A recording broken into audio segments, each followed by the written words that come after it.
calm this time. So first and foremost, I would like to welcome everyone and greet you, whoever is here offline in the hall and the ones who are remote from us in Zoom. Oh, it's very nice to see the familiar faces and also some which I don't know so far. We are happy to welcome you here at today's meeting. And according to the minutes, I would like to remind all of you that any moment there can be an air raid alert.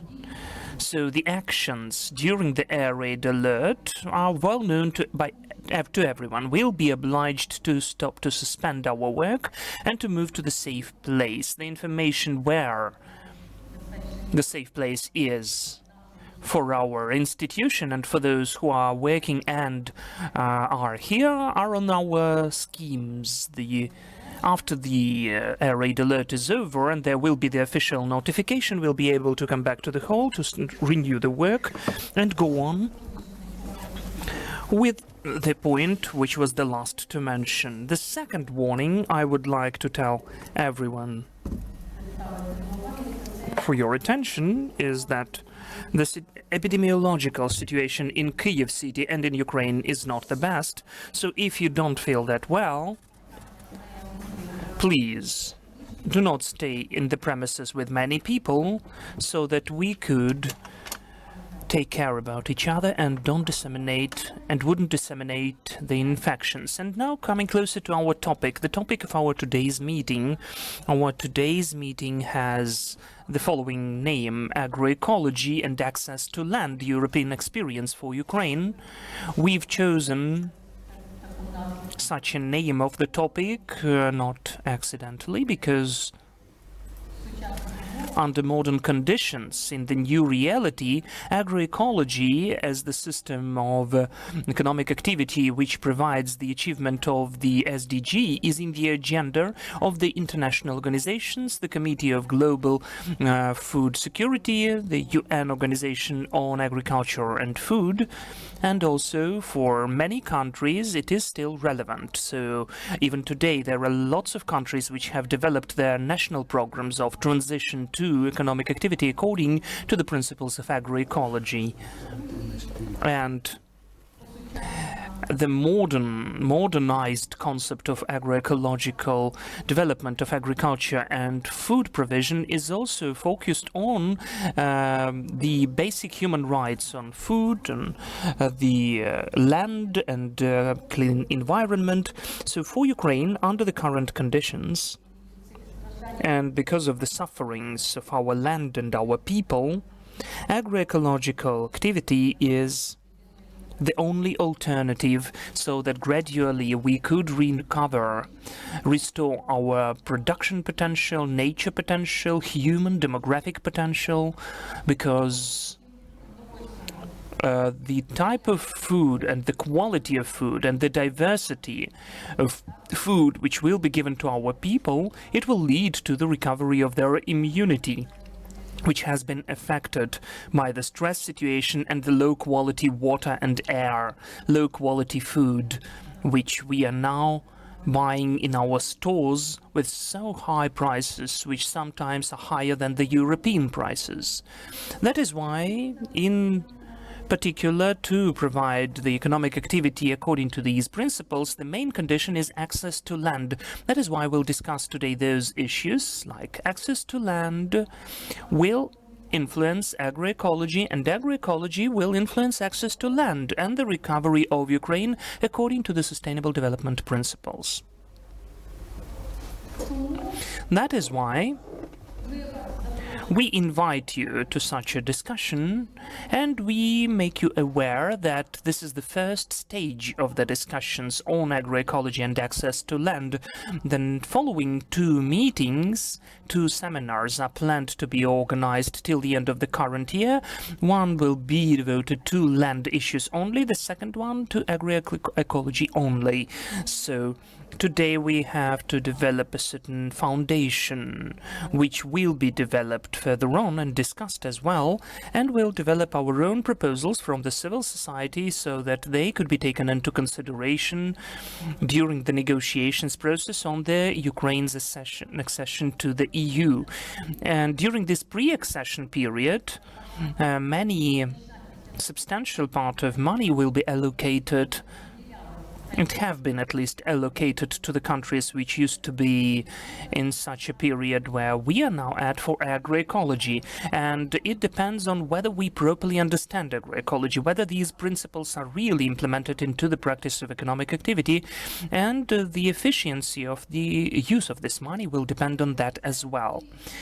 This is the long introduction. I do apologize for that. Moving to the official greeting words, I would like to say that this today's event is conducted in the Institute of Economy and Forecasting of the National Academy of Sciences, which, together with the program of Erasmus Plus of the European Union, Access to Land, is performing and accomplishing this project.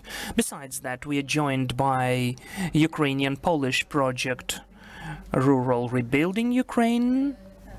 That is the project which is done together with our Institute of Economy and Forecasting and the Polish Institute for the Development of Rural Areas and Agriculture of the Polish Academy of Sciences. It is based on the principles which are in the foundation of the renaissance of agriculture and rural areas of Ukraine, according to the principles of preservation and guaranteeing of farmers' rights and other people who are working in the rural areas. That is why the first introduction speech will be told by Valery Hayets, who is the director of this Institute of Economy and Forecasting, where we are now at. So please, Valery.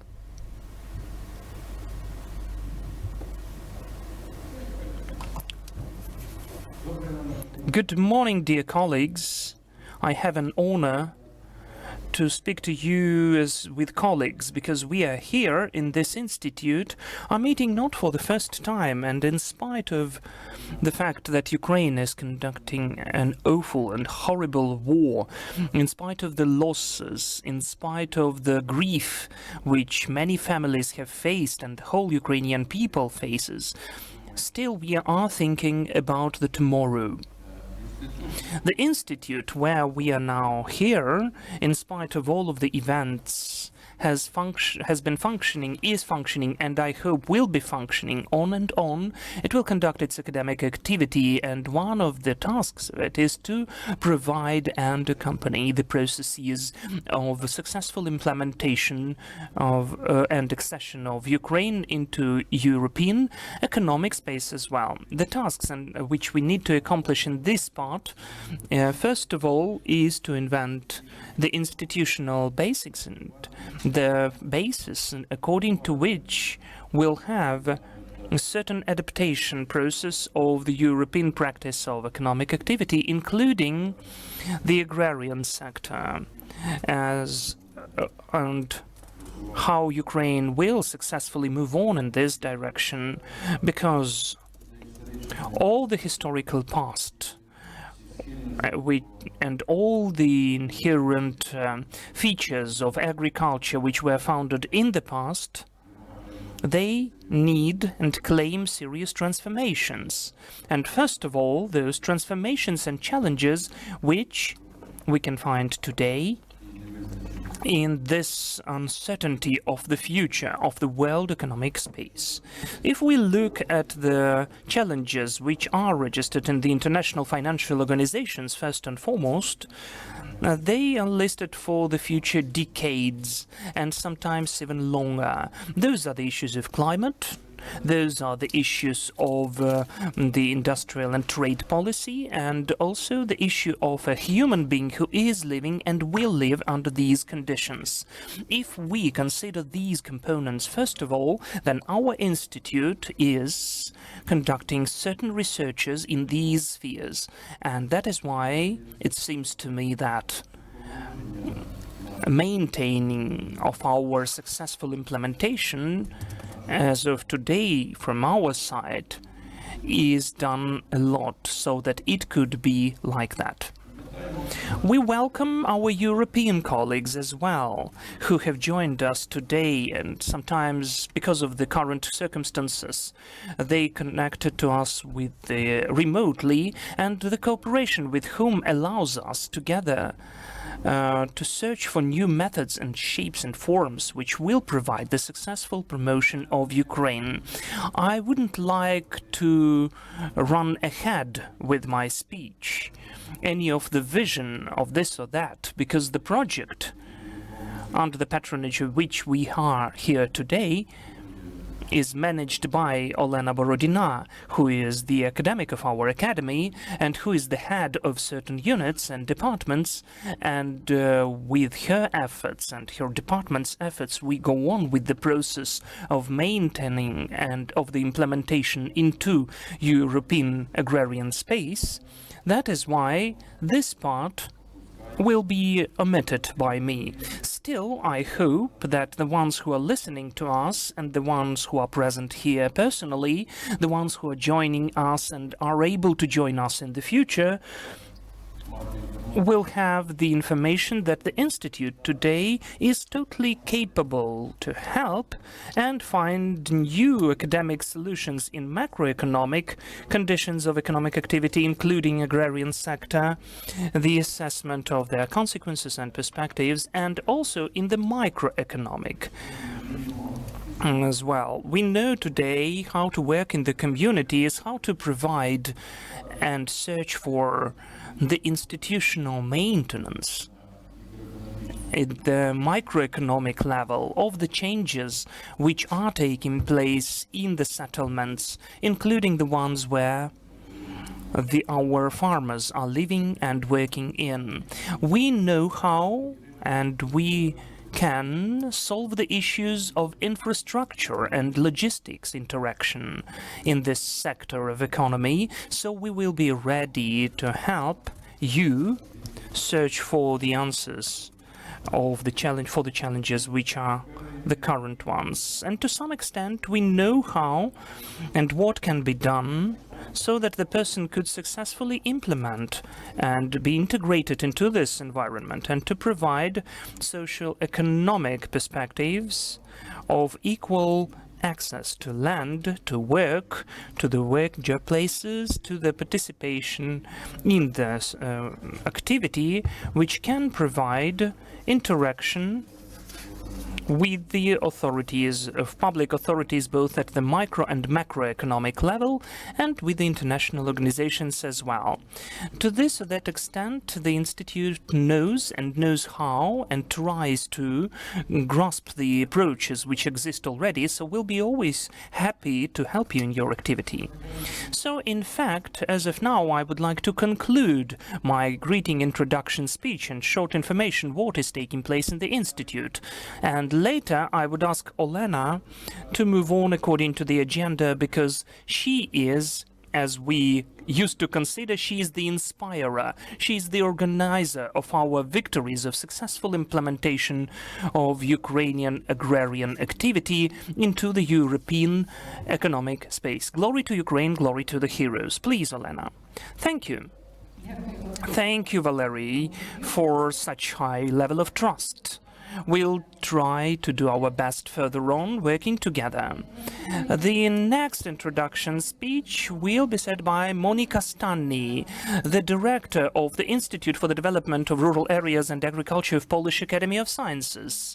And we are connected with this institute with very close and lengthy academic contacts and also practical contacts as well. Monika Stanny is one of those academics who is working not only with the academic researchers and actively implements them into life. So please, we need to get in touch through Zoom. Please, Monika. Good day. Do you hear me? Yes, we hear you well.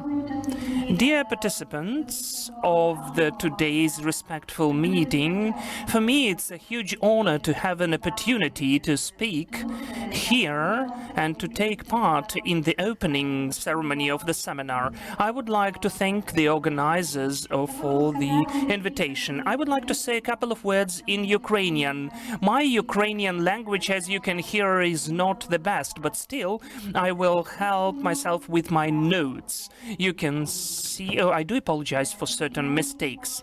From behalf of the Polish academic community, allow me to greet everyone, all of the presentees, with the beginning of the work of the Ukrainian European Academic Practical Seminar, which is devoted to the combination and joining of efforts of European and Ukrainian people working on and of waitful solutions how to recover the Ukrainian rural areas and agriculture and its successful integration into the European community.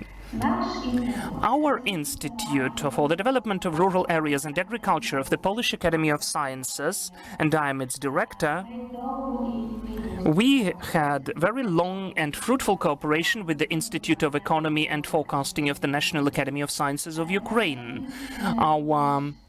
For more than 10 years, we have cooperation which was conducted within the deal on the academic cooperation between the state institutions, the Institute of Economy and Forecasting of National Academy of Sciences, and the Institute of the Development of Rural Areas and Agriculture of Polish Academy of Sciences. During these times, the academics from both sides had the opportunity to exchange and share the outcomes of their researches through the participation in the work of academic seminars and conferences devoted to different aspects of agrarian and rural development, in particular the issues of environmental consequences of the land use in the agriculture, the support of family farmership for the development of agriculture, and as the special equality for the development of rural areas, history of the development of Polish and Ukrainian rural areas, agricultural practices, climate changes, and other topics. Since the beginning of the full-scale war, our institute has actively been involved in the support of Ukrainian academics. Do you hear me? Do you hear me? Yes, we hear you. Academics, we have provided and we are still providing assistance. Our academic cooperation has moved to the new level of cooperation, and instantly in our institute, and I think you know about that, we have the team of the Ukrainian Polish academics under the management of Professor Olena Borodina, which is conducting interdisciplinary research which are focused on the expansion of rights and capacities of Ukrainians, the creation for them of equal access to food, land, new expertise, knowledge, information, digital technologies, which is necessary as a condition to recover with a sustainable agrarian food system of Ukraine instantly, even during the war period. We here believe that the expansion of economic democracy, according to the principles of solidarity and participation of the manufacturers and consumers in the formation of sustainable agrarian food system, can provide the recovery of the rural areas and agriculture of Ukraine, which will be focused on the policy of European practices, Common Agricultural Policy of European Union. Human rights approach is working if the government is listening to the voices of the people, when they stand for their rights, follow how these rights are preserved, are improved, or even violated, and collect proposals from the bottoms, from the grassroots, how to get rid of those violations in the best way possible. So I'm sure that the results of this discussion will be specific proposals on the balanced social-economic development of rural areas of Ukraine, thanks to the expansion and support of smaller producers, their access to land, and improvement of the level of knowledge, sustainable practices of economic activity according to the principles of agroecology. Let me wish you fruitful discussions, and the most important thing, some of the adoption of common positive decisions and proposals. I wish you creative and successful work. And first and foremost, I wish all of you strong health and peaceful skies above. So I wish you all the best. Glory to Ukraine. Glory to the heroes. Thank you so much, Monica. And now we move to our next introduction speech, and I will afford myself to say a couple of remarks. Since 2017, we've been here in this hall for several times when we've discussed even the draft of the UN Declaration on the farmers' rights and other people who are working in the rural areas. And thanks to our efforts, we can say, the efforts, when I say the efforts of Ukraine, this declaration has been adopted at the international level. And a huge victory is not just the adoption of this declaration, but the further work which is connected with its implementation into the political interventions and national policies of different world countries. In this context, if you remember, during our past forum, which was conducted in the Academy of Sciences at Volodymyrska Street, we were saying what is created at the level of the UN Human Rights Committee, a special group of 5 people, the most well-known, famous and experienced experts who will be dealing with information collection and taking it to the international level about the state of the farmers' rights of different countries of the world. The head of this group is an incredible, energetic, talented woman, Geneviève Savigny, who has done a lot so that the declaration has been promoted at the international level in the adoption of this declaration, and now she is actively organizing the work of this working group. So please, Geneviève, the floor goes to you.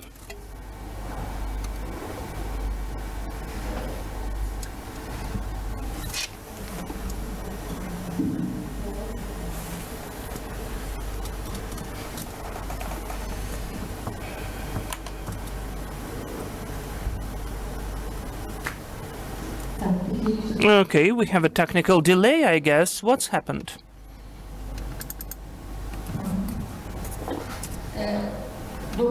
Okay, then. Then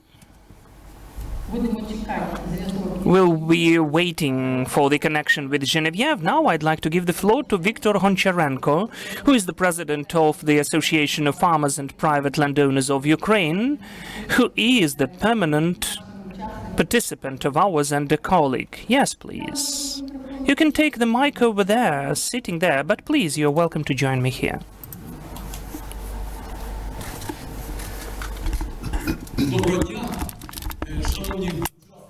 Hello and good morning, dear participants at the seminar. I'm happy to greet you here on behalf of all the Ukrainian farmers community on this event. It's a great opportunity that we're taking because there are pertinent issues to be resolved, and some of them are alarming, not just concerning. So we are discussing a topic that is only becoming more relevant, more acute, and there are more questions and answers at the moment. I want to thank the organizers for having this seminar. It gives me a great excitement to see how the Academy of Sciences of Poland is joining in this cause, named after Mykola Copernic. Madam Monica, she was one of the first out of the Scientific Council of Polish Academy of Sciences, helped the Ukrainian farmers, extended their generous assistance when the large-scale invasion started. Also, I want to mention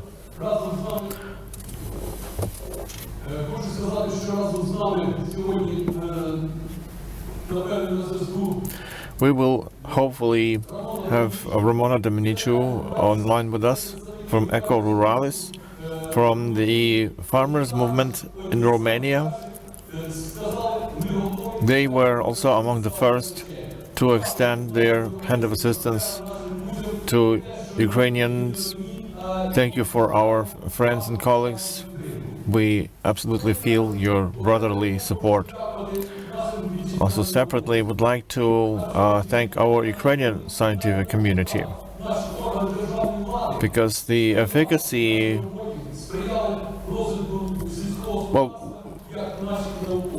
our scientists can serve as an example to the governmental offices. The Institute of Agricultural Economy, the Institute of Rural Development, we are thankful for them for supporting our ideas. With confidence, we can say that the issues, the emergent issues, we will be able to deal with them. Over these recent years of war in Ukraine, we were actively with our colleagues here. We had a number of international exchanges around the topic of soil protection, land resources. The resolutions of these meetings were forwarded to the governmental offices.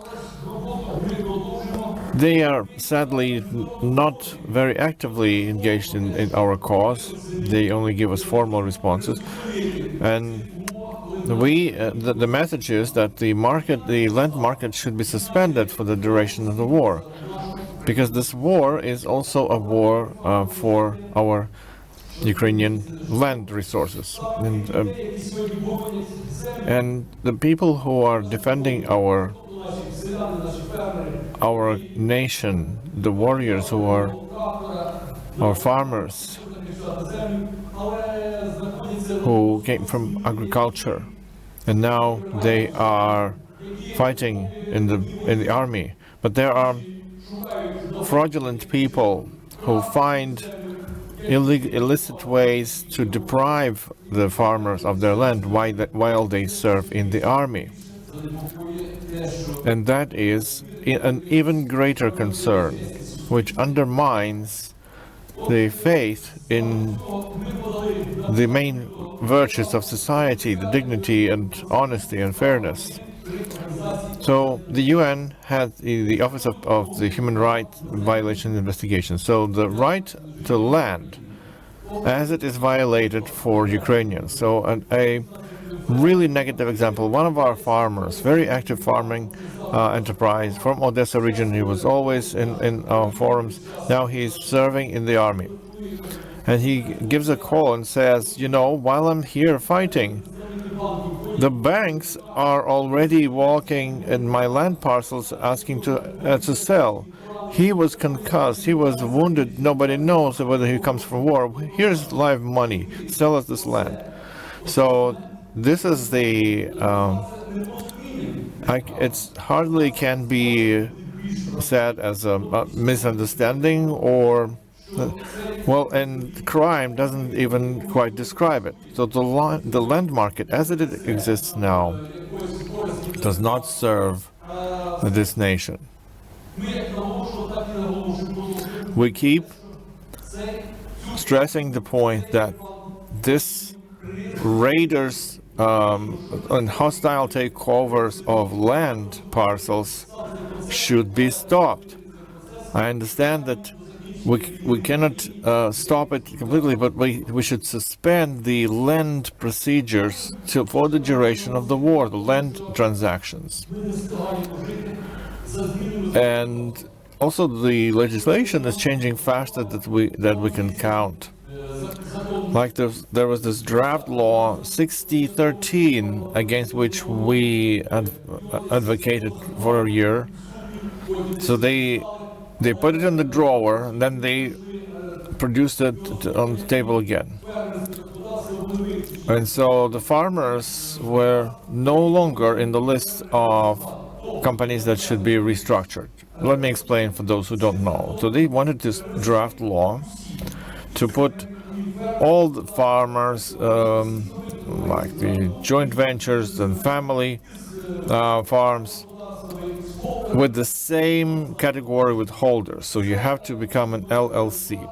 So the procedure didn't pass, thanks to our foreign partners, as we asked them to support our cause.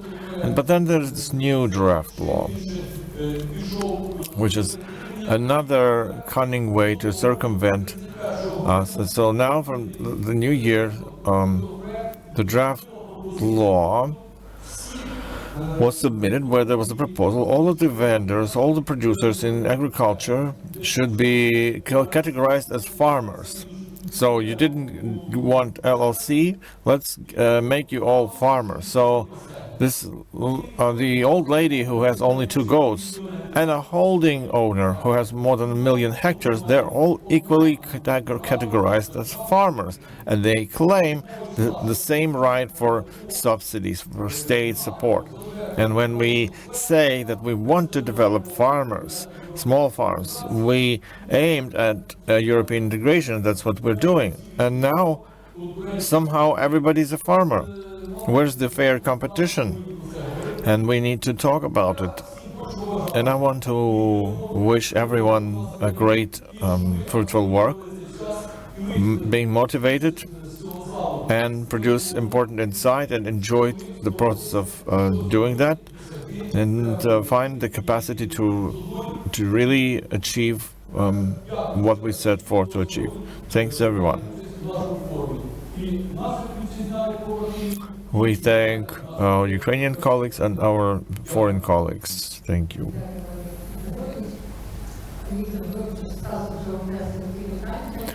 So we've already heard a scope of questions we will be discussing. Everyone will have an opportunity to express your view, express your opinion. Especially in the session 4, where we will break out into groups. So please take note of your questions and keep them until there's time to now we have the re-established connection with Genevieve Sevigny. So please, the floor is yours.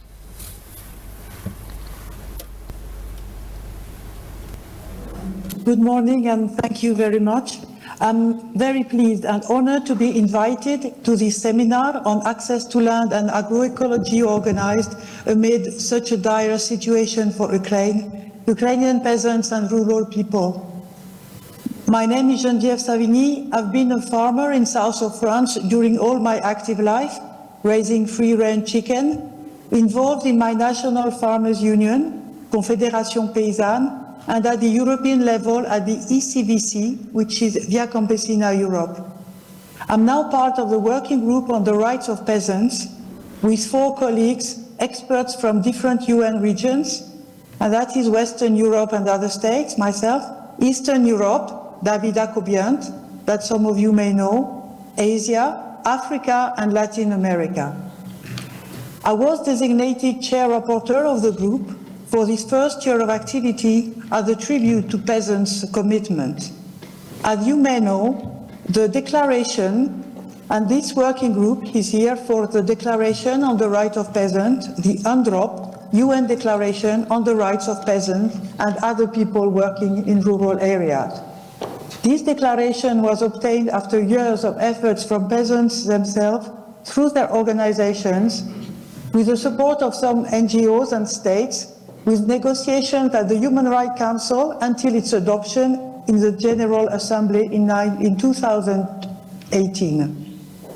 After the adoption, the Human Rights Council passed a resolution in 2023 to create this working group on peasants, which was set up in 2024. Our role is to promote the effective and comprehensive dissemination and implementation of the UNDROP to states, to different bodies and organizations, and to the right holders themselves.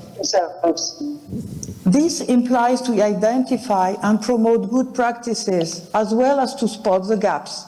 All countries, whether they voted in favor or not, are meant to implement this text, which is not a binding text as a treaty or a convention, but is part of all the legal instruments setting the human rights standards for national laws and for regulations.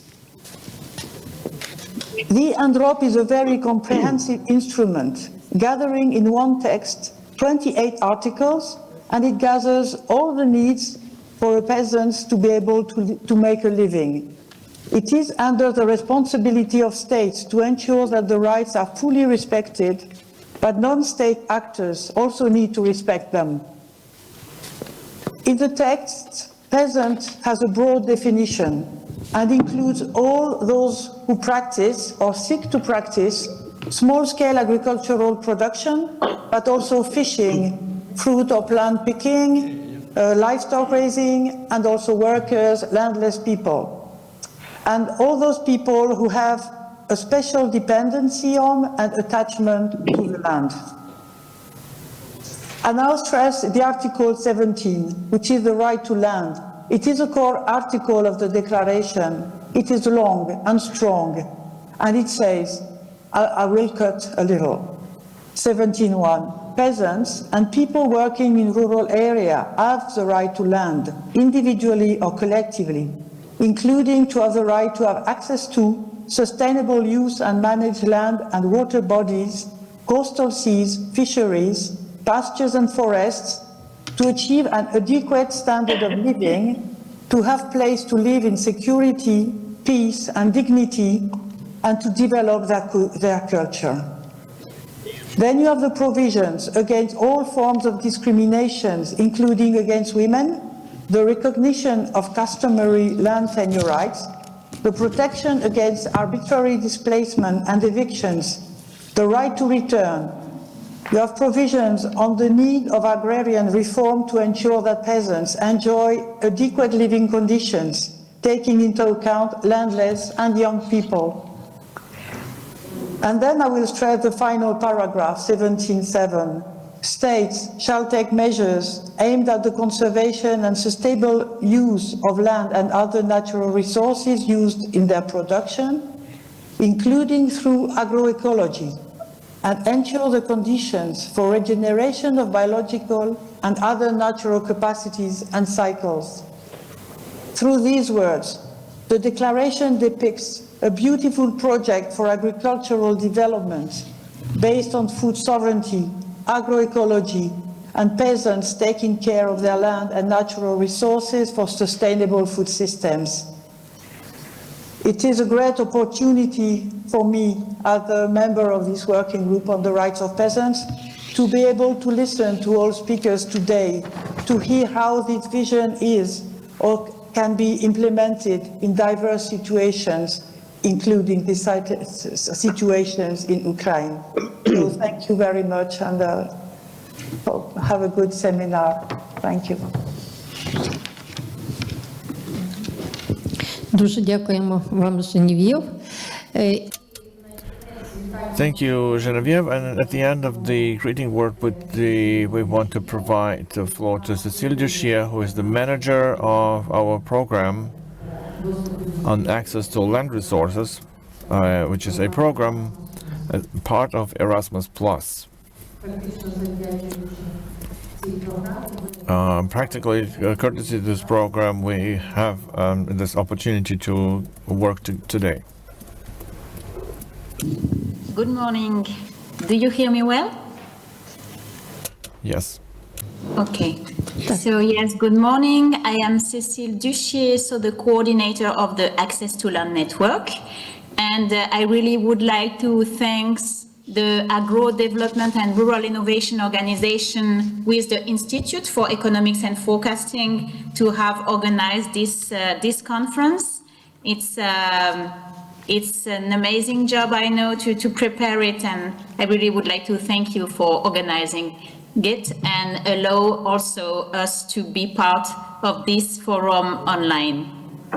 So I would like really very quickly to present you the Erasmus project called Upskilling Pathway for Agroecology Practitioners Toward European Synergy on Land, within which this conference is organized. So this project gather 5 Access to Land Network members and partners, so from Ukraine, France, Belgium, Romania, and Germany, with the main objective to reinforce the members of our network, so the members' capacities towards advocacy, and also to reinforce cooperation on the European level with different actors, and to increase awareness on land issues at the European level. So for this purpose, one of our objectives in this project is also to build more coalitions in Eastern Europe on the land issues. And so for this objective, Access to Land Network has organized already different events. A conference in Kiev took place thanks to the Institute for Economics and Forecasting in last June. Also, one of our members in Romania, Eco-Ruralis, organized a forum in Bucharest in December. We have also another member in Romania, ALPA, where we organized a field visit in last September. And today we have this conference online and offline in Kiev. So this allows us to really reinforce linkages with other Eastern European organizations and between Western Europe and Eastern Europe. So also in this project, we aim to disseminate policy brief, and one of our policy brief has been published on a European farm units and land market observatory at EU level, to be a key initiative for enhanced land access regulation in Europe.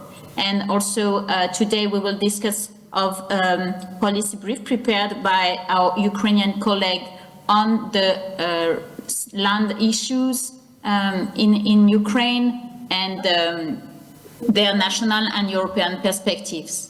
So you can have also more information on the Access to Land Network on our website, but also on our social medias. So don't hesitate also to visit us and to follow us. I thank you very much, and I wish all of us a very good conference day. Thank you. Дуже дякуємо. Well, thanks. These were the introductory session.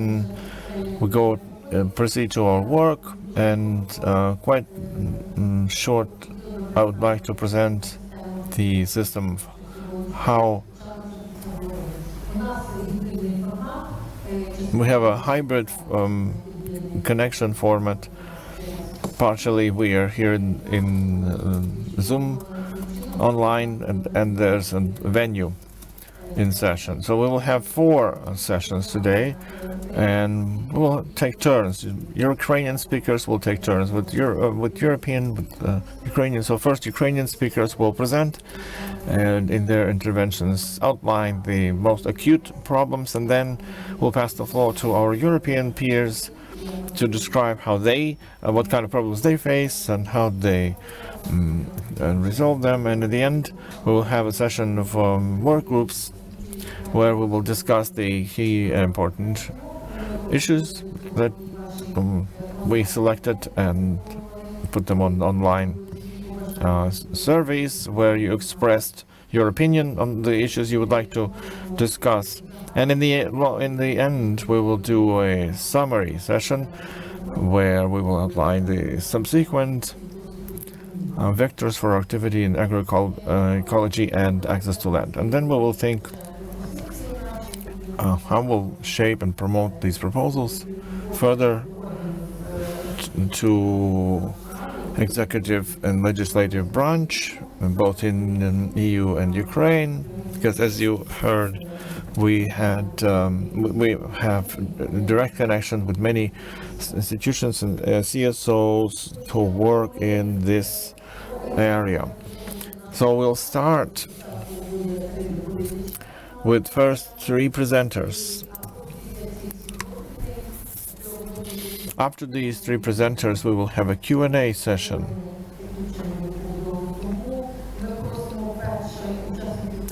So the participants of the first panel discussion, please, you're welcome to take your places in the presiding row. Viktor Yervi, Josef Dorosh, and Viktor Sheremeta.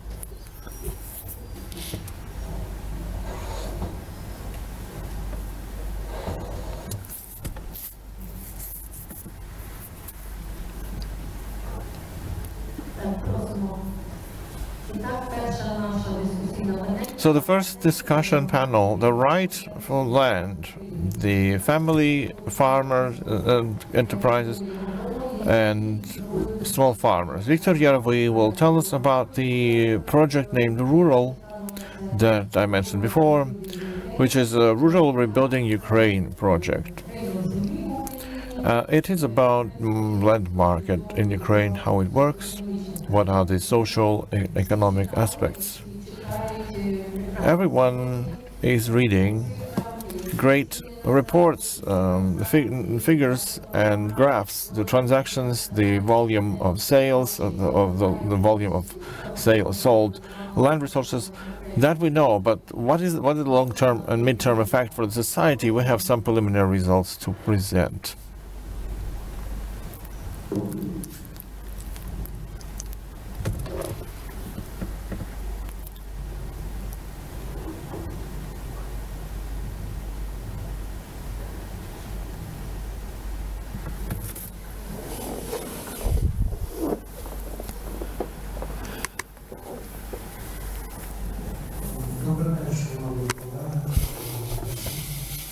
Good morning.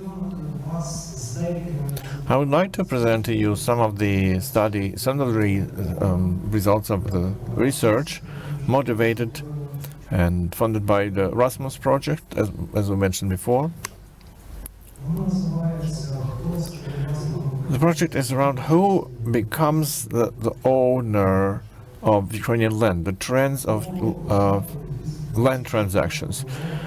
Before the start of 2024, the right to acquire the ownership of the agricultural land was granted to physical persons, physical entities. So starting from 2024, also legal entities gained this right to, for acquisition of land parcels, of agricultural earmarked land parcels.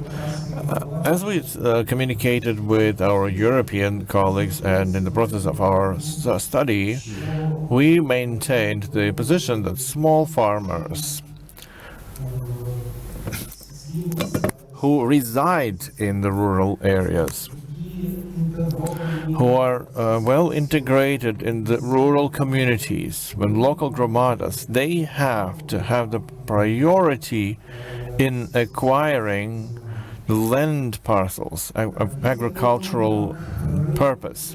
After the market was open for legal entities, there were many analytical reports and studies that say nothing unsavory, nothing bad is actually happening, and the concerns that were raised before did not materialize. So I took a quick look at some of the points that I will describe in more detail. Over the first year, since the right for acquisition of land parcels was granted to legal entities, so corporate actors. So about 200 such legal entities had acquired about 55,000 hectares of land, agricultural land parcels. A typical buyer, what is this legal entity? It's an LTD, it's a limited liability company, LLC, which over the year had acquired several hundred hectares of agricultural land as a patchwork of land parcels that were distributed or disbursed earlier within different formats. So collecting them. So it is believed that the state monitoring of land relations shows how legal entities like these actually acquire these land parcels and the limitations that were imposed previously, like the limit of 10,000 hectares per one company and only for Ukrainian resident legal entities, so that it can be easily tracked, traced, to prevent the risk of the situation where one company acquires more land, which leads to land concentration, which is the affront to the anti-monopoly law, and so to the to trace who manages the land, who acquires the land. So, but in fact, we see that many of the beneficiaries that gain acquisition of these land parcels, they concentrate ownership of 3 up to 10 corporate entities within their one entity, and each of such entities can also acquire land resources in their ownership. And so in the end they have a total area of the land acquired is much more, way more than several hundred hectares. If we look at who has acquired during this first year some of the land, we can see that 2/3 are the LTDs.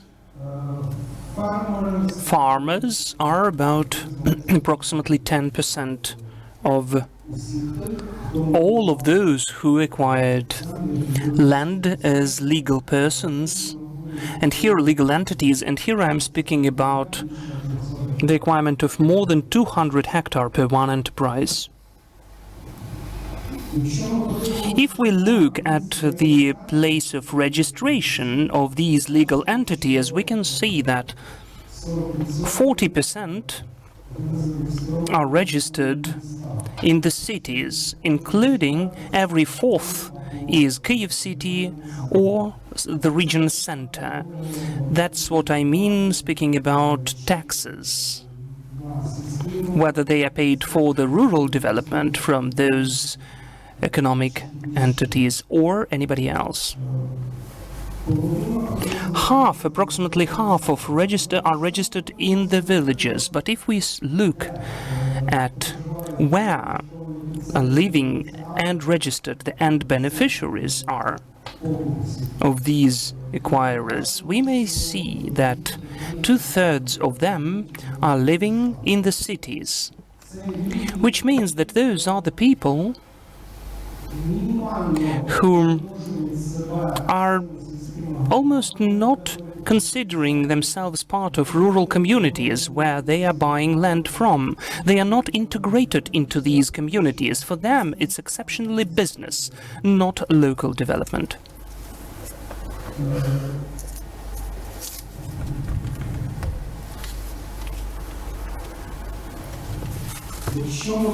If we look at what the main type of activity for the acquirers is, we can see that only 57% of them have the main type of activity, which is agricultural activity.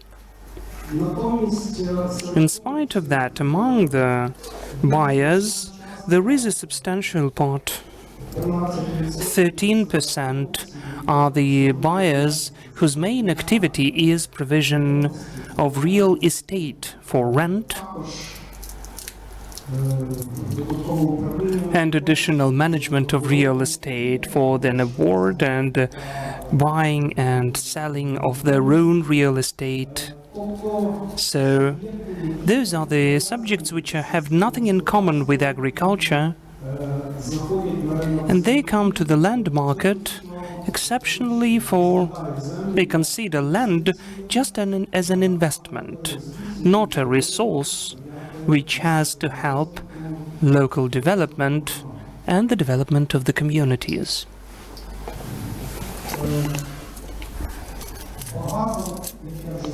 As I already mentioned, there are also buyers whose main type of activity is extraction of local minerals. They are integrated into bigger industrial holdings, and we can see that after the acquirement of the land, their additional type of activity does not have anything in common with agriculture. However, some of those industrial structures, after acquiring of the land, in some time they introduce changes and amendments to their statute, and the additional type of their activity is the production of food, plant or animal origin, but still it does not take substantial part in their turnover. So in fact, if we look at this map, 13% of the buyers, the agrarian types of activity are not present at all, and 13 of them have them as an additional, not main type of activity. One more symptom which makes us anxious, that our fears are becoming realistic when we mentioned the risks, that the foreign subjects of economic activity and private persons will be using the opportunity to buy through legal entities, to buy Ukrainian lands, to acquire control over them. This process has taken place through the rent before, and now, though according to the legislation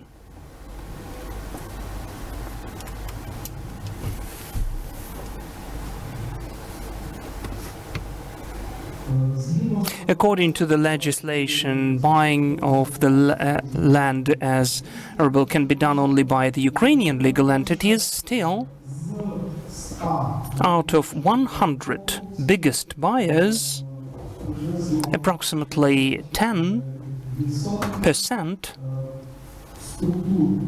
of structures which bought the land have foreign beneficiaries from 7 countries: the United Kingdom, Germany, Czechia, Hungary, Cyprus, Israel, Panama. And this is just the top of the iceberg, because they are much more numerous. And from time to time it's very hard to follow them. However, it is possible. Well, there's lots of text here, but this is an example of the scheme, how the foreigners are controlling Ukrainian lands when the private person, well, I wouldn't like to name any of the economic entities and surnames. Many of you know them already. It's taken from the open sources. And if you are interested in that, you can find it in the registers and see it. Here, the private person who is residing in London with the British citizenship is the founder and participant of the LTD, which is registered on Cyprus, and simultaneously he or she is registering the LTD in Ukraine. LLC with Ukraine, and though those two enterprises are the founders of the Ukrainian LLC, which is controlled for 100% together by them.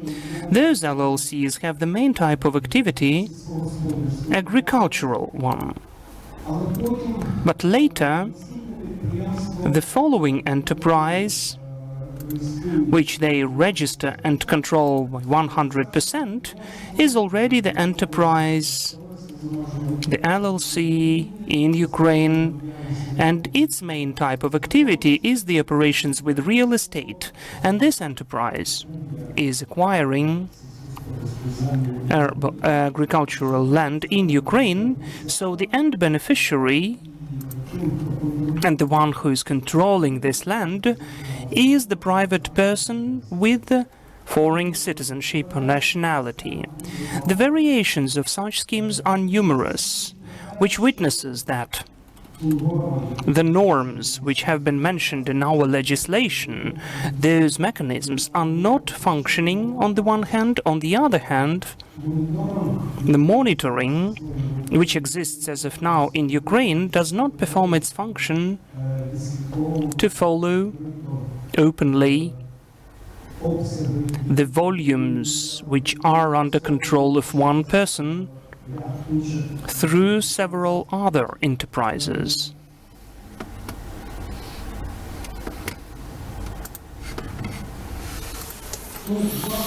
So in fact that's it from me. In a nutshell, I will be grateful for your questions later. Thank you. Thank you, Victor. We've seen, looking at the specific examples, what we were warning about during our previous seminars and several years. In 2019, we wrote about that in the open letters to the government and to the parliament, together with the Association of Farmers. We do that in 2020 and later, and during the war, when the war has been waged. And now we can see, unfortunately, that our forecasts are becoming real, and there are certain evidence for that. This is the deprivation of land for the Ukrainian farmers, for Ukrainian citizens. The land right is moved to the ones who is not working on the land at all. And why is it done? We can only guess.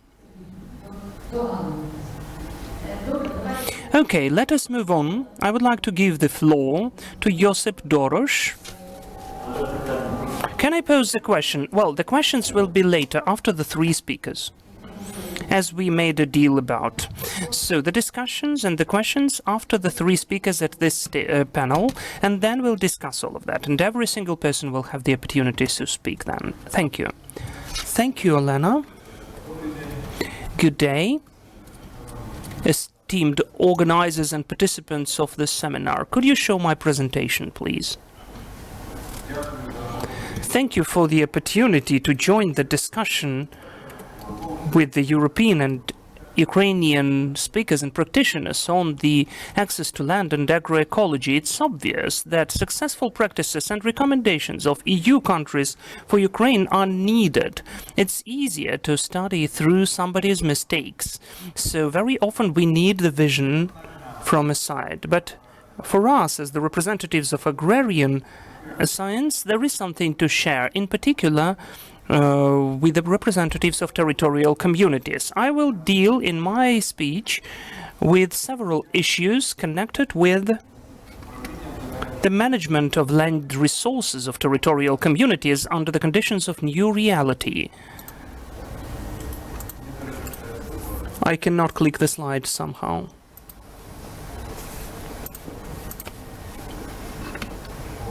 Oh, here it is. Now it works.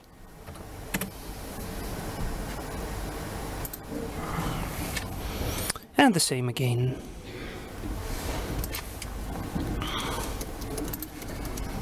Could you do it manually? Not to waste time. So at this slide, I've presented The key issues which I'd like to discuss, and the managerial decisions which we are ready to, and solutions which we are ready to provide. Considering the points at this slide, you will agree that the science is playing the key role in the development of local self-governance and the management of land resources anytime, especially under the conditions of war. The efficient management of land and territorial communities, their estimation, is the reason for the sustainable development of the territory's economic growth and improvement for the quality of life of the population. Specific rights for ownership, access to land by the farmers, agroecology, and multifunctional development of rural areas together guarantee food security and all the other types of securities, guaranteeing sustainability in the long-term perspective. The majority of the arable lands after the reforms of the 90s is in the private hands of the farmers. However, the territorial communities, as the result of the decentralization, have got the substantial part of the lands which are in the communal property, including the lands of agricultural significance. The private sector mostly have land shares for the farmers, the land plots for the personal agrarian activity, land plots for the individual and collective gardening, and in the structure of the land use for the communities, this share is about 80 to 90% of all of the agricultural lands. Thus, the territorial communities have had this legacy of the land use where the main amount is land shares, private shares, which are integrated into the production, with the diversified sector of smaller land use. Those are farmers and communities, and this mosaic is added by smaller but numerous land plots for the individual and collective gardening and other land plots. The territorial communities still have mostly undistributed and not needed land plots and land shares, the land plots from the previous legacies and the forests and the lands of common use. Next slide, please. Number 6. The war has substantially influenced the regulation of land relations, shifting the priority to the provision of food security and support of agrarian sector, but simultaneously it led to certain legal, social and economic issues. The necessary are the measures to support agriculture, the full-scale solution of the issues, especially for the rights for the veterans for the land, which is possible only after the end of the martial law and the adoption of comprehensive land reforms.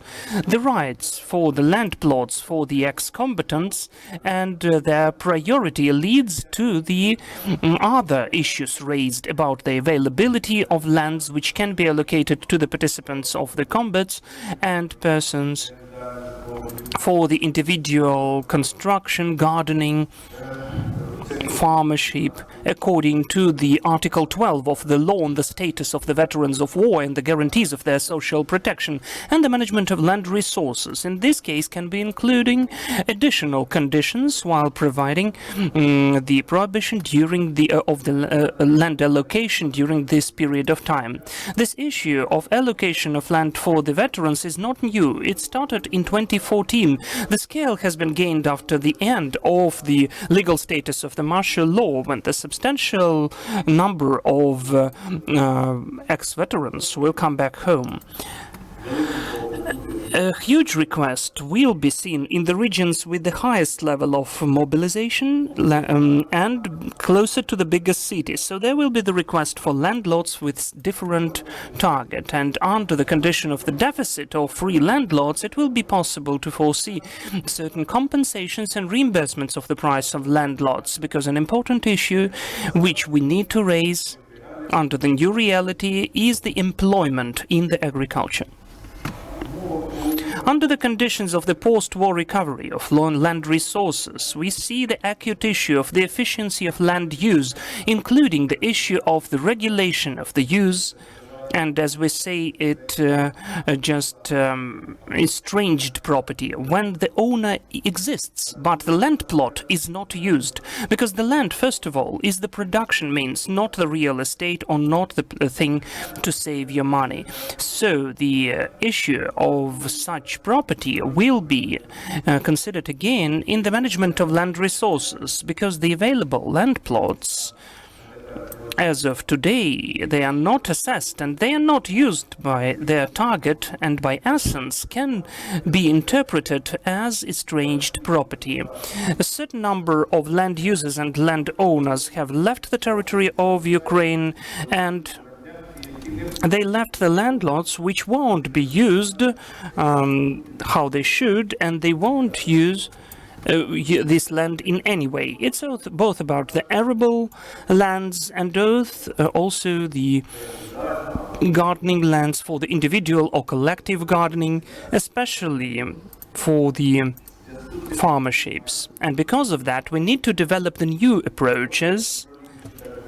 Both managerial and administrative actions should comply with the necessary requirements. This issue is rather complicated because the Constitution of Ukraine foresees that no one can be illegally deprived of the property. That is Article 41 of Constitution of Ukraine. And the Constitution and the current legislation have defined just the following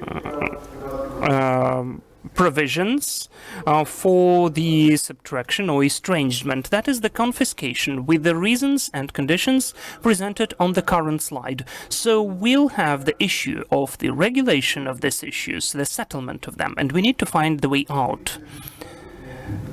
The following issue which I'd like to raise here is for the owners of the land plots and land shares who lack awareness about their rights for the land, which is the following. That is, the lack of the awareness for the location of the land shares because of the restriction of access to the public cadastres and maps of Ukraine during the martial law, and also the deals for the long-term rent of the lands with the violation of the farmers' rights up to 10 to 49 years without the predefined interest share for the money assessment and its indexation. So, with the fixed rent pay for dozens of years, the bigger companies, the renters of land plots, the agro holdings, are economically effective. However, the social and ecological component in the territorial communities mostly are in much worse condition in comparison with the communities where the local farmerships are renting the land. As of now, till the 1st of January 2027, the owners of the estranged land plots or their successors have to register them in the proper way. Under the conditions of martial law, many citizens don't have the opportunity for the timely finalization of all of those procedures and to register them according to the current legislation. And taking into account the norms of the Part 2 of the Constitution of Ukraine, we offer that we shouldn't restrict the time, limit the time, until the owner of the estranged land or who had it as a legacy should register it. And we need to make the communities to work with this land until the owner comes back. This is how it can be settled.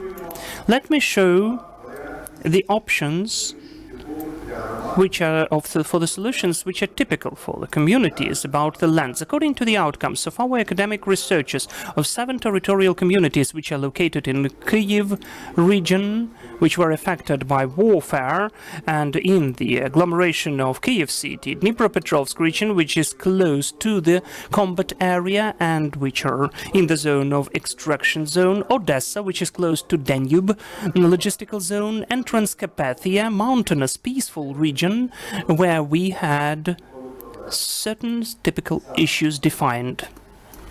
In particular, in all of those communities, partially, they don't have the identification, classification and assessment of the community resources, including the land ones. In some of the cases, we don't have the registered own rights of the owner, the registration of the lands and the accounting is not conducted, the substantial limits for the use of lands on these territories are not defined, and the solution of the above listed issues are just happening because of the lack of the legislation at the local level.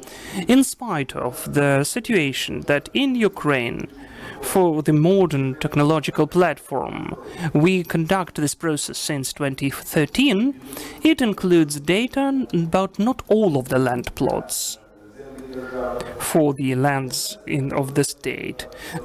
The land cadaster still doesn't have approximately 4 million land plots, which were with the proper state acts, and approximately 1.5 million of hectares of lands of the collective form of ownership. And because of the legal status of the martial law, the access of state cadaster is restricted. So we have analyzed the state of the registration of cadasters of land plots in different communities, and we have found out, according to the analysis, that out of all of the lands within these communities, the cadaster did not register approximately a quarter of them. Moreover, the cadaster includes a huge number of errors, and its structure and principles and processes need improvement.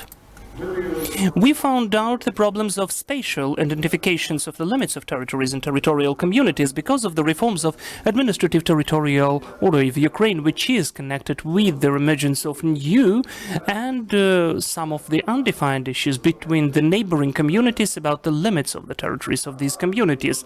The relevant is the issue to find out the limits of the communities and also the administrative territorial units, that is, the limits of the settlements, which are defining the limits of jurisdiction of the local self-governance authorities, the territories where you can get taxes from, where you can use the resources of the communities, where you can plan, use, preserve the lands, and provide the citizens with the land lots, sell the land lots within the settlements, and to manage the property. As of now, we don't have the methodology, guidelines, approaches, and practical recommendations. And legal contradictions lead to this obvious need. According to the data of the State Service on Geodesy, Mapping and Cadastre, as of March 2025, the fullness of information in the state land cadastre, while defining the limits of the administrative territorial units, is only 30% of their overall number. Still, we need to state that the necessity of the legislative amendments for certain limits of the settlements would allow us to implement the projects in the regions which were affected by combats or have substantial land areas. As of the selling of the right for the rent of arable lands for the communal property, we need to mention that as of the period since 2021 to 2025, Ukraine had more than 11,000 of auctions. The starting price of the rent of 1 hectare of the arable land of communal property was approximately 1,000 to 4,500 hryvnia, the starting price of the rent, which was 12% from the money estimate, and the end price of the rent of the land plots was defined according to the outcomes of the lot. And sometimes the auctions had more than 40,000 hryvnia per hectare. That is a very high percentage from the first estimate. But the selling of the land plots to the communal property or moving to the use of according to the main principles need to take into account not only the price of the lot. We need to consider additional criteria like registration of the legal entity of the participant of the bids in the territorial community or living within its limits. The issue of agroecology, which is also considered in today's seminar, is closely connected with the limits of the use of land lots to provide rational use of the land resources and also the rights limits. The limits can be defined by the laws, bylaws, or the court verdicts. The slide presents the example of how the information is shown on the embankments, protected areas. The demonstrated materials witness that the physical, personal within the persons and legal entities don't always comply with the necessary limits, which can pose a threat for the quality of the objects and influence, for instance, the fishing resources, and in the worst case scenarios, the quality of water, the drinking water for the health of the people. In spite of the necessity of the implementation of international legal norms like Nitrate Directive on the banking protective areas, it is reasonable to use the practices of the European Union. Such an approach will help the protection of the interests both of the residents of certain areas and territorial communities at large. At this slide, we see the map of Vinnytsia territorial community, where we developed the limits in the use of lands, in particular separate sanitary zones and areas, and also some of the water, the lands around the water banks. This is the risked areas, in particular the melioration. It depends on the climate conditions and the availability and efficiency of the systems of melioration. In Ukraine, we register 5.5 million hectares of such lands, among which 2,200,000 are the meliorated ones and 300,000 of the dried lands with a certain infrastructure. Before the war, the funding of the melioration was taking part 50-50. 50% were the state funding, 50% was done by the users, the consumers of the water. And as of today, the situation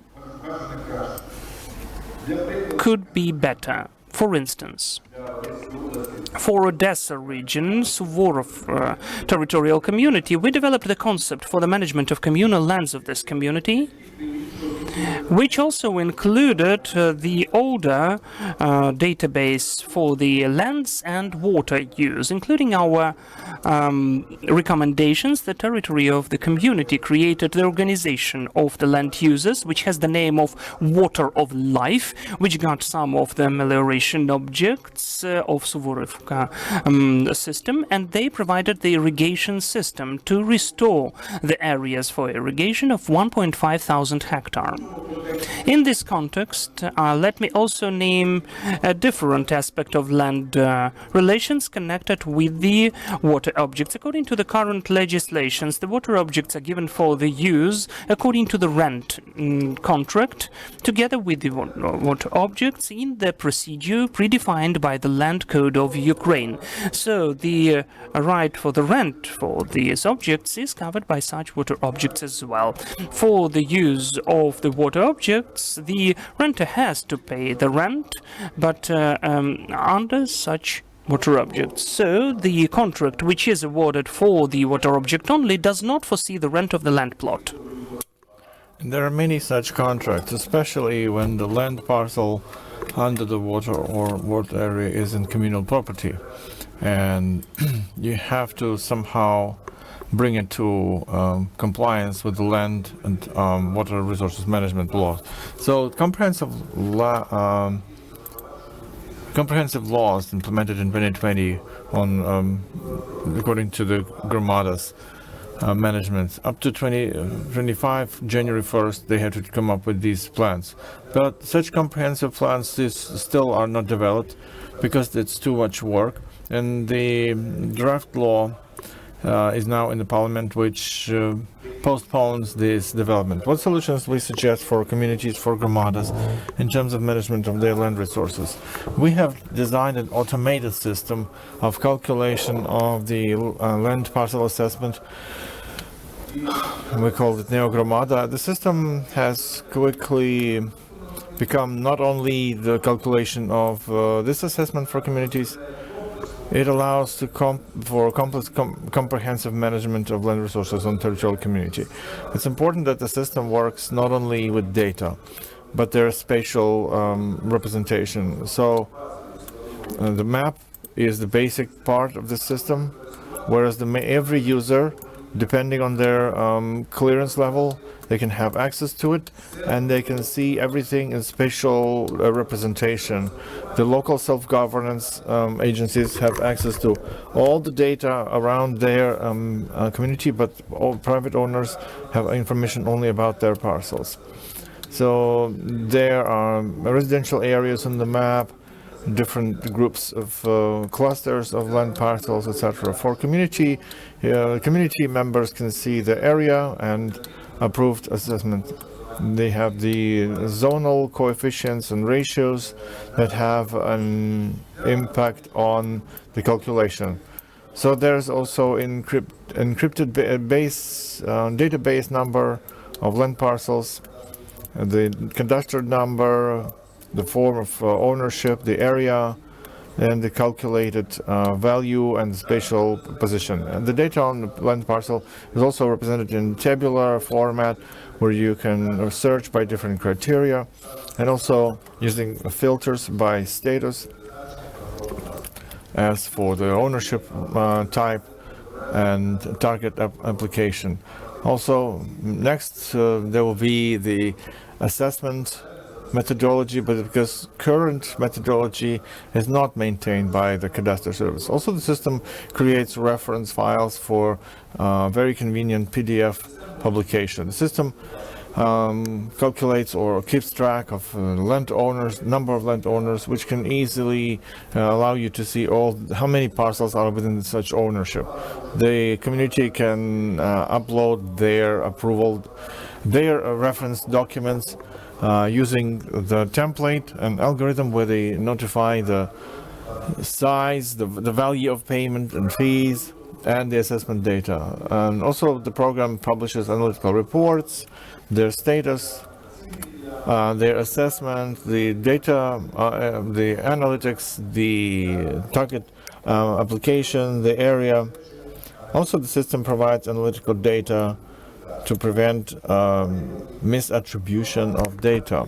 Like a community, Glovatska community in Dnipro region, we are now implementing this program, and we've seen that there are 600 land parcels had errors, and that allows additional revenue for the community as land fees. It's a comprehensive topic. I just wanted to get as much content as possible within this time. Thank you so much for your questions, for your attention. I will be ready to answer your questions. Right, so we are a bit behind schedule. I want to pass the floor to Igor Sheremeta, who you know, it's a former Deputy Minister of Agriculture, who represents the Farmers Association. Now he is Vice President of FSU. Thank you. Thank you, Olena. Greetings, dear colleagues. I wanted to thank again for organizing this event, because the very fact that we're discussing here in this platform and other platforms, we are resolving very serious questions that have an impact on the future of our state. I wanted to thank your team for tracking this issue that foreign beneficiaries have in their ownership agricultural land. We didn't expect it during the war. What are we to expect after the war? So there's a lot of work. So thank you so much for what you're doing, and we should continue.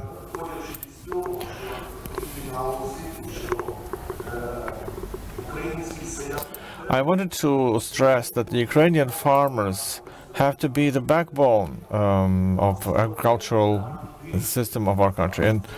And now even more, the farmers is together with the army capability is the very foundation of our nation. Here's an example. I remember in 2022, there's one head of community comes to me, and it's north of Kiev. There were Russians approaching, and he says, for community defense, farmers stood up first who were living in that specific community, that specific location. They took up arms, they built fortifications, they helped with fuel and everything. But when you would talk to the owners who had companies in there, but they were living in elsewhere, in Kiev or furthermore, those companies didn't give anything and didn't help. So now the most important is that those people who live on that land, who work on that land, they are the first to have access to that land, the first in line. So those negative things that we're seeing, they're not yet as pronounced as they could be, well, because our farmers thankfully understand that land is not easily sold, or should not be easily sold, because it's the foundation of their wealth, of their value, and they are reluctant to sell their land parcels if it's not something extreme, of course, like an extreme danger to health, etc. They sell. So those who are inherited the land but don't want to use it, they sell. Maybe it's for the better, but those people who live on land, who work on land, they have to be the foundation of our statehood. So we're talking about environmental care today. Even in this sense, if you are in your village and there are your children, your grandchildren there, and your neighbors are there, because I myself is a farmer, I'm a farmer. So even if you wanted to deal some harm to the environment, of course you want to earn more, to maximize profits, to use chemical fertilizer, etc. But you know that you are also living there. It's your water that you will be drinking. So that makes us maintain the access to land, primarily for those who live and work there. Big companies are, of course, they are effective.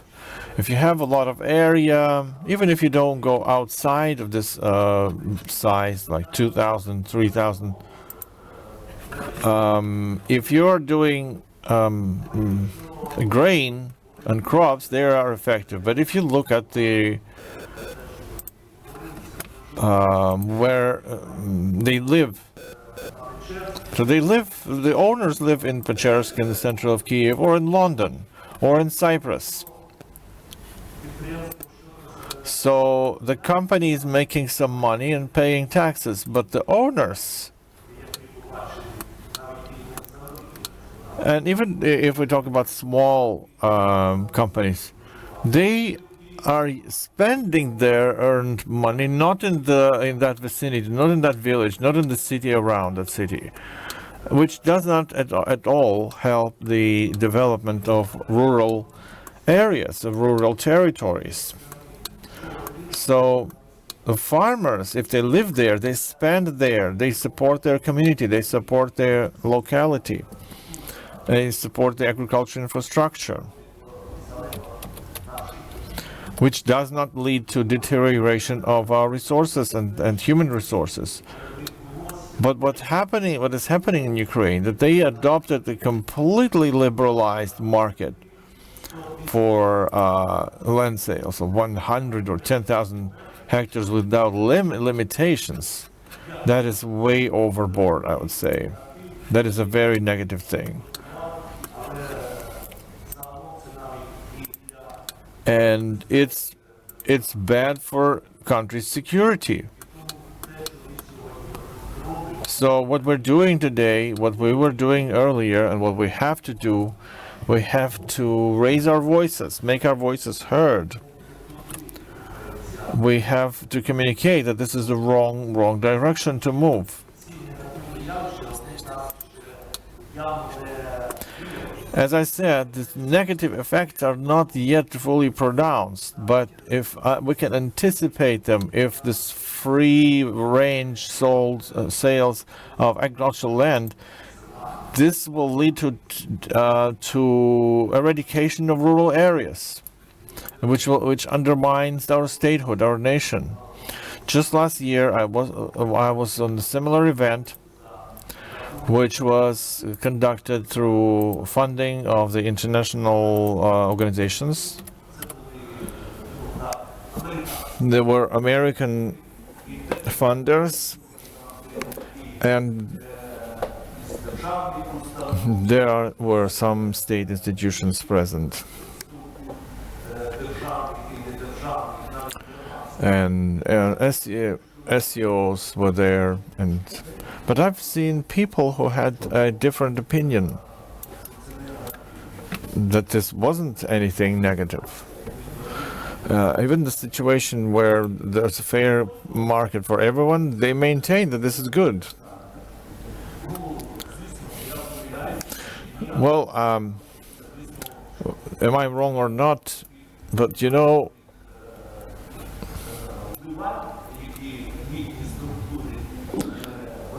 the opinion that they maintain is motivated with financial gain.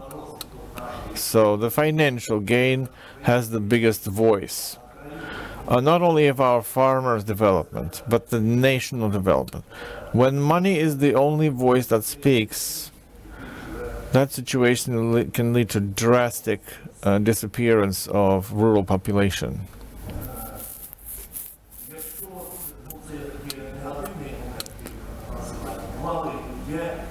So there were some positives too that I should talk about, where international structures, international bank have really helped to create in Ukraine the loan guarantee fund, which is supposed to help the small farmers with loans for the purchase of land. But since only 50% is guaranteed at the moment, what kind of effect that can lead to? Will the farmers at all agree to work like this? Well, it is yet to be seen. But the fact that we today in our farmers, especially in small farms, and the farmers, as I wanted to stress, they might now protest against such market revolution. But some 20-30 years ago, it was farmers who would advocate for open land market, because we understood that only who understand private property, only if you have private property, the farmers can really develop. But this time, farmers are alarmed that this is really the wrong direction to be taking, and the priorities should be reversed again to make it possible for Ukrainian rural areas to really develop. So another positive aspect of it is I used to work in public administration. We know that there are many state-owned land parcels. We could say that Ukraine is a huge agricultural holding. But what is the efficacy of this agricultural holding? It is really low. They traditionally never produced any earnings, and sometimes only produced losses. So the land bank used auction sales, and they were auctioned away. Those land parcels were auctioned away. But sometimes it got so absurd because the rent was almost equal as its monetary value, 30%, 50,000 hryvnias per hectare. This is really wrong. And as my colleagues were saying before, we must maintain, we should make it possible for the local land market work in such a way that local community could have a say in that process. And only those people have access who live in that community, who work in that community, who produce actual results and all the benefits that can be enjoyed not only by the corporate player, but the farmers and the community itself. And it's not only radical interest rates that are squeezed by the owners who reside in Cyprus or elsewhere to squeeze everything, every living thing out of the land parcel. And I saw that they would leave an auction because the situation was rather intransparent. So if we work out this kind of model in agriculture with the land market, the way it exists in France and Poland, in many European countries, their market is there, but the access to that market is only granted to those who actually live and work and live off of that land in that community, not someone remotely managing the land. So we should be cautious in allowing foreign players to seize control of our assets.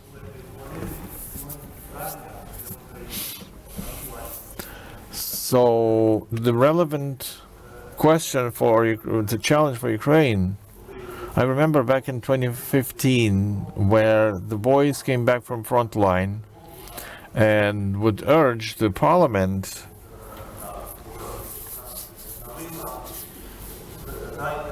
to please grant us land parcels.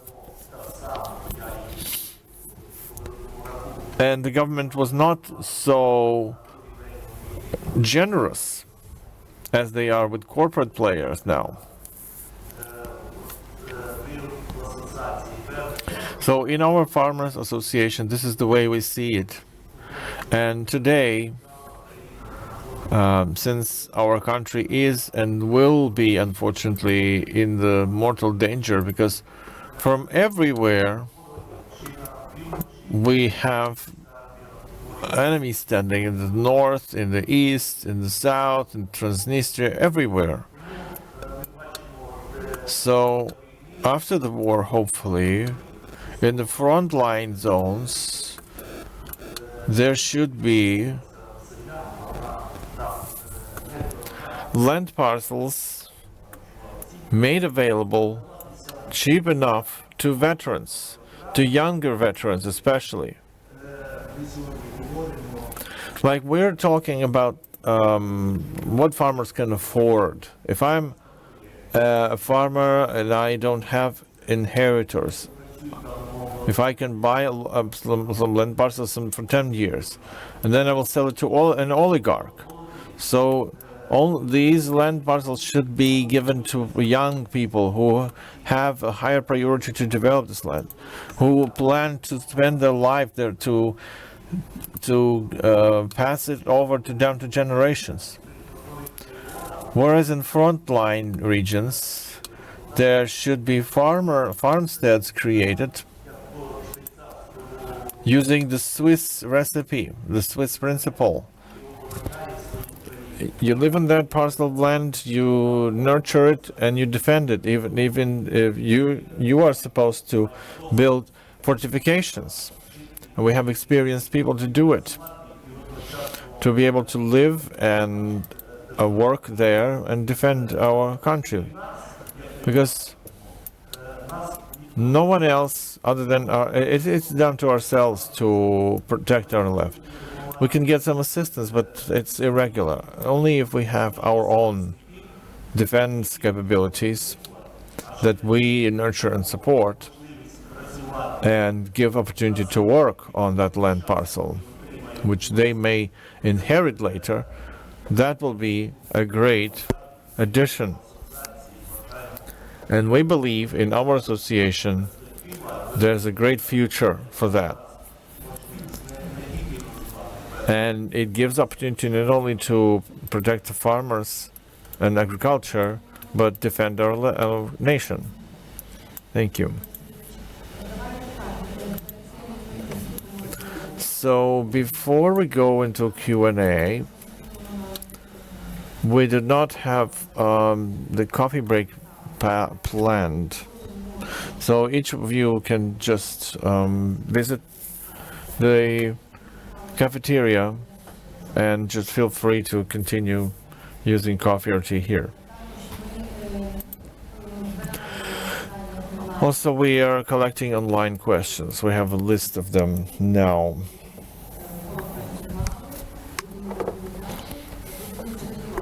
And we will take turns. Let's take one question from the audience and one online. Let's start from the audience. Whoever has questions.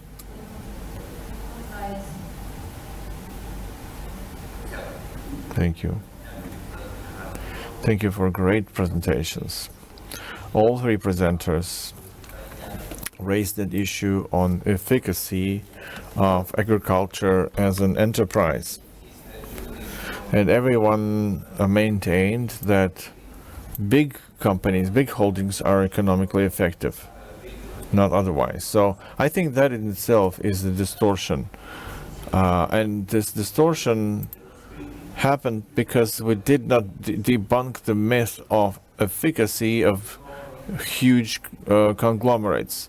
Europe measures efficacy in terms of paradigms of sustainable development, meaning to understand how effective is a farm is not only from their business effect, the revenue generated, but also by the environmental imperatives and as well as social imperatives. So that's why I think in our decisions we should always stress that efficacy of agriculture is still distorted, and that's why we have distorted results. So remember, since 2014, I was talking to the media who said, well, agriculture is now as rich as metallurgy in terms of selling their goods abroad. In terms of revenues, so they calculated revenues and they judged efficacy by that. We have to be better than that. Agriculture is not only that, it's always environmental, it's social problems. 70% of our territory has to be tilled. So what do you think, all three of you? Do we not underestimate these things? So, Ivan, I was talking about efficacy in the grain, in the grain crops. We don't have the VAT, we don't have the assets of equipment to give to small farms. But if it's in grain, in crops, in the cereals business, if they have small area, but they don't have a machinery, it's much worse, it's much more difficult.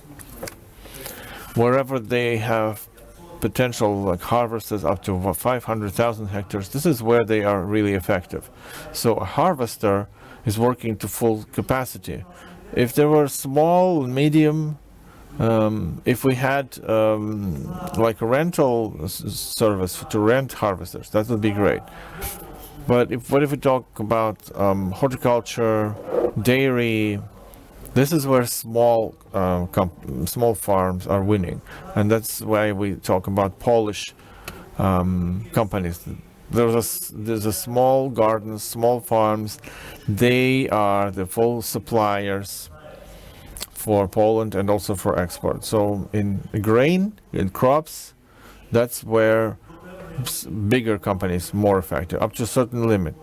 Because if it's outside the residential area, like bigger than the residential area, like 2,000-3,000, that's where the efficacy is is deteriorating, diminishing returns. So I don't want to talk about former Soviet kolkhoz, Soviet collective farms. Well, some reasonably big companies are effective. Well, big holdings, it's a nightmare. I don't want to start even. It's corruption. It's corporate greed, etc. So I will also add raised an important issue. If we look at the grain exporters, grain holdings, since they completely free from social responsibility, they totally relegated, like socialize the loss, socialize the cost, corporatize the wins. So if they would add to their efficacy social component, would they look as effective as they think they do? Now, a second question is related to, it comes from online. Yuri Kyukov, 24.1, the land codex in Ukraine, all the lands with water resources are considered the state property. Where there's a list to see where it is a communal property, where there's state property, how can we distinguish? The land code says that the state, the assets of water fund can be in private, can be a state ownership, can be communal. We have lakes up to 3 hectares, they can be privatized. So that article distinguishes that these are the general lands, they're rivers and water. So as for the land, water assets, like lakes, ponds, it says that if it's a water asset provided to a state company in the constant use, these are the land state property land. All the other water assets can be communal property. They can be even up to several hectares in private property. How can you distinguish? It's easy. If it's a water asset which is not given to use for public company, automatically they are in communal property. That's the way it is determined. Right, Mykola Strizak. I wanted to clarify and show an example of what the Farmers Association, they have clearly stated the agricultural vector for Ukraine, but from February 2024, we have to be very honest about what the situation is. A hectare, like I talked to the minister the second day he was appointed.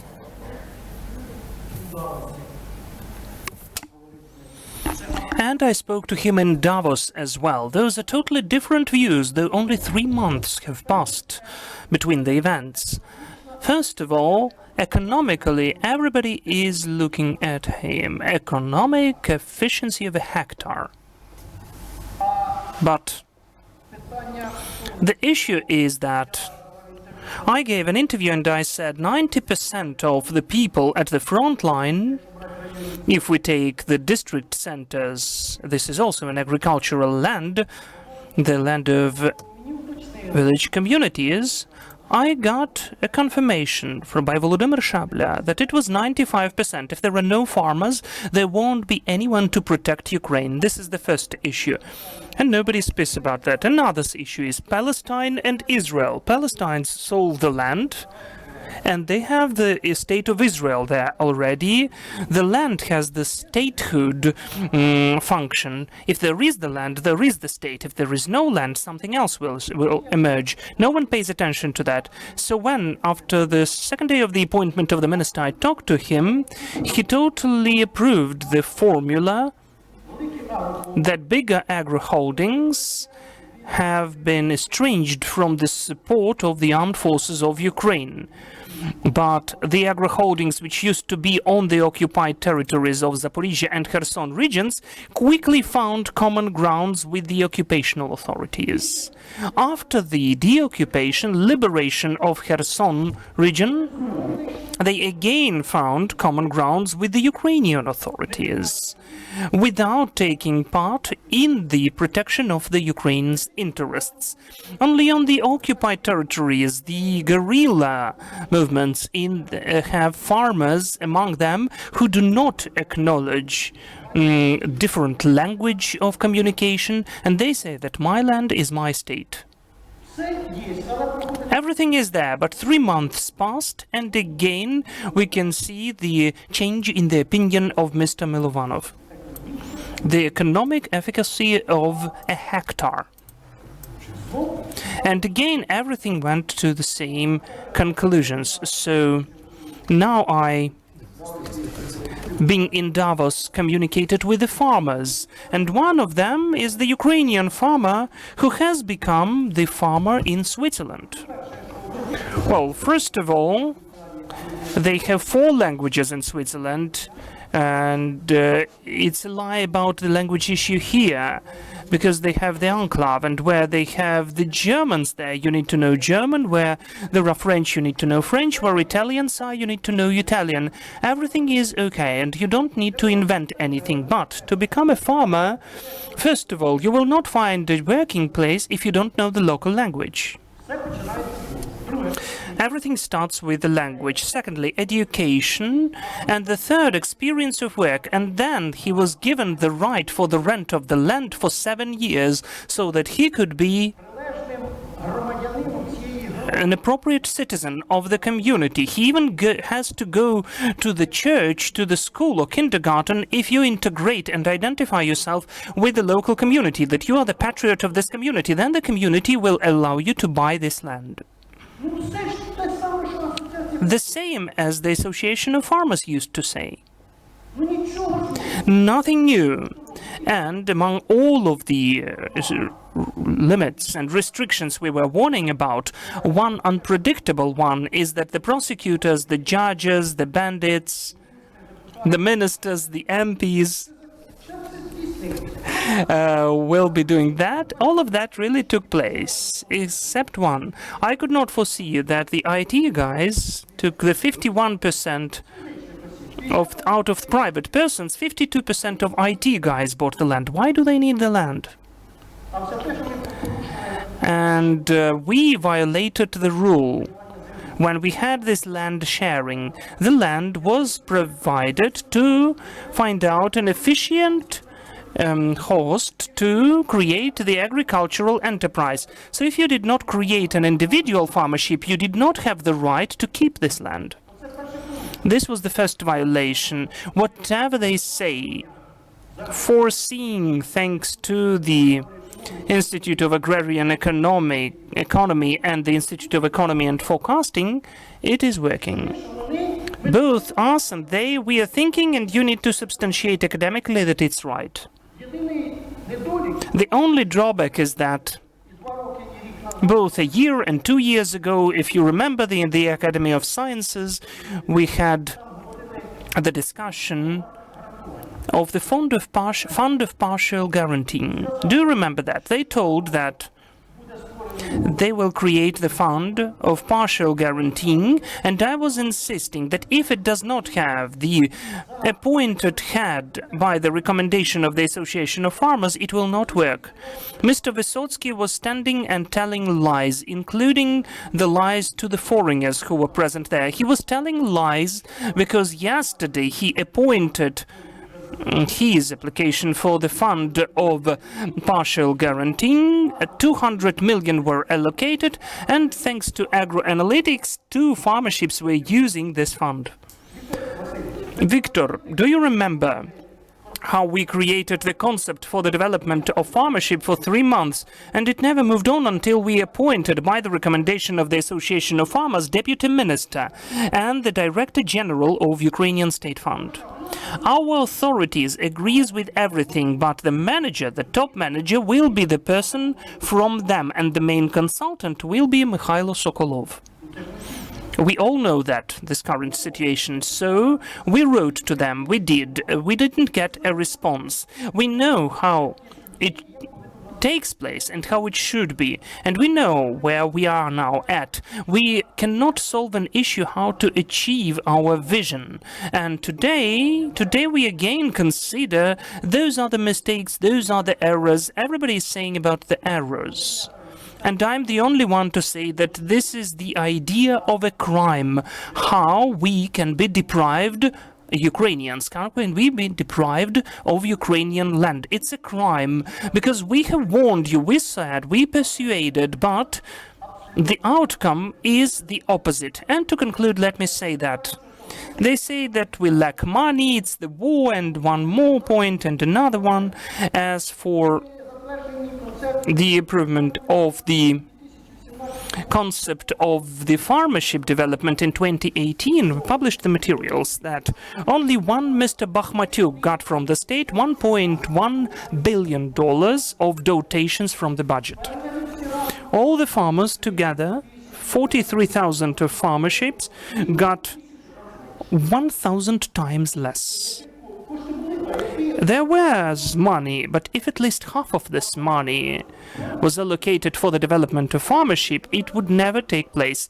To conclude, let me say, in Kirovograd region, as of today, people have more goats than cows. It does not mean that there are more goats, just cows disappear, because it's a special type of farmership. It's very complicated. It needs strength and finances. You need to be a fan to do that, but to have it, it is necessary to create conditions so that it could be developed, creating conditions. As of today, unfortunately, I do not see any mechanisms until the end of the war how we could influence our authorities to change their opinion and to stick to their promises. I think that our speakers really said nice speeches, but the only point is that they needed to speak more about private persons, as you have the opportunity to do that. And cooperation of academics and farmers, I think, should go on. Because the farmer who is driving the tractor, the car, he can do whatever he can. So I think that the academics can help us, but we need to support connection, and simultaneously with our interests, we need to help the academia, the science, highlight and protect the opinions, the ideas which are being born in these walls. Thank you. Thank you so much. Let us, please, I would ask you, stick to the regulations, to the time limits, because time is passing by. Two last questions, one from Zoom. Olga Donchenko raised her hand. Please, Olga, if you have a question, you can read it out loud. Alexei, could you see Olga Donchenko? Is she online?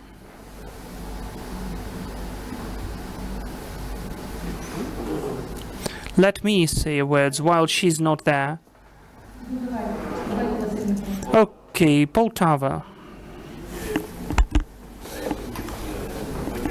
I would like to thank the speakers.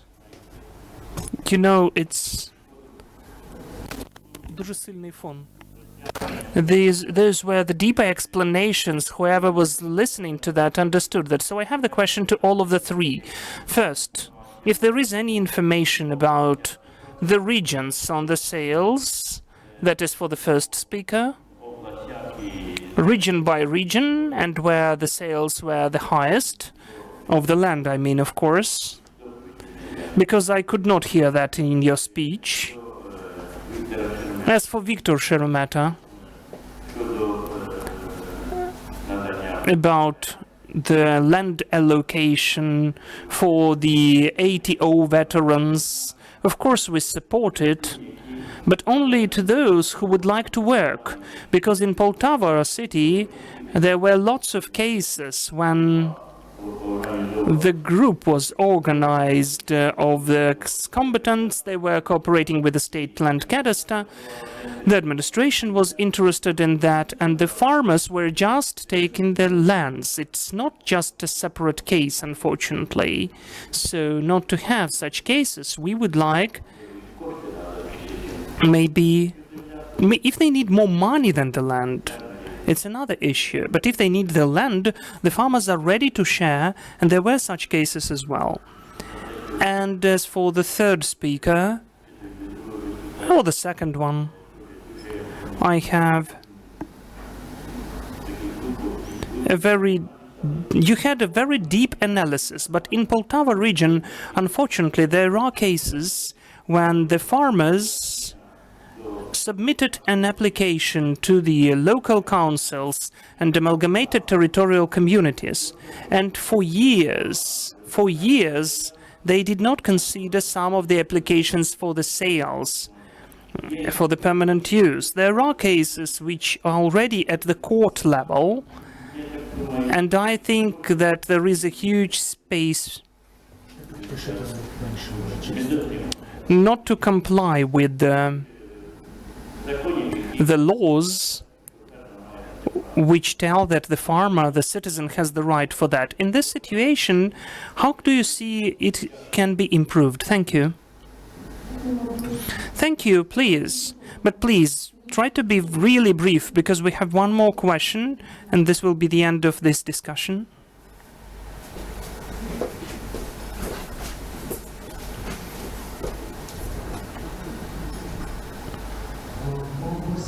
As for the regions, I can tell you in a nutshell about the private persons and legal entities together. Starting with 2021, the biggest areas are Poltava and Dnipropetrovsk regions. Approximately 100,000 hectares were sold in each of the regions. As for Kharkiv region, 80. As for Kirovograd region, 75. Vinnytsia region, almost 70. In Khmelnytsky region, 60. And then less and less and less. That is about areas. Thank you. Please, Victor. Vasil, I was saying that it was not just given and taken as if it was done in 2015. That is the transfer for the use with the future giving to the ownership. If the person is working at the land lot, not to deprive of, but to buy from the farmers. I was speaking about the frontline areas. Unfortunately, the people are already leaving, abandoning their land lots there. So I think it will be easy to do that there. Thank you. As for the issue of the sales of land parcels by the communities, every certain case needs to be analyzed, and their reasons as well. As the legislation gives the right, but unfortunately they did not create a specific mechanism from the perspective of the community. What's their obligation, what they need to do. That is why they form a so-called long-term red tape when the community is considered that the session, the MPs don't adopt some of the decisions, such things. So in this case, I think that you need to specifically regulate that into legislation. Unfortunately, we don't have it today. We know the whole story when the farmers would like to get land parcels in the ownership for the permanent use, and you know what the current issue is. They're always searching for the reasons how not to give it for their ownership. They seem that they can buy them according to the assessment, but this is the current situation as of today. Okay, thank you. And we also have one more question from the rural youth from Berezhane, please. Thank you. My name is Denis Vlasenko. A short amendment. I'm from Odessa city. I'm Now my sphere of activity is the youth work. I consult the local self-governance authorities, the work for the implementation of youth policy, and also I have experience of the founding of our own farmership, the universal closed cycle, where we implemented the processing of organic waste, the use of biohumus and so on. That's why I moved from Odessa to the smaller village closer to Odessa. As of now, I am a student of a separate unit of the Institute of Berezhany Agrotechnical Institute by ecology specialization. My question is a follow-up to the first question, which was about the efficiency of the smaller farmerships. And I would like to get to the lower level, to the family farmerships. Why?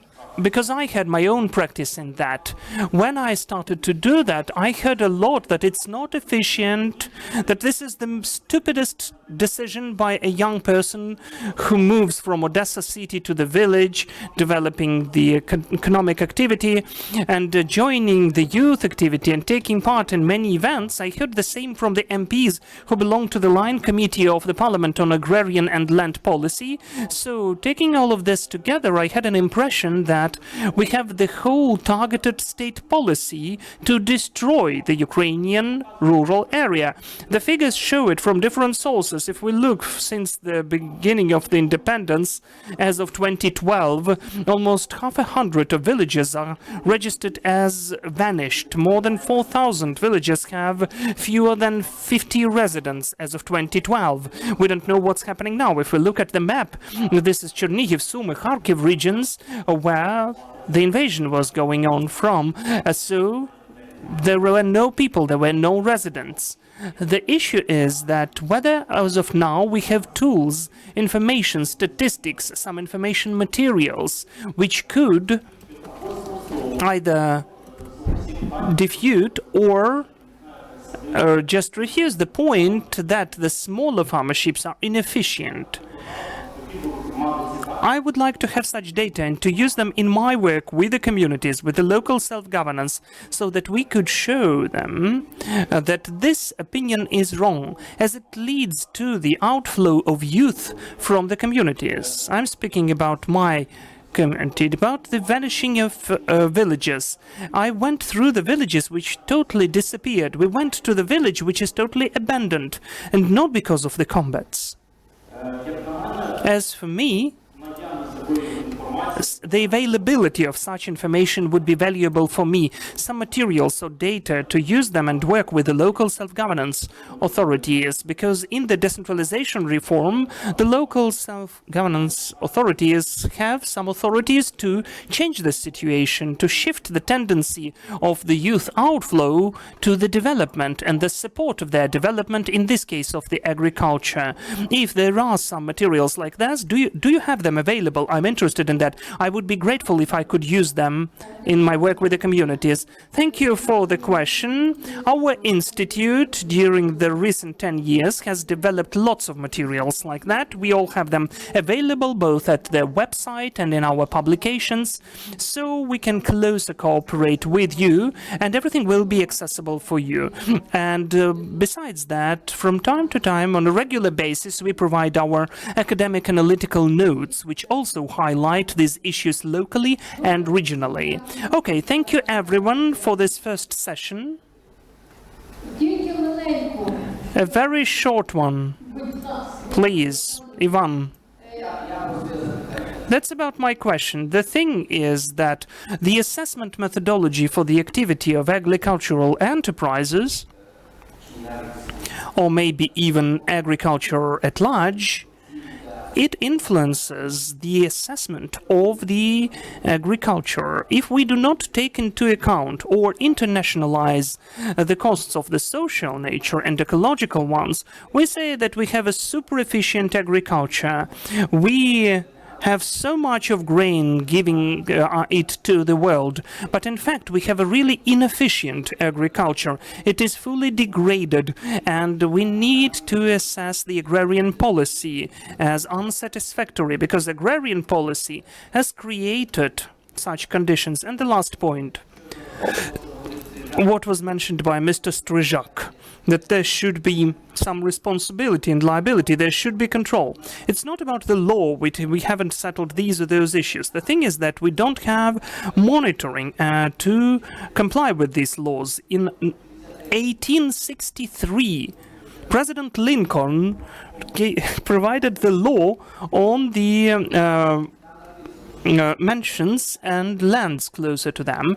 It is written in this law that the land is allocated to the citizen of the United States of America who achieved the age of 22 years old, is the head of the family, and who has never taken part in the war against the US and never helped the adversaries. So today we need to state that we have lots of such owners who are not just taking part in the war against Ukraine, did not just help the adversaries and enemies of Ukraine, they took part in the combats. That's what Mr. Stryjak said about the agro holdings, which were having good relations with our authorities, then with occupational authorities, and then again with our authorities. And it's not only about agro holdings, it's about other subjects of economic activity, so we should always remember about this norm which the United States have in the law. The enemies and the ones who are collaborationists have to be deprived of the right of ownership for this land, and it needs to be done now, without waiting when this land is in the hands of the foreigners or anybody else. Okay, thank you, Ivan, for such a conclusion of this session. Let us move to the next discussion. Please, who would like to take coffee or tea? You can take it simultaneously. The second session is about our European colleagues. We will now hear about an interesting experience, how the land issue is solved in some of the European countries. So first I'd like to give the floor to Vitaly Krupin from the Institute for the Development of Rural Areas and Agriculture of the Polish Academy of Sciences. That's a very interesting Polish experience, how the overconcentration of land in Poland is solved. Please, good day. Thank you so much, Elena, for the greeting words.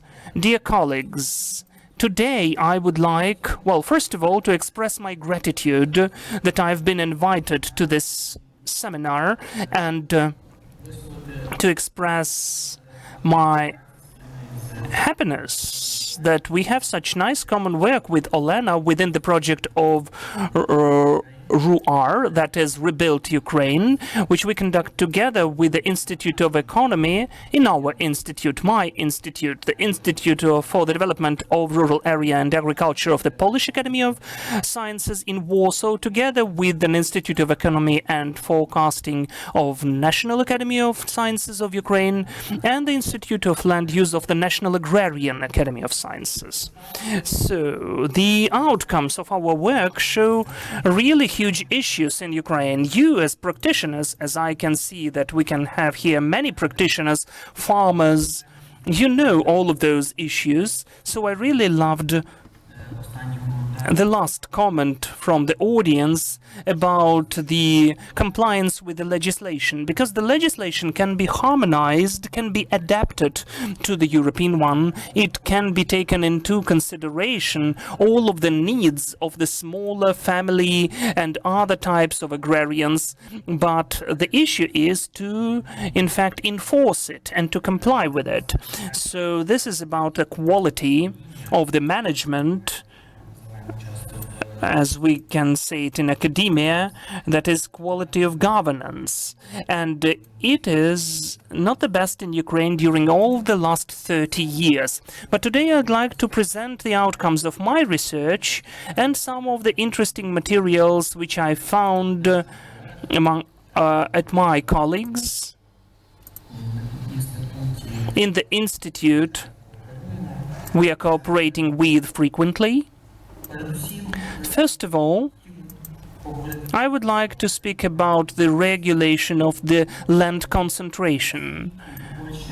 Whether Poland has this system of regulation in the state governance, and whether it helps not to allow over-concentration of agriculture lands in some hands, which is the problem for Ukraine during these 30 years, especially during maybe 20 years since they formed agro-holdings.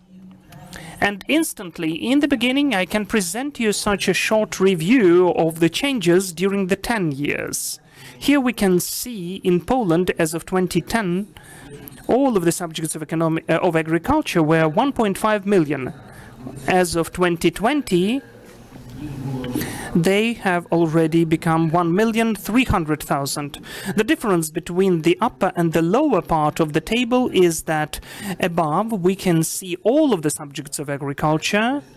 In Poland, we have a very specific system in comparison with Ukraine. It has certain differences. But at the lower part, we have individual farms. That is for the population and farmers, the ones which are not registered legally. So you can see the difference is substantial in the number. For instance, as of 2020, 1,317,000 was of all of the objects of agriculture, and individual ones were 1,310,000. So the legal entities are not that numerous, because the Polish system for the support of agriculture is substantially motivating smaller farmerships, agriculture, and provides rather nice conditions in the perspective of social provision for those farmers and their families. So you can see which changes took place during just 10 years. And now the subjects of agriculture are even fewer. Of course, there is the tendency of certain concentration, of certain decrease of number of such subjects. So the smaller part of smaller farmerships is merging with others. Those processes are very typical, but the speed shows that there can't be any of the serious shifts as it took place in Ukraine. You can see that in the groups of subjects and farmerships, we have the biggest decrease among those who had from 1 to 5 hectares, from 5 to 10 hectares. They are in red on the table. So this concentration is taking place, and it also transposes onto the bigger, as we say in Poland, but big ones are 20, 50 and 50 plus hectares. And again, I need to mention the following, that here in this table, it does not show, but for instance, as of the end of 2017-2019, the biggest agrarian enterprise of Poland had only 30,000 hectares. It did not just have them, they used them. I will come back to that later as well, because not all of this area of arable lands was in their ownership, and the substantial part was rented from the state fund. So we have such changes. Altogether, Polish legislation is working in two spheres. First of all, to prevent concentration. We have a separate legislation about the sales or the turnover of agricultural lands, and we have the legislation which is about the rent of agricultural lands. First of all, I'd like to focus on the sales and ownership. First and foremost, the main fundamental law which is functioning in Poland since 1920. Just imagine, 1920, and then, of course, it had certain updates and additions, but the main provisions of this law since 1920 have regulated the opportunity to buy the lands together, not only arable lands, by the foreigners. And so it's functioning until now. No foreigner can buy any land parcel construction or agriculture without special permit of the Ministry of Internal Affairs and the Land Administration. It takes 6 months. All applications are assessed on the criteria for state security, especially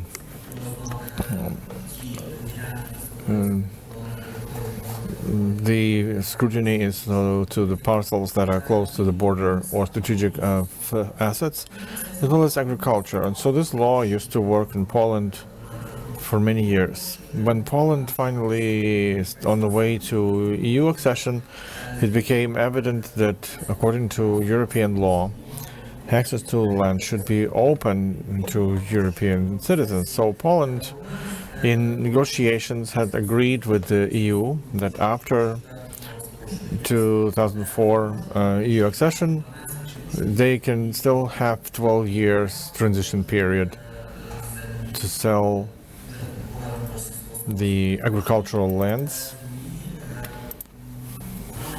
to citizens of EU from European economic space. So therefore, by the end of this agreement in 2016, a month before it would be suspended, Polish authorities introduce the amendments to one of these laws,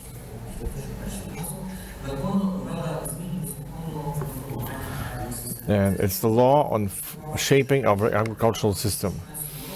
The law in 2016 was actually a ban, similar to the ban in Ukraine, with some dissimilarity. So according to this law, these new provisions that still work, although the ban was introduced into 5 years, but after 5 years it was extended.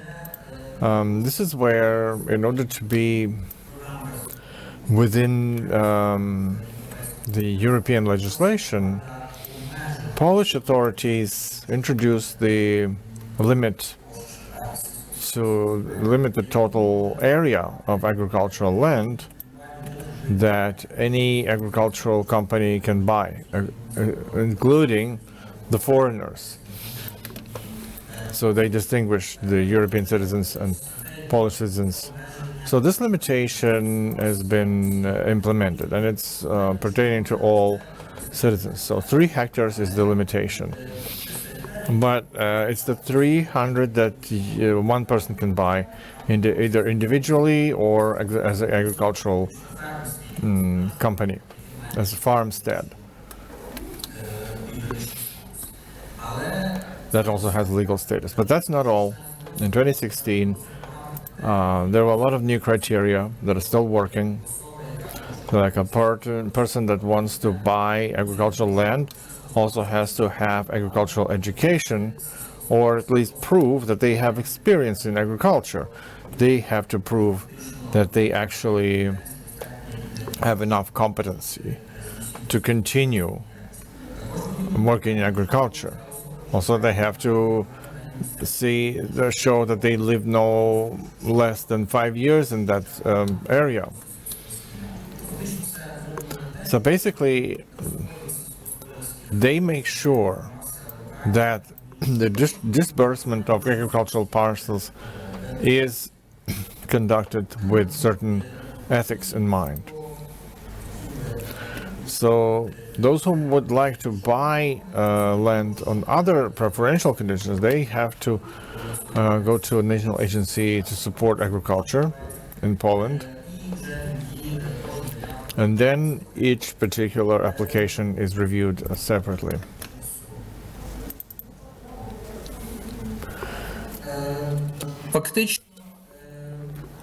So basically, another critical limitation that I would like to focus on is that the person who acquires the land parcel, as the Principle 6, also has to take commitment to work in agricultural activity in this land for no less than 10 years. Sometimes there are exceptions, but it still is part of the permit system. So what kind of effect it had? So now,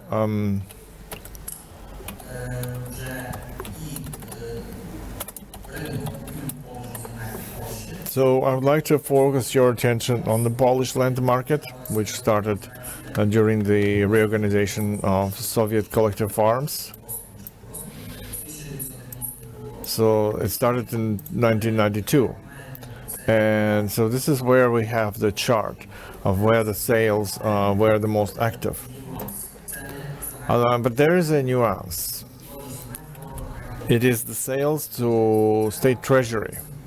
It's an institution of public property. It was created in 1992 to accumulate in this land bank all those lands that were in public property, that were used by collective farms.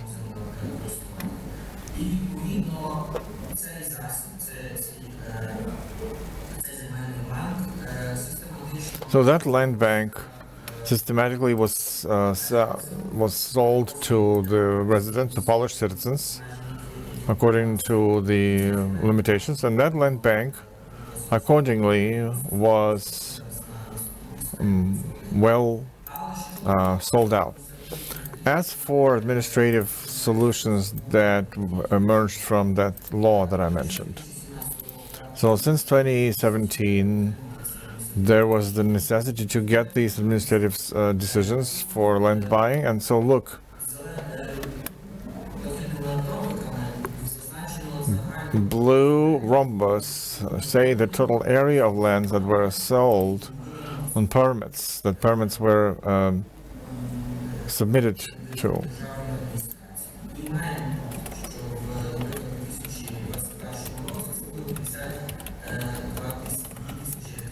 So 2,000 hectares, in 2022, 33,000 hectares.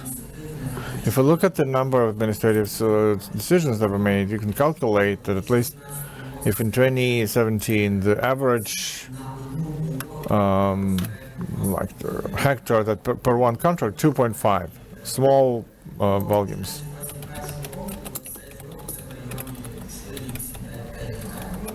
So again, 4.8 to 5 hectares. So even the permit system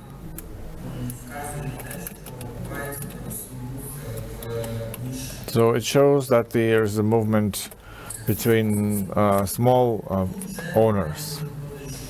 So here we have the market land of general. And this is where I would like to focus your attention on the blue line that actually shows you the general volume turnover of agricultural land in this year. We can see that in 2023 it was 59,000 hectares.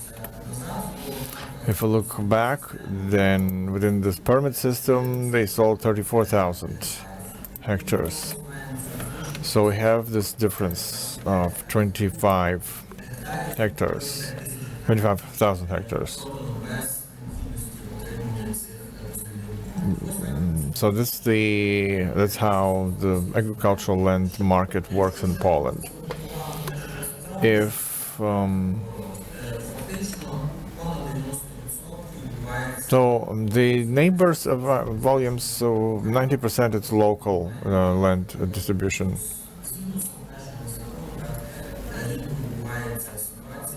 So it's infrequent where someone else buys this land from another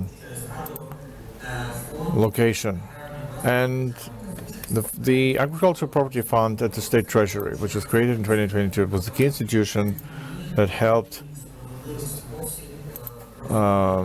to split fairly the lands that were in public property during the socialist system, and split them between the new owners, the farmers that were working in Poland. It's important to know that up until 2016, most of the land parcels in that property fund were sold into the property of the farms. In the recent years, some 10 years now, a major part of those lands are in rental, the remaining ones.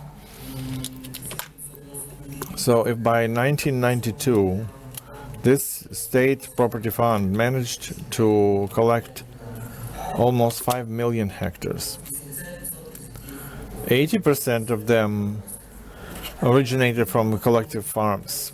socialist collective farms.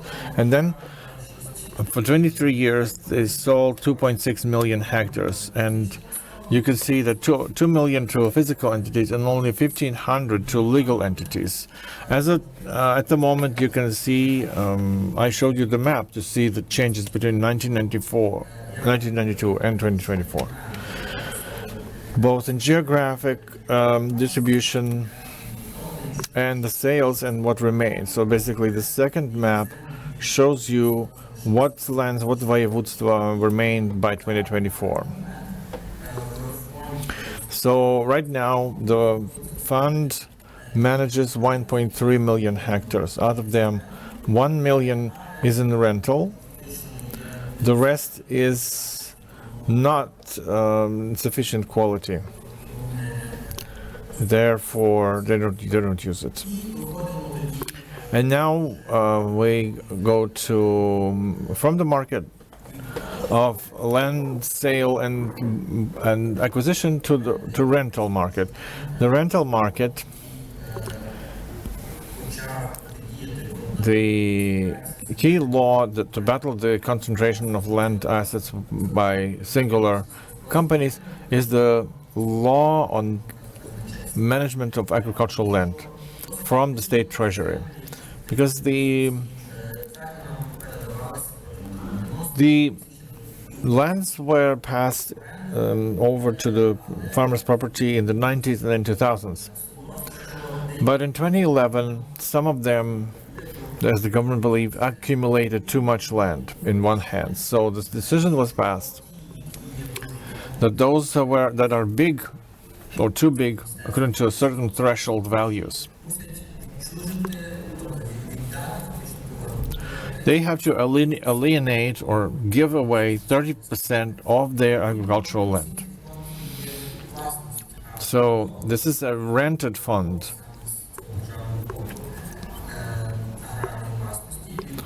So it is guaranteed by this state property fund. So the procedure was initiated with the top farms that had 30,000 hectares before 2020, and other farmer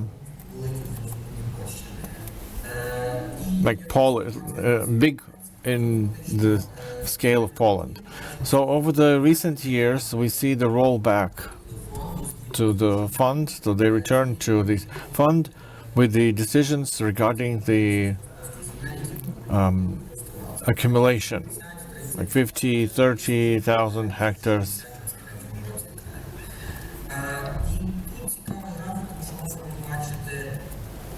And this is an interesting chart because you can see where the certain contracts expire, to what extent these contracts cover, how many hectares, and when do they expire, which is important because the large part of farms in Poland refused to agree to this proposal, to alienate, to give away their surplus, the 30%, and to pass them over to state property fund for redistribution. And so therefore, there's an expectation that those who refuse, there is an expectation that the contract will expire, and as soon as it expires, these land parcels, here you can see on the chart their areas by land, they are supposed to go to the state property fund, to go back.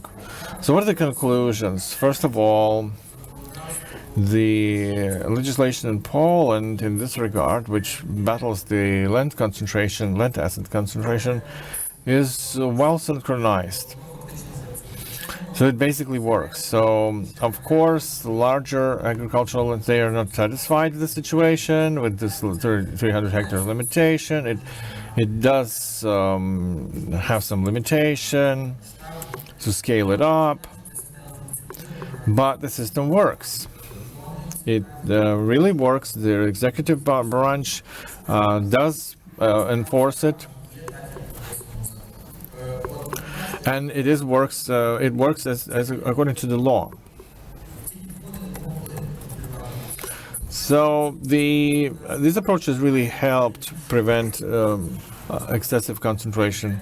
We have most of the companies have 5 hectares or 5 to 10 hectares. So the risks, of course, do exist in this area, in this type of control. It's like stringent control over land concentration. But why I think is important, these actions give a clear signal to other players that about the state policy, that we will maintain the rights of all players, regardless of the size or form of property. The law really works. Thank you so much. Thank you. So, dear colleagues, this Polish example,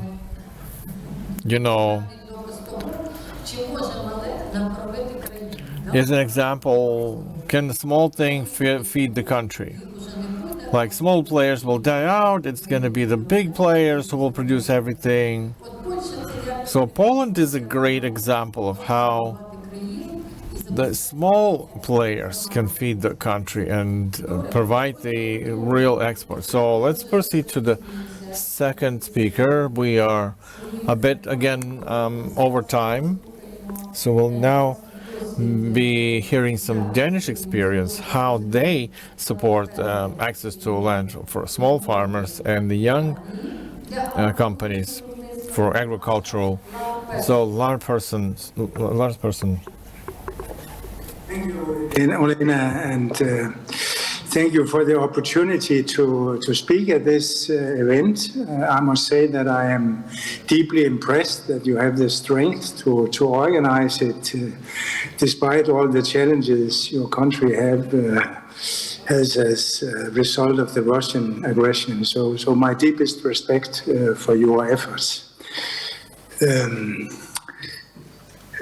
Maybe a few words about myself. I'm now chairman of the company I'm going to present in a moment.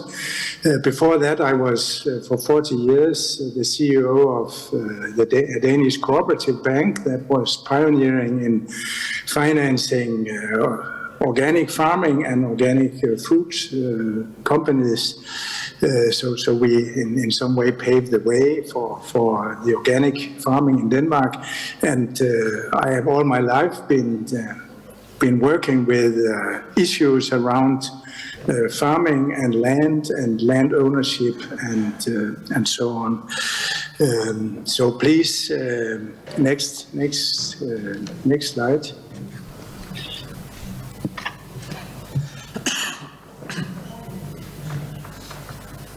Thank you. The name of the company, Land and Agroecology, can be translated into English like something like Danish organic farmland. It is it's established. It's a limited company established in 2017.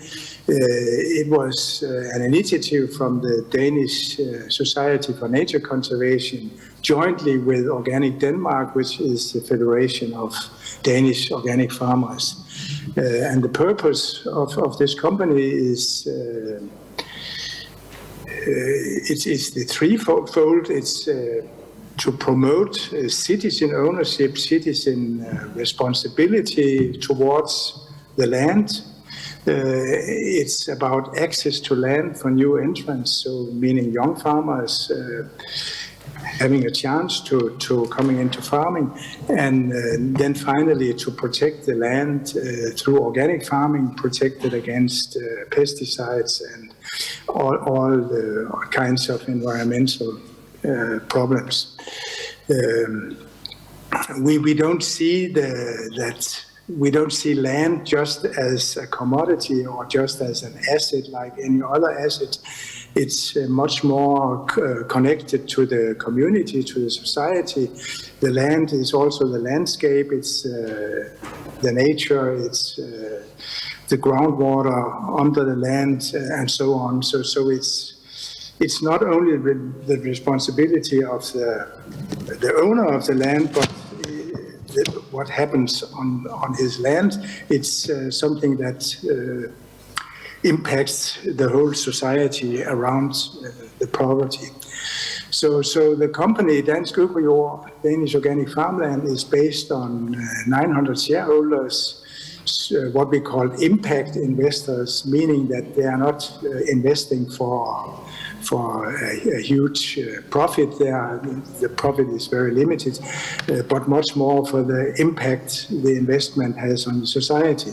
So we have a 6.5 million euro share capital, and technically we use then when we buy land, we also take a mortgage loan, so we can, each time we have 1 euro share capital, we can buy land for 3 euros. So it's a gearing structure. So far we have invested 14 million euro in 14 farms or pieces of land, so around 900 hectares. On the map you can see where it's located in the country. What we will what our main focus for the future will be multifunctional land use. That is something I will talk about later on.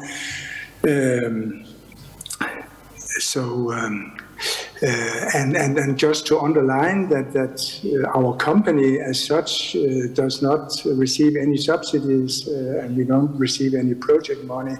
So we are based entirely of a commercial basis. So just that you know that, and we are a proud member of the European Access to Land Network, which is kind of co-organizing this event.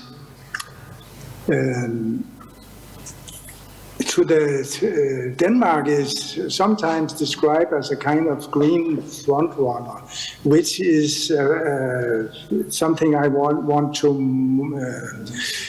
modificate a little bit, because we really have some heavy challenges from an agricultural and environmental perspective. We are the most cultivated country in the world. Besides Bangladesh, we have 60% of the surface is farmland, and we have less than 2% protected nature. It's the lowest level in the European Union. We have an enormous amount of farm animals. We produce something like 30 million pigs every year. We have 1.5 million pieces of cattle and hundreds of millions of chickens produced. And since Denmark is a small country where there's no place that is more than 50 kilometers far from the sea, so this enormous amount of nutrients that comes into the soil and into the waterways ends up in the sea, and we have the whole east coast and all the fjords that is coming into the country from the sea are practically dead. There are no fishes anymore. There's all these nutrients simply have destroyed the marine environment. On top of that, we also have contamination of the groundwater with pesticides, and the groundwater is what we use for drinking water. So normally we are proud of the fact that we don't need to clean the groundwater besides from mechanically cleaning. But today we have really problems with the groundwater wells, that more and more of them cannot be used anymore because the water is contaminated with the pesticides, and the water utilities has to dilute this water with water from more clean water wells. And also the biodiversity suffers. We have a strong decrease in the number of birds and other animals, particularly the species that are living in the open land. So this is also a big challenge. And then we have a heavy competition on the limited land. We are a small country, as you know, but it's not only farming that wants to use the land, also for nature conservation, for energy, for infrastructure, for cities. there's really a heavy competition of the land, which leads to rising prices. And because of the environmental problems I already mentioned, we have now a heavy debate that is getting more and more heated. So between people not living on the countryside who think this is too much, and the farmers feel a little trapped and in the dead-end road they have moved into and don't see how can they get out of this industrial farming methodology. We have a very strong agro lobby, and so they can more or less decide the policies. The politicians are rather weak on this, so we really have an issue there. After 40 years of discussion, we recently got a political agreement between government and farming industry. So it's called the tripartite agreement. The third party should be the Nature Conservation Society that foresees that 400,000 hectares in the coming years has to be moved out of farming and changed into forest or other natural habitats, which of course again will lead to rising prices. So you see here the average prices of an hectare farmland in Denmark after a stable period after the financial crisis 2007-8, where the prices were extremely high. We are now seeing again rising prices, and combined with a higher interest level we have nowadays, it's normally not possible for a young farmer to buy land and pay interest or lease out of what he or she can grow on the land. So that means that the already established farmers has an advantage when some land comes to sale, and also rich families now buy land as an investment or to improve their CSR policies in the companies they have by planting forest, etc., etc. So next slide, please. Just a few statistics on the land concentrations. We have 2.6 million hectares of farmland, and in 1960 we had 200,000 farms. Today we have 30,000 farms. 70% of the farmland is managed by 6,300 full-time farms. A full-time farm is a farm that can create a living income for at least one person. And the average size of these farms are nearly 300 hectares. The remaining farmland, 30%, is managed by 24,000 part-time farms, so with an average size of 32 hectares. Nowadays, 50% of the farmers are older than 55 years. That was only 31% in 2010. So, and the average age developed from 49 years to 54 years from 2010 to 2020. So we really have a generational challenge that the farmers are getting older, and it's at the same time much more and more difficult for young farmers to get access to land. And on top of this, we see an ongoing development towards more farms owned by companies and investors and less owned by families. That was what we already heard from the Ukrainian situation, as far as I understood. We have in Denmark, I think, the second most liberalized farm ownership legislation in Europe, so practically everybody can buy land.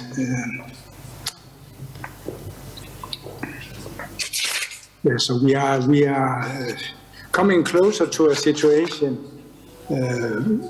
as we had 250 years ago, where a few noblemen owned more or less the whole country. And here you can see the development in 13 years for full-time farms, less than half of the number of full-time farms. And as the conditions are today, we see this development will continue, unfortunately, in the years to come. Yes, now we come back to the company I'm chairing. So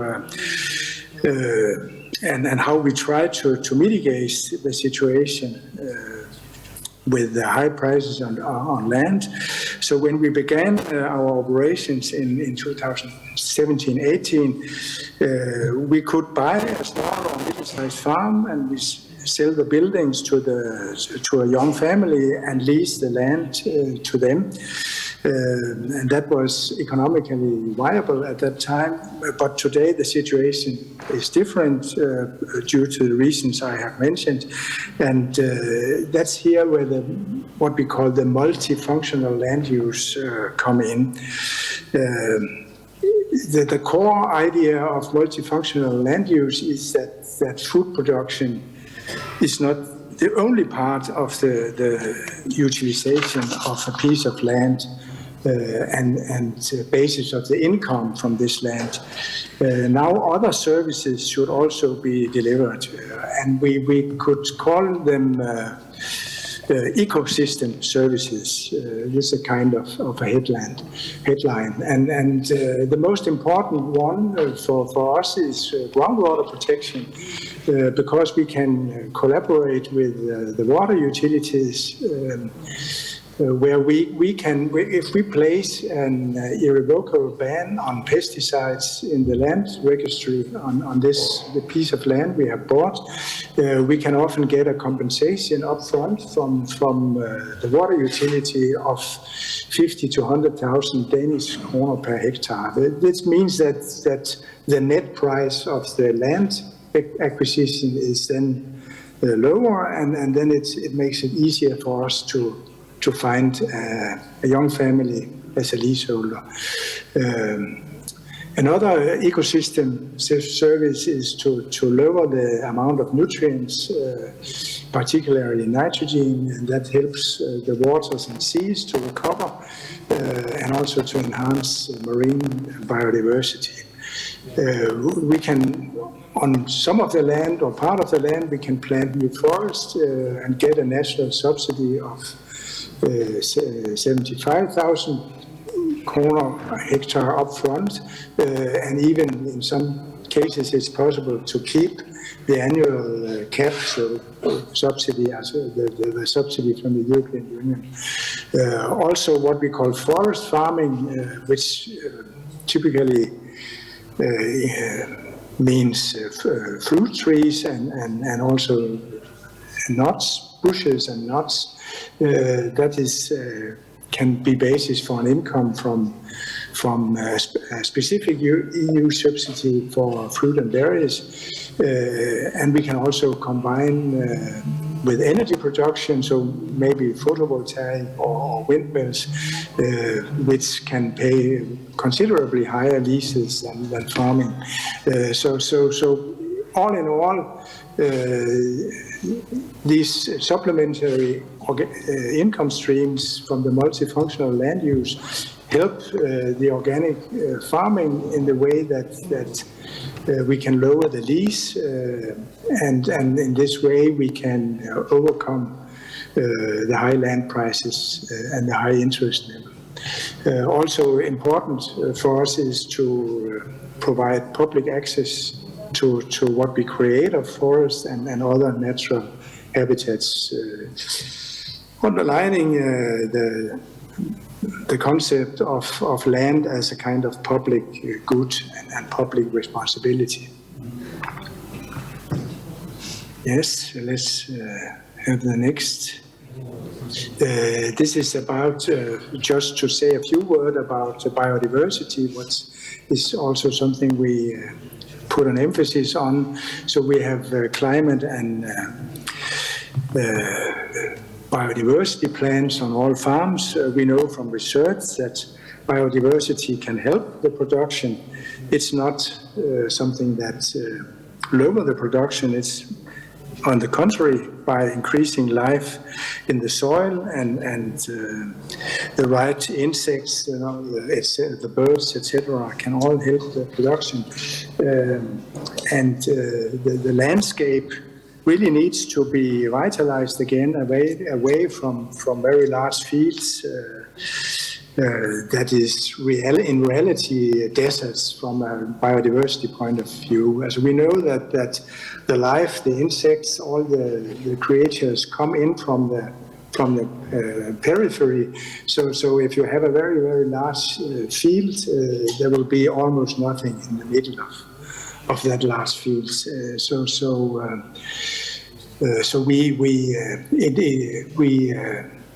We see the importance of shelter belts as to have rows of trees at a certain distance, so that the fields don't get too big. So we collaborate also with the National Innovation Center for Organic Farming, who will follow up on these climate and biodiversity plans we have on all our farms.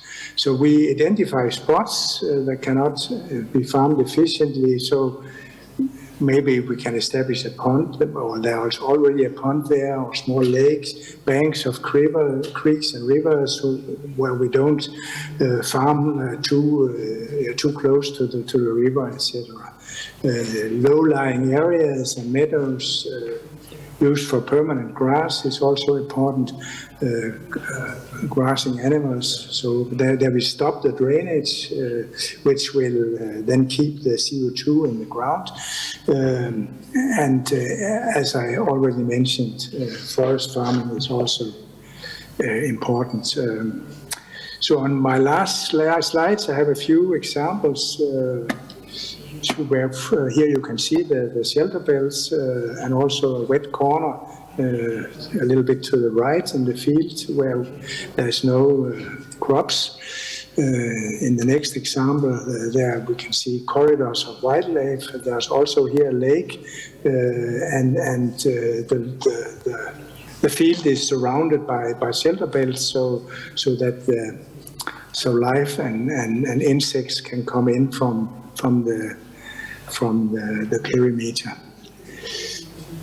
Yeah, thank you very much for the impression, the opportunity for me to share some of our experiences, and Slava Ukraini. Lars, thank you so much, dear colleagues. That was a very interesting type of experience, how people solve the issues on agroecology in the well-developed countries of European Union. It's not just some words which don't bear to any actions. Those are certain examples how in practice we implement all of those initiatives of agroecology and how they're working. Okay, now we need to move to the next speaker, Attila Schatz, who is the founder and member of the board of ALPA organization from Romania. That is a very interesting initiative which he founded in Transylvania. So please, Attila, how does the Eastern Europe provide the necessary conditions for the farmers, and how do the farmers provide agroecological activity? Which initiative exists there? I hope you can hear me well, and maybe I hope you can confirm that, and that you can see my presentation, which I also hope that it's visible. Yes, Olena? It can? Tak. Yes, everything is okay. Thank you so much. Thank you. So my name is Szöcs Borús Miklós Attila. I'm a small agroecological farmer, goat farmer and fruit farmer implementing an agroforestry project in the northwestern Transylvania, in a beautiful region which we call the bioregion of the land of Kalotaszeg, Kalata. I wanted to start, I know that we are a bit over time, and I wanted to start with a question because I want to leave you with a very important question, and maybe you can also debate it while you're having lunch. And I've been listening very carefully to all the presentations, and I'm very appreciative of the extent to which you go to debate about access to land, about the land governance, land regulation and tenure, especially in these fragile times for Eastern Europe and for Ukraine. So I'm very appreciative, and I'm still I have this good remembrance that the president of ABZU and Adri have been here and visiting us in our beautiful bioregion, already connecting on the issue of land.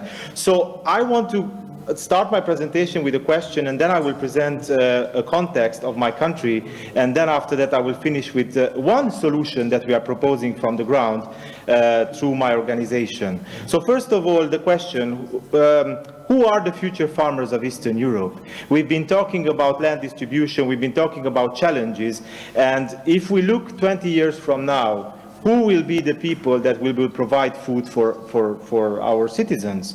Who are the farmers and how do they look like? And what is their interaction with other farmers, with the public and with nature? So that is a question that through our organization we would like to pilot out. But first of all, I would like to give a couple of information about about Romania. So basically Romania is one of the larger agricultural countries of the EU.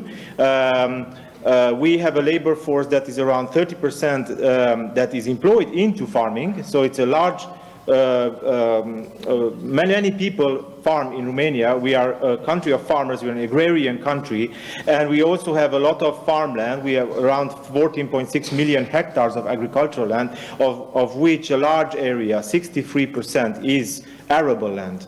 And that makes us one of the sixth largest agricultural land holder of the EU, playing a significant role both in what we call food sovereignty, so providing food for ourselves and deciding how that food is provided as communities, but also Romania is a major player on the multinational market of agribusiness.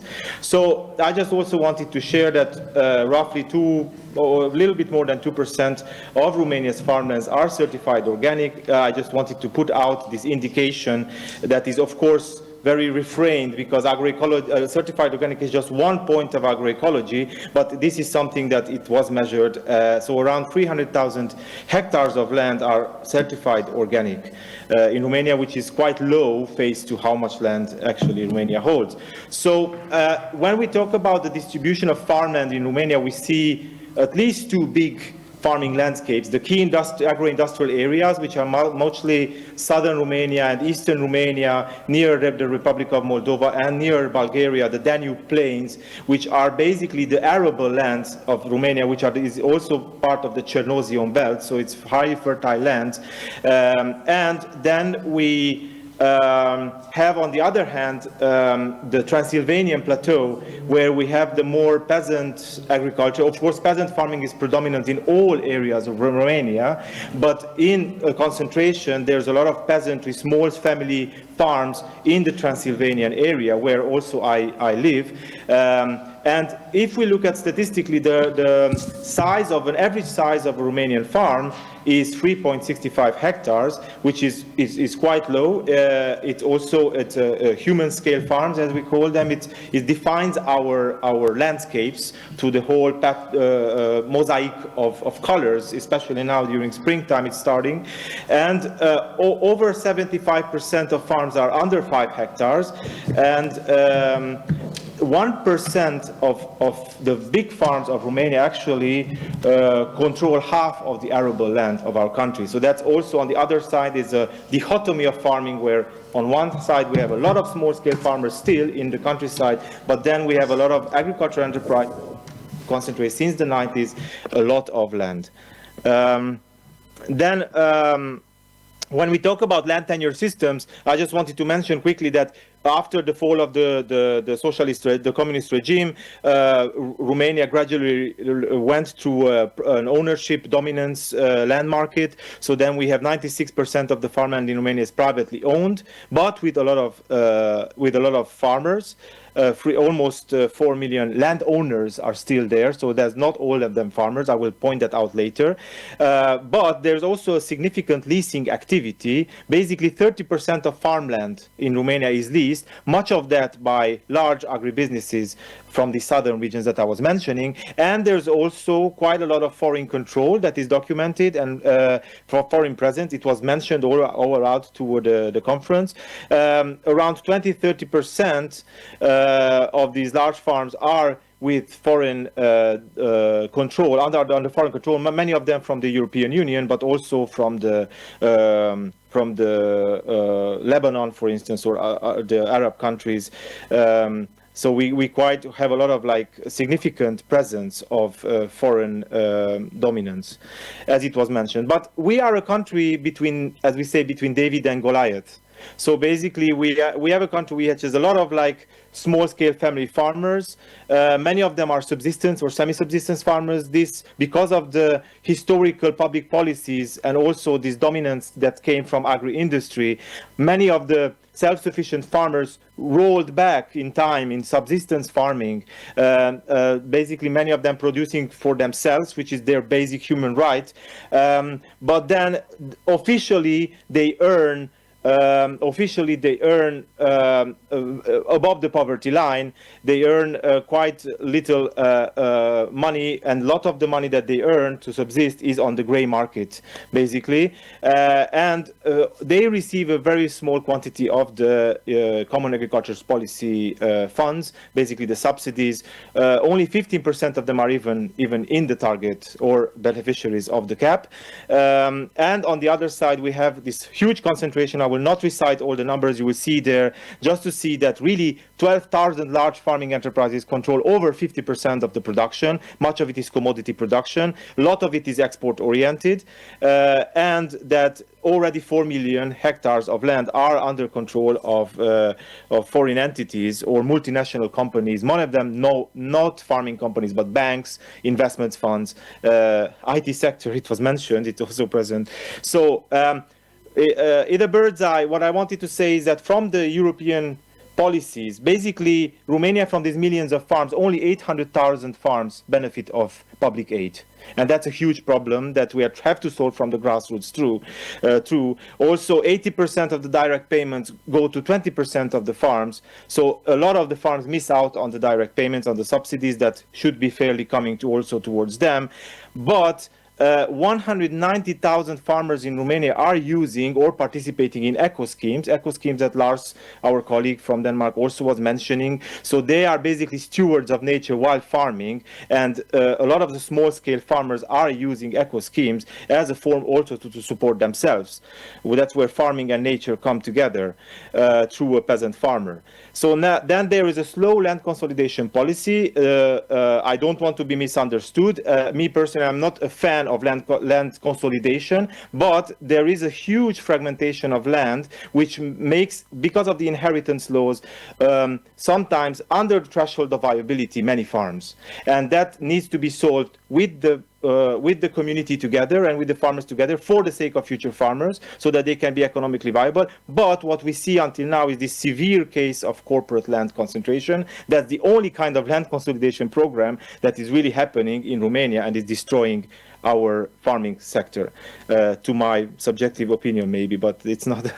Then from the Common Agricultural Policy's National Strategy Plan that we have, there is really little public consultation on how funds could be absorbed, on how access to land can happen, so that a lot of it goes towards civil society to support farmers, for instance, in giving extension services or consultancy, which is many times, if it's not civil non-profit society, then it's very expensive private consultancy, which many farmers cannot afford. And then, of course, support for future farmers is paradoxically low. While so much money was invested into creating funds, billions, to be for future farmers, Romania in the last 10 years approximately aided the setup of 13,000 young farmers, 13,000, when it could have been done millions through CAP funds. So that being said, there's a lot of agroecological movement happening on the ground. Of course, the peasant agroecology, peasants are a bedrock, a fertile bedrock for developing agroecology in Romania. So, for instance, certified organic farming is on the rise, and especially small-scale farmers are accessing the certification procedures, and while that, they are also enhancing productivity. This is already shown on a national level, how agroecology is contributing to a boost of productivity, actually, while safeguarding biodiversity, which is an important indicator for agroecology. And there is a lot of cooperation is happening on the ground in a highly competitive landscape. I will finish with the first part of the presentation with the problem of farm succession, which is, it's already mentioned that it's also similar like in Denmark. The average age of a Romanian farmer is 58, and 40% are over 65 year. So a lot of farm abandonment due to old age or death will happen, and is happening currently, and only 7.5% of farmers are under 35 years old. So we have a huge problem with the next generation of farmers. Then there's a lot of out-migration from Romania, which is also already well documented. 3 million Romanians have emigrated, much of them from the countryside. So there's a lot of land ownership that is happening in Romania on a small scale, but a lot of land abandonment also that is happening. Land that needs to be repurposed, reused for the sake of agroecology, not land concentration for agro-industry. And then there's also governmental initiatives. As I said, a lot of money is allocated, but with little results on settling young farmers. So then here comes an idea. It's a grassroots idea that is very well piloted out already and experimented in the European Access to Land Network, of which also my organization ALPA is a proud member. And that idea is how to create citizen involvement, how to create mechanisms so that their extra family farm succession initiatives can happen in a land where there's a lot of concentration and abandonment at the same time, how to push for more succession towards new future farmers. So that is the purpose of ALPA, Land for Life, our organization, which is an bioregional organization from the north of Transylvania, close to our Ukrainian friends. And our mission is basically to set up a land trust that through which we secure land for future agroecological farmers, much like our friends from Denmark, basically facilitating the transfer of abandoned land, farmland, or repurposed land from agribusiness, take it away from and give it towards future farmers. We have been established quite some time ago, but we have been piloting out the different tenure system and how it can work as a facilitating body between the farming community and the land owning community. And our purpose is also to conserve biodiversity, which we believe that farming should not be always rather to be farmers or conservationists. Farmers are conservationists if we are doing farming right, which is through agroecology. So the two worlds coming together should be primordial, as Lars was also mentioning that their experience from Denmark shows how biodiversity can play such a key role in producing food and protecting our lands. Basically, another important point that I wanted to highlight, I'm almost finished, is the fact that we act on a very grassroots level in one specific area of Romania, but we want to be what we call glocal. So globally local. So really to provide a multiplier effect, blueprinting and benchmarking of how land can be facilitated towards future farmers, how to invite farmers into our bioregion, to train farmers, to work with them and have a secure environment where they can develop as a full-time agroecological business plan in our bioregion. And that are blueprints that we can provide for other similar organizations setting up, even in Ukraine, if it's the case. And also, it was mentioned the idea of the commons. Like there are a lot of common lands in Romania. Basically, shepherds use a lot of common lands and herders. And it's important that these commons are also abandoned in Romania due to the lack of cows, as it was mentioned already, and how to bring new farmers and supporting them the access of the commons, which is administered by local authorities. So a good collaboration with local authorities has to be primordial, and that's what we are doing. So indeed, our objectives are to create farm succession, how to migrate the Romanian land law, which is based around preemption rights, and how to create future farmers a top-level preemption right, because they should deserve first-hand access to land so that they can practice agroecology. There's a lot of mapping that has to go on. So, of course, on a European level, there's this very great initiative creating a European level land observatory, and that is so important because many times we don't already know who are our neighbors in the countryside. So a transparency over land transactions and the transparency over land use is primordial so that we can develop future farmers. And this is something that we are heavily working with the European Access to Land Network. And then my final slide is that basically ALPA started up as a pilot foundation, like a land trust. So our main future actions are to develop this land trust. We already have more than 10 hectares of land as a pilot case to see how we secure that, and now we learned a lot, so it can exponentially can grow. It's also to work with future farmers. There are a lot of future farmers. We need to be very open and diverse again when we invite future farmers, because we live in an era of right-wing populism where future farmer can only come if they are from the area, Romanian, male-dominated. No, we would like to open up the farming opportunities to people who really want to farm and actively use the land. That is part embracing our European family, and that is very important for us. And then, of course, hand-in-hand training and networking with farmers on a regional level so that they can get first-hand experience, because many young people from agricultural schools, they learn a lot of theory, but if they do not have a family practice, then they don't know how to implement this theory. So a lot of support is needed around this, and this is what we are developing in the future. So there's a lot of blueprinting that we can share. We are very excited to be keeping connected with our Ukrainian friends and with the situation in Ukraine. We hope for a European Ukraine, and we hope for farmers, small family farmers, private landowners, small private landowners, to have its central part in your Ukrainian land system. And that's why we are also solidary with you here. So Slavia Ukrainian, and I hope to engage with some of you through the discussion. Thank you. Героям слава. Glory to the heroes. Attila, thank you so much for your enthusiasm. As always, you were speaking very quickly, but our interpreters coped with that. So thank you so much for the information. Dear colleagues, you were listening to the 3 speeches. Please stay in touch, our dear speakers, with us still. Maybe there are any questions. As I was notified, we don't have online questions, but maybe we'll have offline ones. You were listening to the 3 speeches, the experience of the countries of the EU, older members, newer members of the EU. So how, at the level of the state, they regulate land relations, that was the experience of Poland, and how civil society is regulating land policy in the countries of the EU, creating trust funds, land trusts.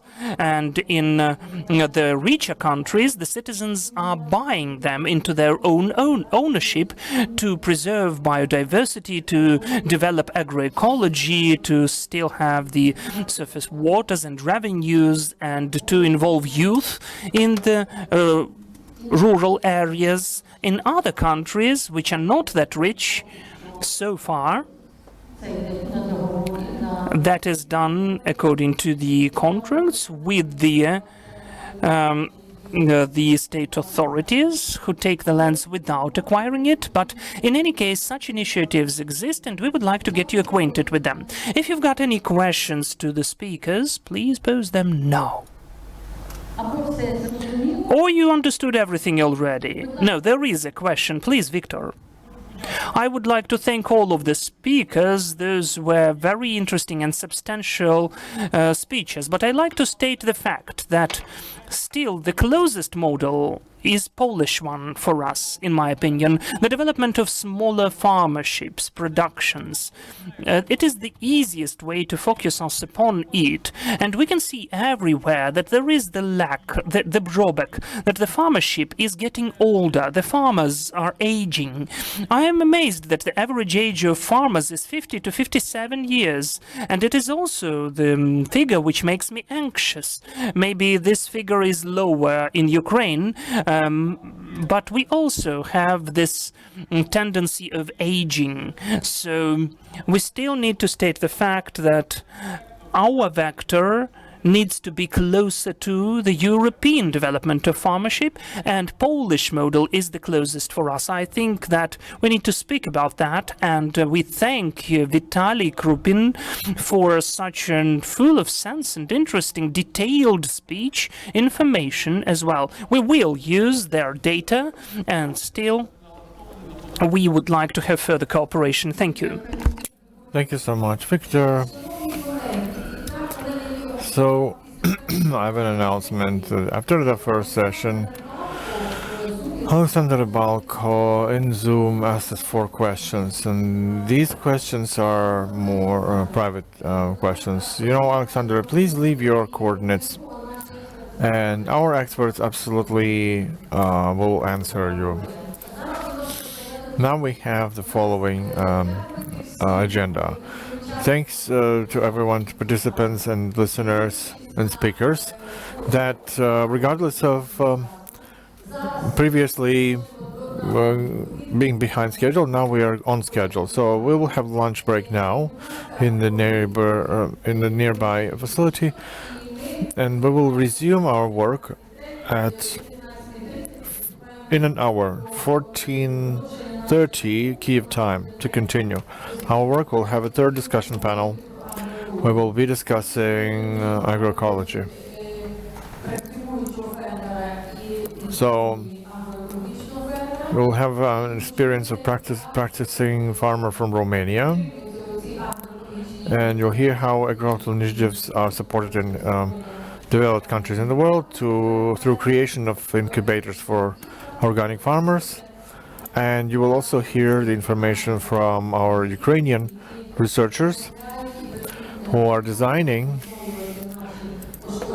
the ways to restore our soils by natural methods, and what are the practical results that they have. Thank you. So thanks a lot, everyone. Please join on us on lunch. Our discussion panel is the third one in an hour.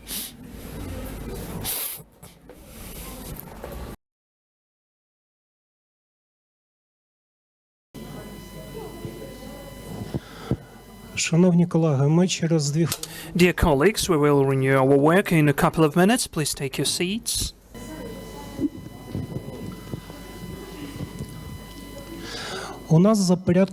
So according to the agenda, now we are having a discussion panel number 3, which is devoted to agroecological initiatives in the EU countries and in Ukraine as the way to the resilient agrarian development.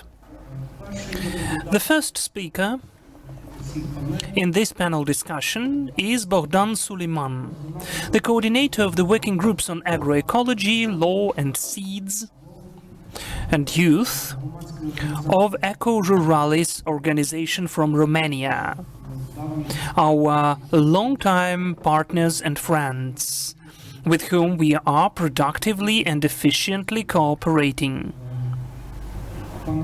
Bogdan, if you are with us.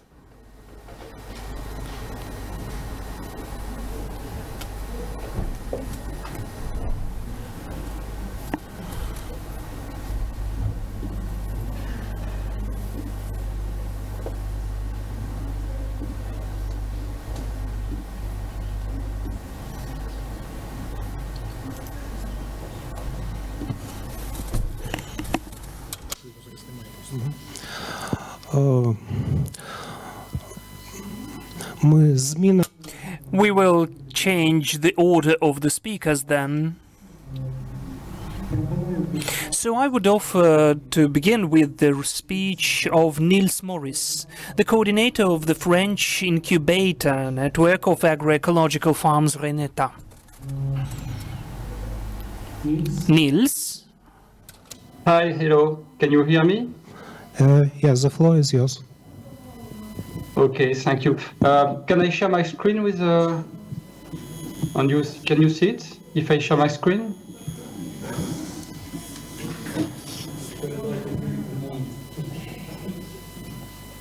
Yes, we see it. Yes, it works. Yeah?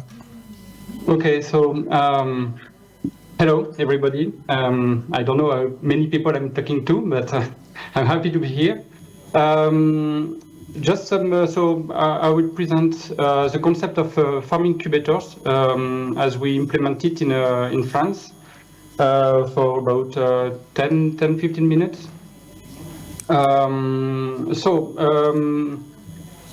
I'm working for the French National Network of Farm Incubators.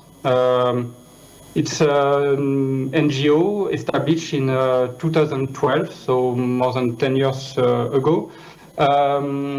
It's a huge community of practice with a very huge diversity of stakeholders, members of our organization. We have some cooperatives, some public authorities, some rural development associations, some farmer association, training center, chamber of agriculture. And we have all in common in our organization to have the same concern about how to help people to get into farming, especially people that are not coming from the, farm family. I mean that we call them the newcomers in agriculture, and we help them to start progressively their activity without taking risk. So about our spreading in France, so we have a map of France. We are about 80 members now in Reneta, and it means that we host about 350 aspiring farmers setting up their own farm in our farm incubators concept. So just some few words about the French context is some few lines. We have a sharp decrease of the number of farmers, and it's 50 years. I mean, it's quite the same in all over Europe. And nowadays, the renew of generation in agriculture is not coming from the family. It was the traditional way of taking over a farm was to be taken over by a son or a daughter. No, it's not anymore. It's mostly 1/3 of new farmers are coming outside of a farm family background. So it's a chance for agriculture, for farms to renew the way of farming, and especially to set up some agricultural and more ecological farm, some small farms, but this kind of public, they are quite, they faces a lot of challenge to get into farming. For example, the lack of experiences, the lack of money to access to the land, to the means of production. So our organization, our members, we help them to start progressively their project. So what we provide is what we call the farm incubator period. That means that we help them to start progressively their own farm in autonomy, in a full-scale size. I mean, as if it was their own farm, but in the limited period of time and in a protected environment. That means that it's a trial period, so that they can stay for 1 year to 3 years, but at the end they can quit, if they can abandon their project if it's not working. So it means it's just a trial period. So the objective of this trial period is to help them to evaluate their project and also themselves if they are okay to work in a farm for the rest of their career.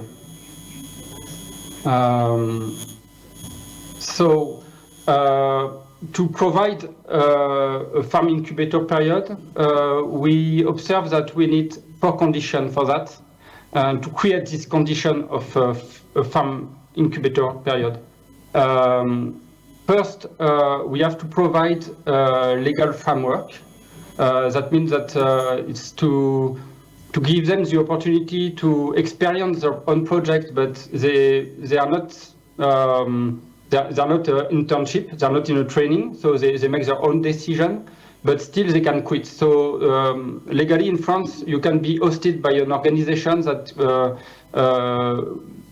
lend you to the legal framework, so that you can develop your project as if it was your own farm. So that's the first condition, is to have a legal framework.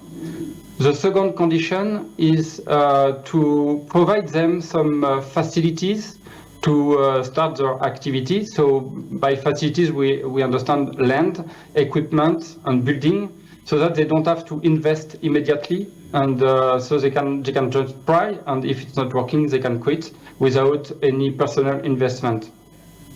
So that's the second condition.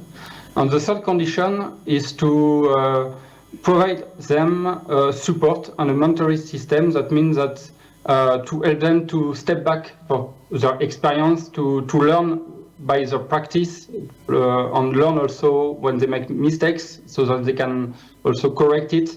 So to have a farm incubator period, you have to have some support or mentors to help them. So it could be a technical support, it could be a marketing support, it could be accounting support, any kind of support that helps them to learn with their practice. And all these conditions can be provided with a necessary cooperation on a level of the territory. So, for example, on a territory, you will have a local authority that will buy and equip the farm and provide land, and then you will have a kind of organization that play a role of incubator that lend the statue. And you will have some farm organizations that will support the person to get during the trial period. So all incubation situation, all incubes are very singular stories. There is no, as I said, that there is about 350 persons now trying to set up their own farm, but they are all single stories. So here is, for example, three kind of process of kind of incubation situation. First, it could be a farmer who wants to retire, so he will host someone, an incubee, and share the farm during the incubation period. And if it's working, the new farmer will take over the farm. A second example would be a farmer, an existing farm that is looking for partners. He wants to get associated with someone else. So he will host an incubee also for 1 year, 3 years to check if it's okay, if they manage to work together and to build the cooperation. And at the end, the new farmer will join the farm or leave if it's not working. And the third example would be a local authority that own lands, and they want to develop some specific production, like for example vegetables and supply chain, short supply chain. So they will host incubees in their land, and after the trial period, if it's working, the farmer could stay in this farm.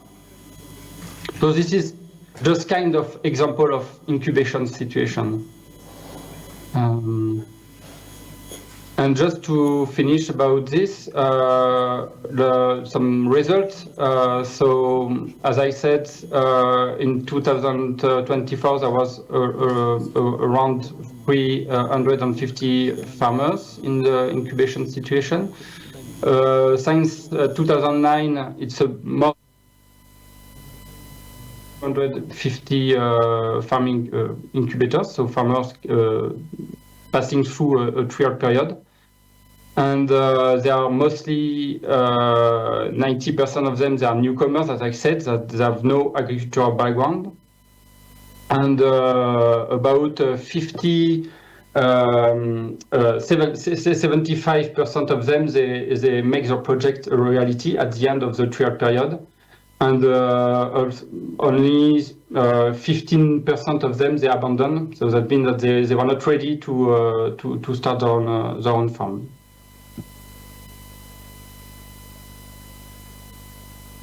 Okay, so that was very short presentation about this concept, but if you have any question, I can answer it. Thank you.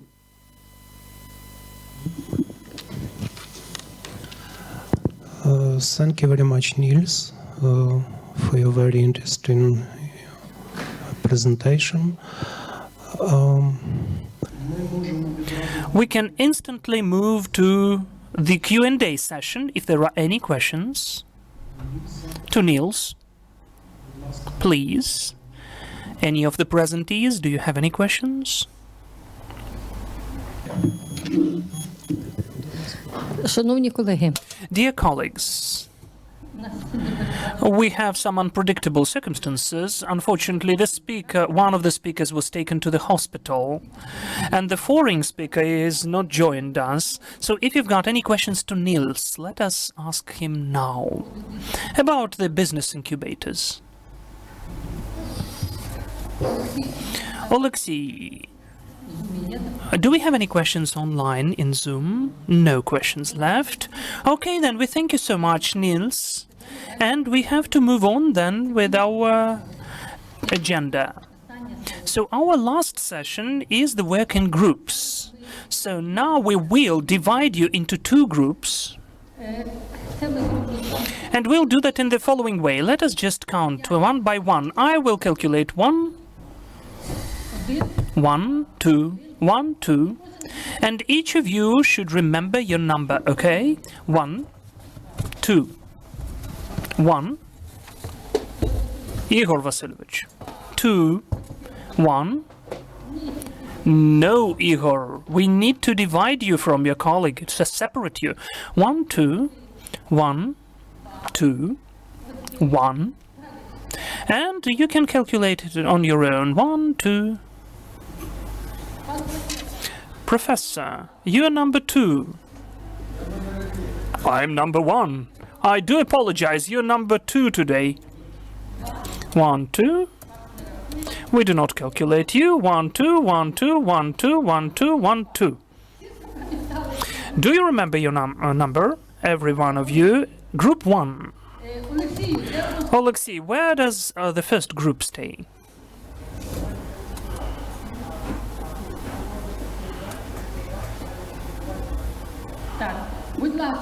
So please divide. Group 1 is staying here. Group 2 is moving with Oksana Rykovska. Oksana, could we see you, please? So now, the moderators in the group.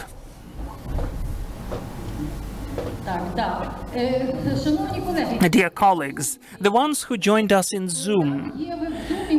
In Zoom, you can also select the group to join. You will be in touch with them. How do we work on? Oksana, please wait. So, Oksana Volodymyrivna and Oksana Volodymyrivna will be the moderators in groups here offline. And Viktor Yarovy, Viktor will be the host of the group online for the foreign participants. All the Ukrainian online participants are choosing the group for themselves. One group will be discussing the issues connected with the agrarian structure, which was mentioned by Viktor Honcharenko in the beginning of the meeting, and European approaches to the definition of agrarian structure and its identification. And group number 2, with Oksana Volodymyrivna Sakal, will be discussing the issues of land. Our colleagues, the moderators, have prepared special presentations for you, which could be short ones, so that you could describe the essence of the issues which will be discussed. And then we would like each of you to express your opinion about this or that issue.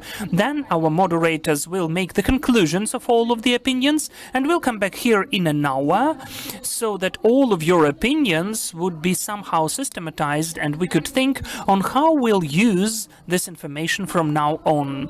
Please start your active work, and after lunch with refreshed efforts and energy, please.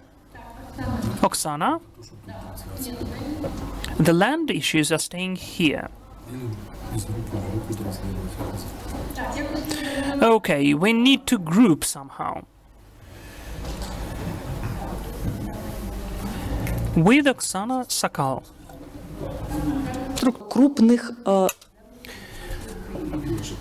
So how are they take the lands into the use, with which schemes, which official or unofficial efforts, which tools they use? So in fact, in particular, at this diagram, we can see what's the dynamics during the recent 6 years has taken place. More or less, we know the overall tendency. The land banks are decreasing, but the problematics is still there. What do you think about that? What else can we do with that? As of today, there have been mentioned some of the advantages, but what about the short-term perspective? Still, in the long-term perspective, there was emphasized more than once about the ecological and social efficiency of bigger agro-corporations of this sector of agricultural producers in Ukraine, which is rather critical. What do you think? What can we do with that? What do we have to do with that, and how do we have to act in such a case? The first steps, and short-term and long-term perspective. Well, first of all, we need to provide a detailed analysis. We need to analyze all of the calculations and the whole procedure which exists in the market as of today, so we could see the real picture of the land market.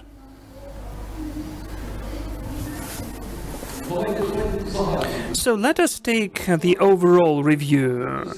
Today we had lots of critical remarks from the audience, in particular from Mr. Zayets, that they don't consider the social component. But practically, everything is pre-calculated for money, and they say that the biggest emphasis is on the profits.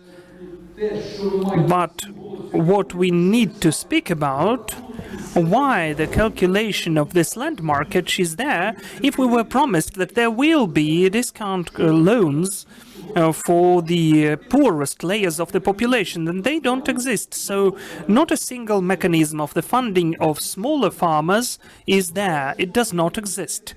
The statistical data shows us, as for the land market, I'm more than sure that this picture has to look a bit differently.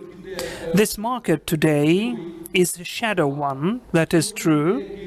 Some of the, as it is fashionable to say, deals are done in the distorted way. And still, as of today, the most massive buyers of the land in the central part of Ukraine are the bigger companies, including not only holdings, but also bigger entities and their owners. Sometimes those sales deals are done through the setup persons, and how this money is transferred to their accounts, how they've been legalized, is a secret to me. I cannot tell you. But as soon as there is a person who would like to sell a land parcel, I would like to say that there are 5 to 10 buyers instantly. And today the prices vary. So the statistical data shows that as of today, approximately 50,000 per hectare is the price by the cadastre estimates. sometimes the prices are much higher. And the fact that this procedure, as it was promised while the land market was launched, the main objective of this procedure is for each citizen to be able to use his or her right and to be able to buy a land parcel. Today they don't have such a right because they lack funds, they don't have the opportunity. On the other hand, they have the only opportunity to become a seller of their land parcel. This is what takes place today, mostly.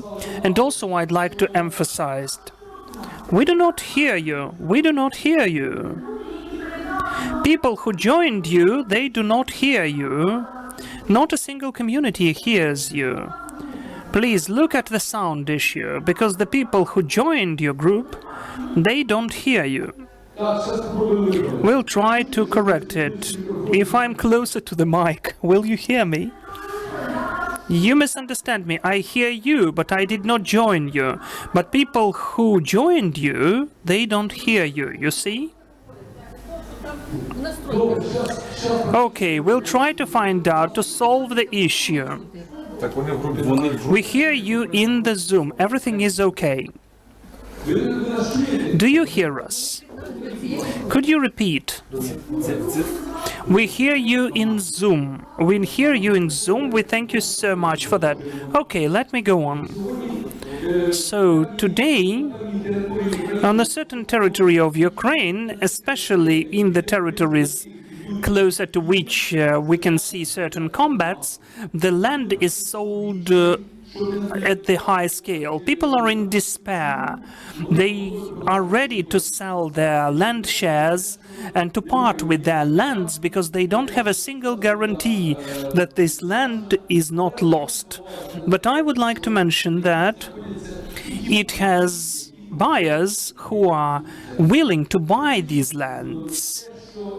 So, when they implemented the market or the turnover of the land, whatever we name it, the main objective which they were covering with, that we were told that the main objective to realize the right to sell, to buy, today it is violated. And in fact, it is just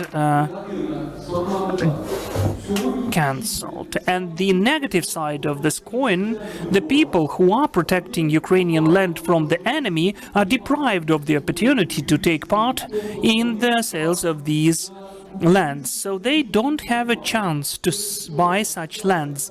That is why the Association of Farmers and Private Landowners have always been for and are still for the period of the combats, so that we could have to suspend all of the actions connected with the land market.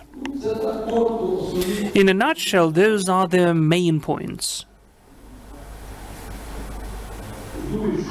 I think that I've already mentioned my main points. Thank you, Victor. I noted them down. Do you have any other ideas? There was a hand here. Then I'll move to you, please. I do apologize. I'm Ludmila Olinik. By the decree of the head of Association of Farmers and Private Landowners of Sumy region, our let me say, association is taking part online in the process, and that really worried us as an issue. So in a nutshell, we had a meeting and a conclusion which we made that we need to make the legislation and the law relations according to the will and fate of the Ukrainian people, the state of Ukraine. Yes, for the will and the destiny of Ukrainian nation. So I support the presenters today who said, without even mentioning such things, it's really distorted. I would say a criminal activity. According to Part 1 of Declaration of State Sovereignty, any action against Ukrainian people, against the people of Ukraine, conducted by other states, and we see that the representatives, the groups are not possible, and should not be allowed, and are punished by law. Part 1 of the Declaration of the state sovereignty. I think the president should be reminded that, because maybe the advisors did not account that this is part of constitutional order. We see the latest online media, everybody's talking about it everywhere in different formats. So we are here in the scientific institution. This is the seminar that is supported financially. So we should create a work group in which we will invite the MPs, the president,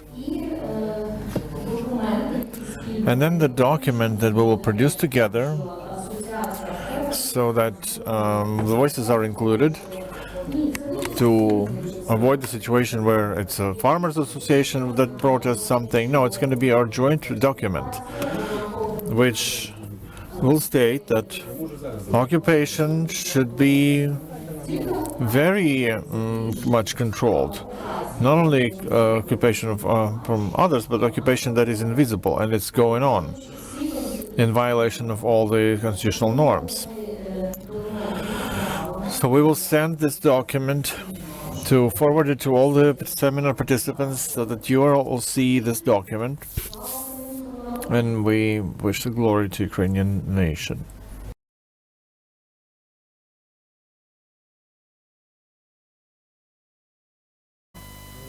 З цієї розмови у нас відрефлексувати те, що ми почули сьогодні під час виступів і під час запитань.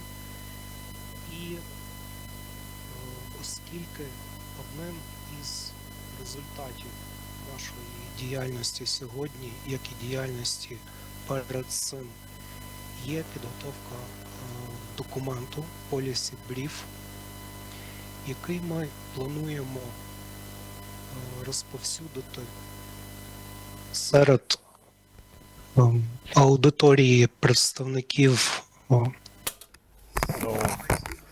the audience of representatives of European farmers and the authorities, let's try to understand primarily whether we have heard today any new topics, new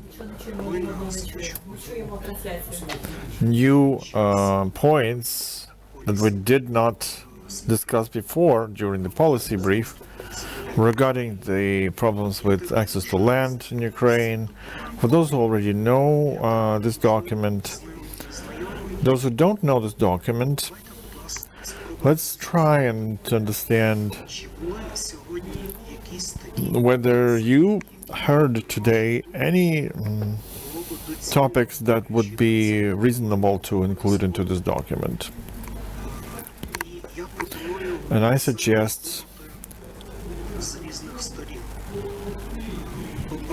to think about it in different aspects. So first of all, Ukraine has had the ambition to Euro integration. So on one hand, what is happening in Ukraine has an impact on EU countries. So this is Euro integration process, and in particular adaptation of land policy and legislation, agricultural policy, land resource policy. On the other hand, Ukraine is more adapting, trying to adapt European norms and standards in our own policies. So on one hand, what are the challenges we can formulate that Ukraine has to account for in the process of adaptation of European policies, in particular in access to land? That's on one hand. On the other hand, what is it possible, if such a thing is possible, what we can, do you think, what we can give to Europe in this process?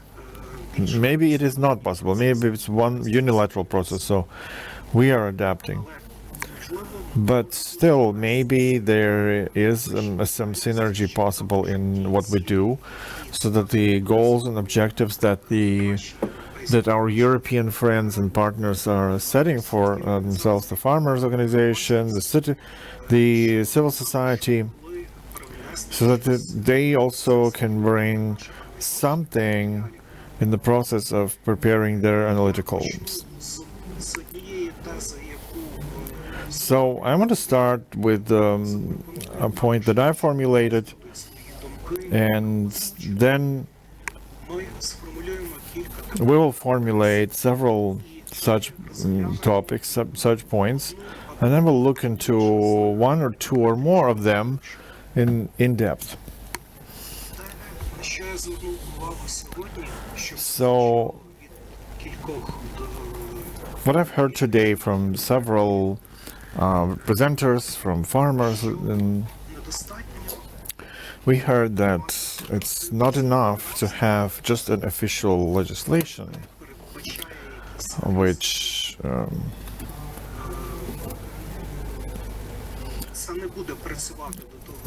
has some risks, and it doesn't work.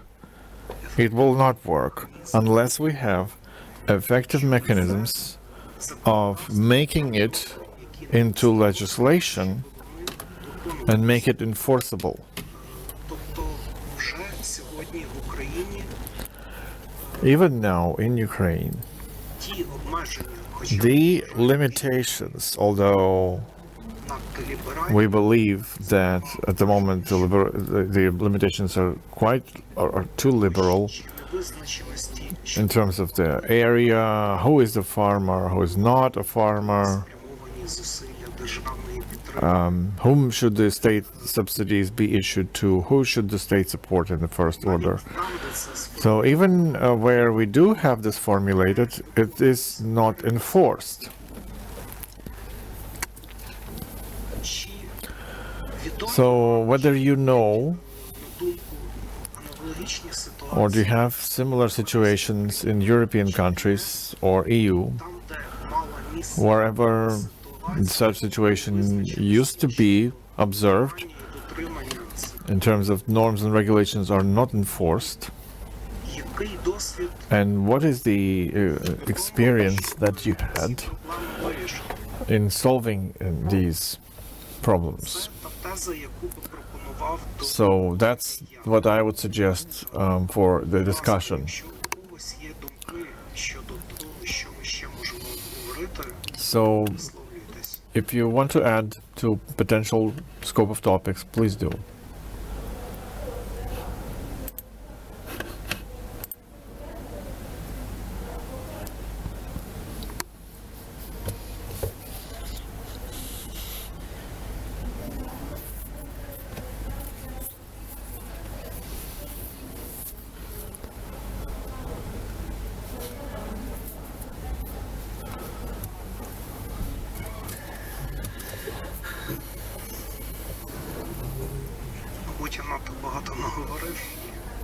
Maybe that was a bit too much information.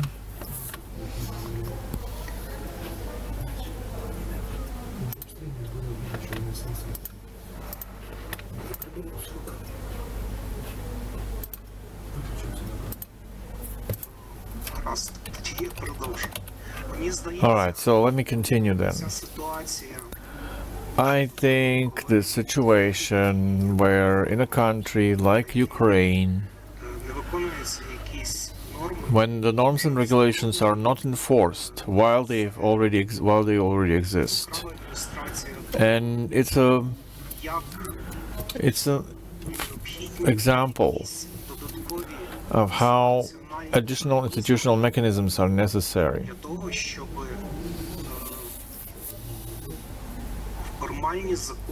so that formal laws and regulations would work. And in this context, I think we would need the ideas that our European friends and partners try to formulate when they develop proposals to monitor the EU land market. I think that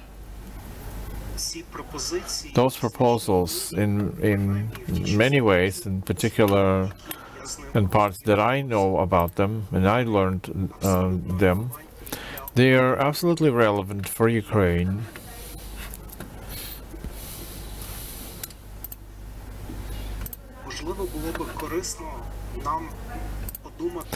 So maybe it would be useful to think about implementation of those documents that have been formulated, or think how to synchronize this process and maybe to include it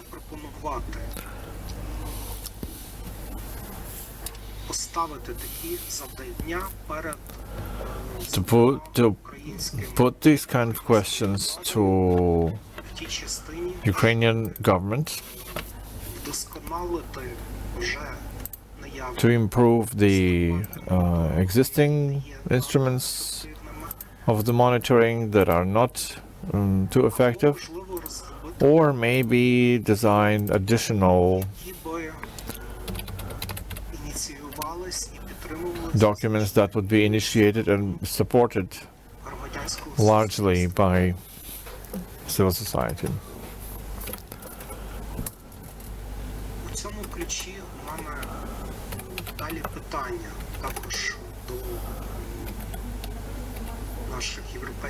Then I will have a question to our European partners. What do you think can the role of civil society be?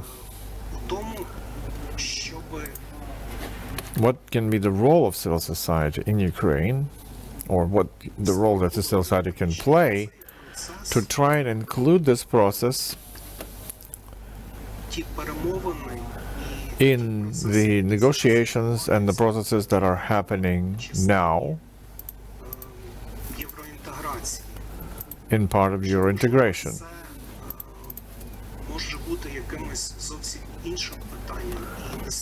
Or maybe it is a different question and we should not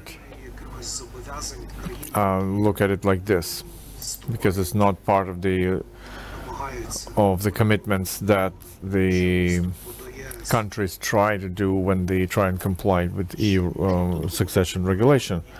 So can we talk about some possible ways of synergies,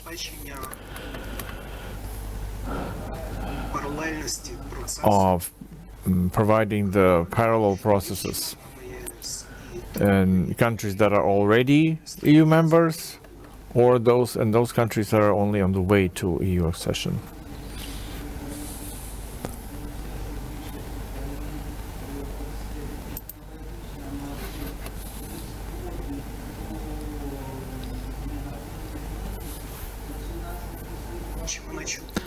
So I hope my question came through to European colleagues.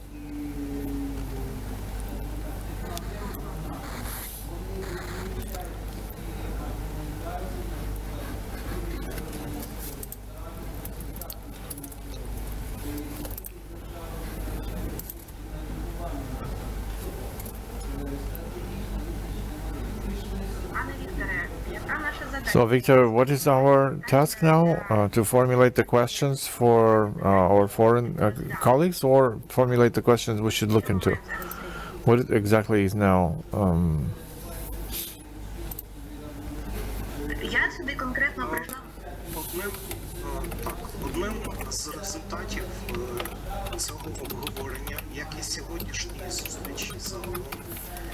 So one of the results of this meeting is finding the points of view, points of leverage of what can we offer or formulate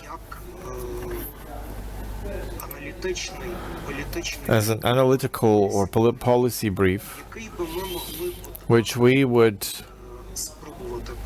try and submit for EU Commission representatives or other relevant committees.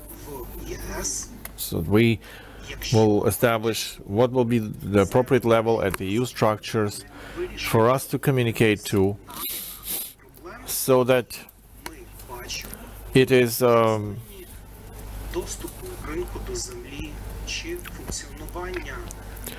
in part of having access to land or land market for the farmers. So we were discussing problems and challenges today, and we also listened to a presentation of a certain experience of solving those problems. If we believe that in solving some kind of problems for us, there would be some useful efforts that the public in the EU can participate or get engaged, or either participants of the negotiation task force in the cluster of agriculture and rural territories.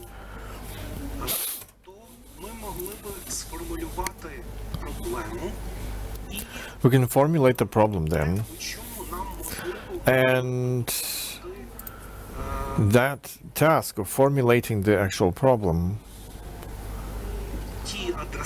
can be helped by those people who we address.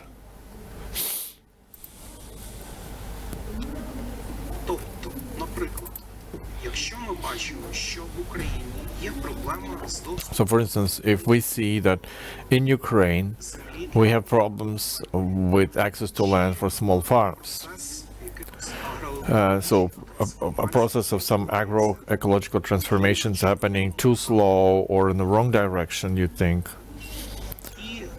And we believe that's possibly to speed up this process.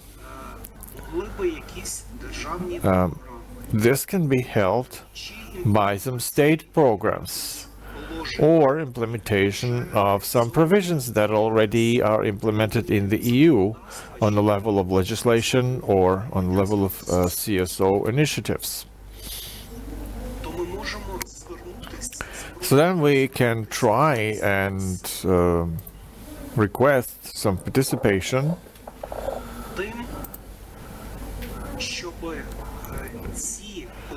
so that these provisions can be included as part of the negotiation process between the EU and the work groups in Ukraine in agricultural cluster. Or it's possible that this question will be resolved, access to land, and it's only what we have to do. It's our job and nobody else's, and we can't relegate or consult the EU Parliament about, or European Commission, or other levels. It's purely our job. Or can we cooperate with them in some degree?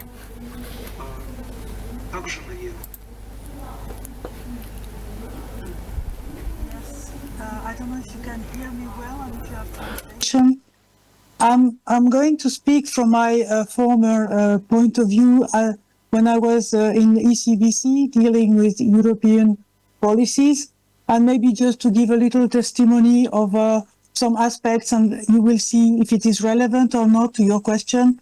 But I think basically at the moment, a lot of people in Europe, in Western Europe, see Ukraine as a country in war, and they don't see that there are farmers, that there are small farmers, organic people trying to organize, and that the production is not only large scale, big farms and big tractors producing a lot of wheat and other commodities.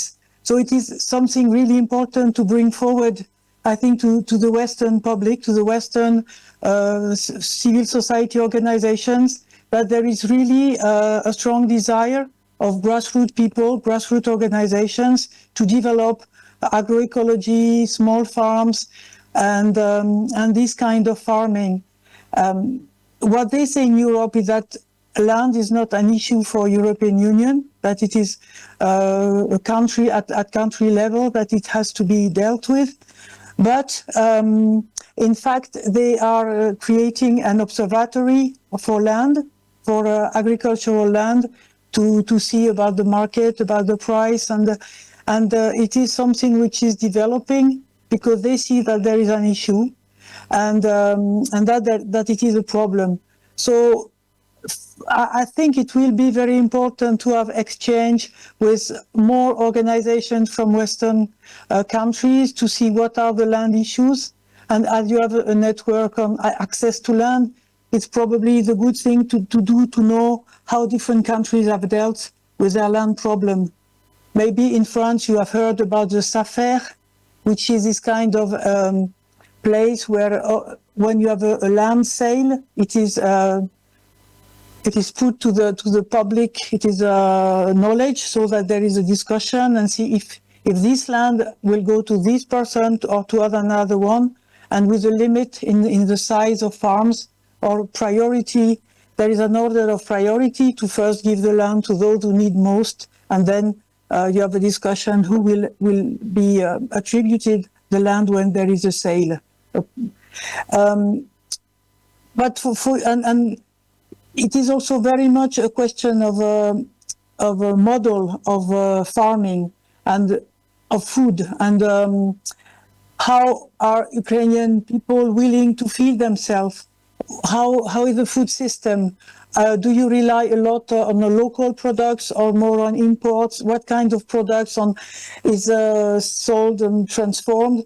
So this will also maybe be a kind of lever, kind of standing point to develop the kind of farming that you want to have, and also the kind of land ownership or land tenure that you want to develop. But it is true that in general, small farmers have not been very well considered when countries entered EU. I guess you can ask your people from Romania or from these countries when they entered Europe. It was only standards, only trying to comply with European regulations, and I'm afraid a lot of small farmers lost their capacity of producing or access market because of those regulations. So from my point of view, being from a country, from France, a country which has been dealing with this kind of regulations for small farmers for a long time, I think it is very important to be very careful on what will be asked to farmers. It was just a small testimony, but just to feed in the conversation. But it is very important to bring links with also with organizations, with a lot of grassroots organizations.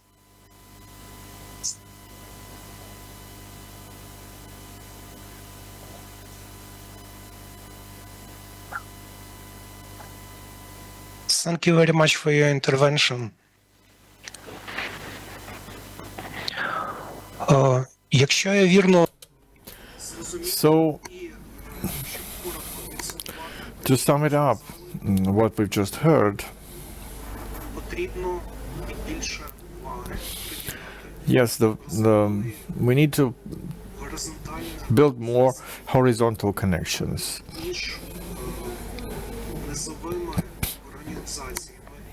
between the grassroots organizations and farmer organizations in Ukraine and EU countries, so that we understand better the situation and the challenges that we face, and of course exchanging experience with them wherever possible. Also, хибно протлумачу, але наскільки я розумію, що здебільшого as far as I understand, що ті виклики, які we need to come to terms with the challenges стоять перед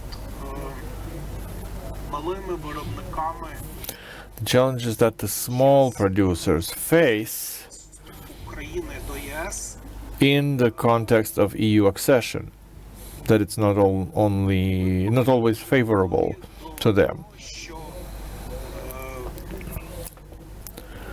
So it is suggested that we must be ready for losing a lot of the market for small farmers. проте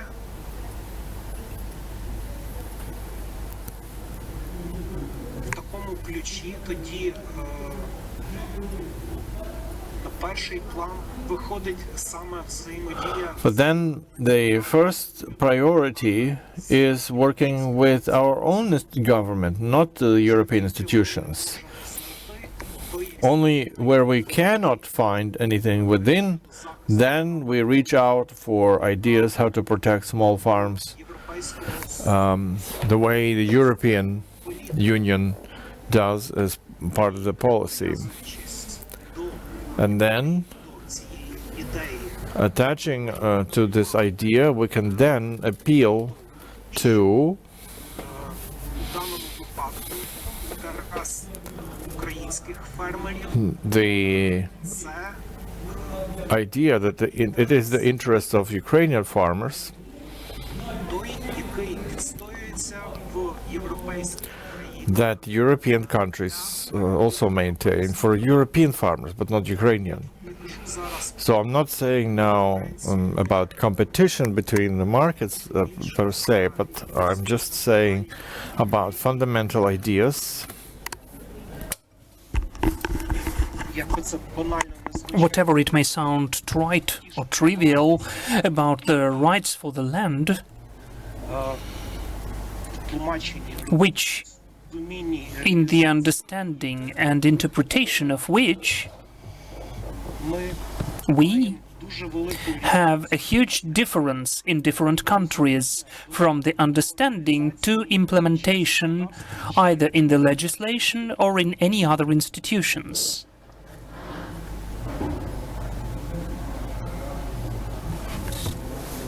можливо у когось є Maybe somebody has any other ideas.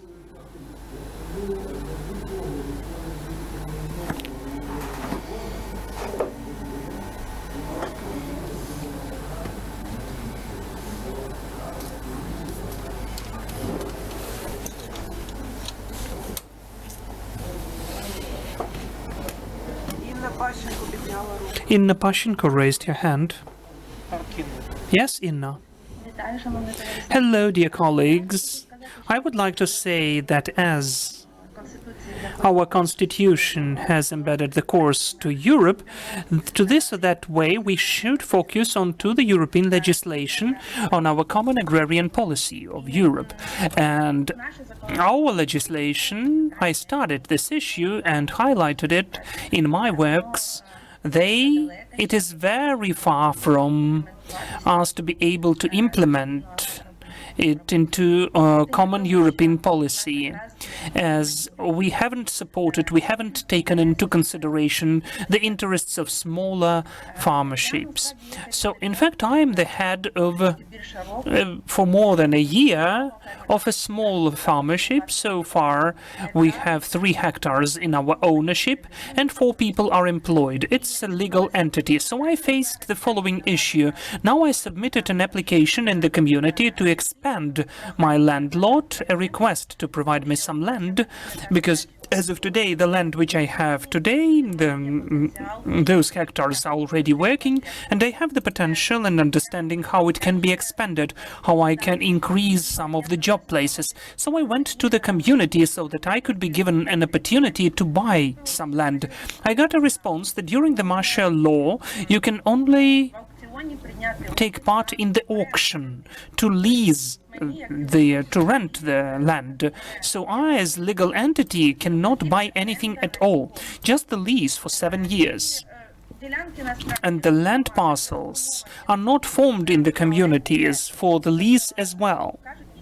They say they don't have it, or they are taken by other bigger agro companies, which traditionally have been formed in these settlements, but many people are still not employed. So I think it's compulsory in our legislation to limit some of the conditions for the people who would get the land, either for lease or for sale. First of all, there should be the limitation for the area.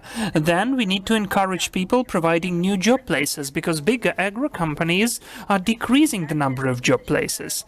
Moreover, it's compulsory so that our farmerships should be registered in the settlements, not just somewhere. Then it's compulsory, if they are registered, they will be socially responsible. They will be interested in roads, in schools, in people who are living, residing in these settlements. And we can also take some experience of Poland. There are certain limits there on the number of hectares for each enterprise, how much of that is given to each of them. There is a specially created fund of agrarian ownership where they get help from and where the lands are allocated from. So obviously we need to conduct a huge process of reorganization in the legislative, agrarian legislation of Ukraine. But to conduct them, we'll need more. Well, it's important to have it not only at the national level, but with the legislative power, with the parliament. We still haven't we don't have the farmerships presented in the parliament, and it should be for sure. There won't be a farmer. If we are never represented, then our interests are not taken into account. The bigger corporations are very well represented and their interests are taken into account. They are subsidized, not the smaller farmerships. So what's really necessary? We need connections between the farmers, between the European farmers and Ukrainian farmers. That is compulsory.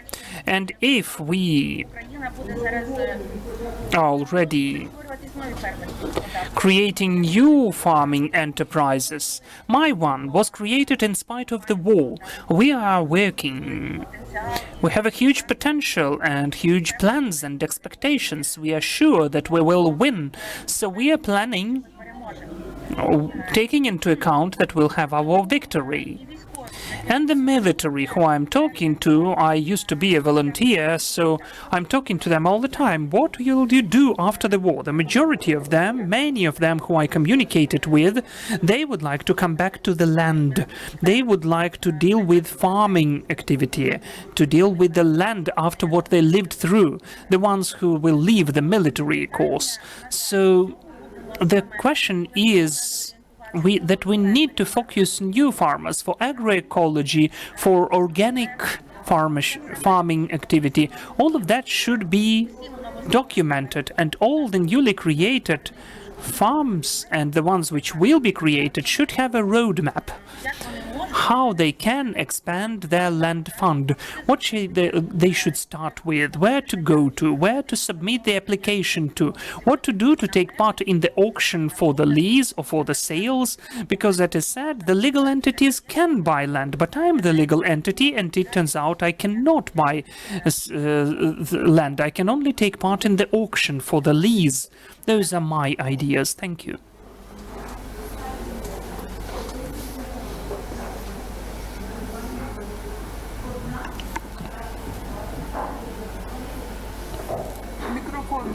Please use your mic. Thank you so much. I can see that Lesia raised her hand, please. Yes, hello, dear presentees. I would like to add to Inna's words. She said really a very nice point about the representation of farmers in the parliament as well. But in my opinion, But in my opinion, so that it was organic, well, first we need to divide the the farming enterprises, because the farming enterprise for 3 hectares and farming enterprise for 1,000 hectares, they are really different from each other, different producers and economic entities. So even about what was mentioned by Ivan in the beginning about the ecological and social responsibility. If the bigger agrarian producer has, formally speaking, 1,000 of hectares, but employs 10 people, and the smaller one, like the farming enterprise of Inna, who has 3 hectares but employs 4 people, this is the different social responsibility. And finally, this is the different ecological, environmental responsibility. So we need to divide them. And as for the adaptation of the EU, still in the EU countries, smaller farmers are the farmers up to 5 hectares. And we say that small farmers are 300, 500 hectares. So we need to separate the farming enterprises by the amount of lands, by their state, by their attitude towards the communities where they took this land from, so that it could be really responsible. That is why, according to my opinion, formally speaking, if the farming enterprise is one and only, and they are never separated, it will be the wrong approach. And it seems to me that in the majority of cases, the farming enterprises are growing what later will be sold as raw materials. And smaller farming enterprises or family farms are still producing either the end product or the product which is done for the internal market. And I think that we need to emphasize on that more and to pay more attention to that. Thank you.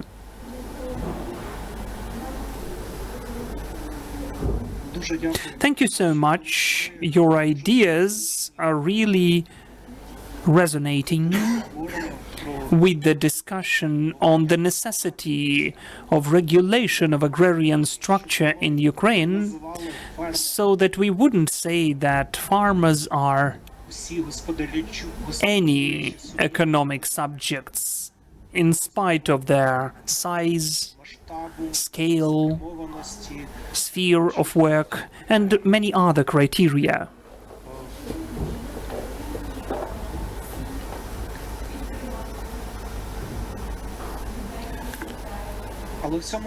But here we have another issue raised.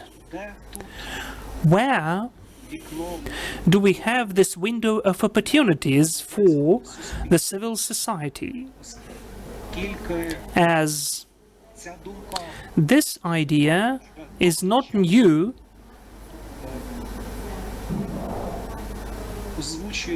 and has been mentioned for a long time to the representatives of authorities.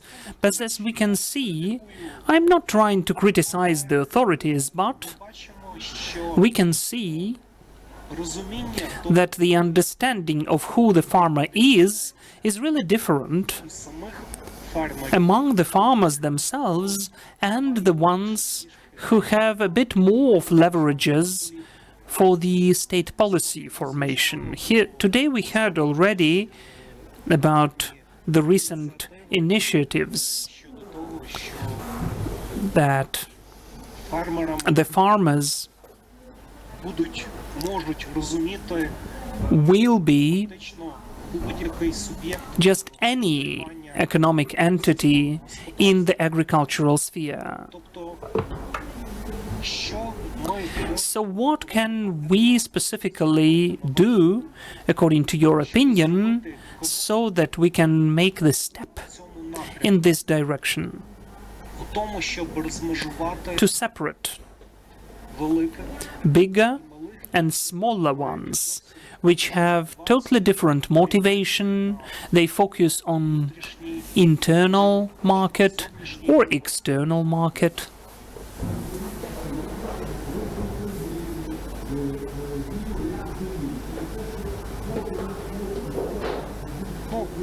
Well, finally, one of the steps, smaller steps to achieve it, is the preparation of the policy brief we are now preparing.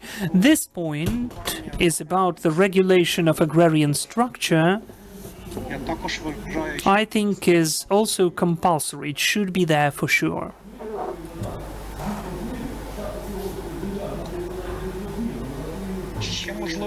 Maybe if we follow up this issue,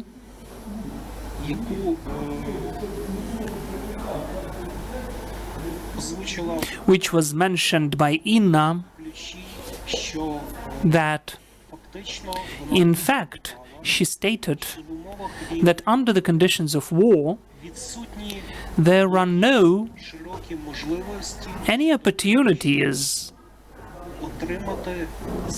to get the land from the community.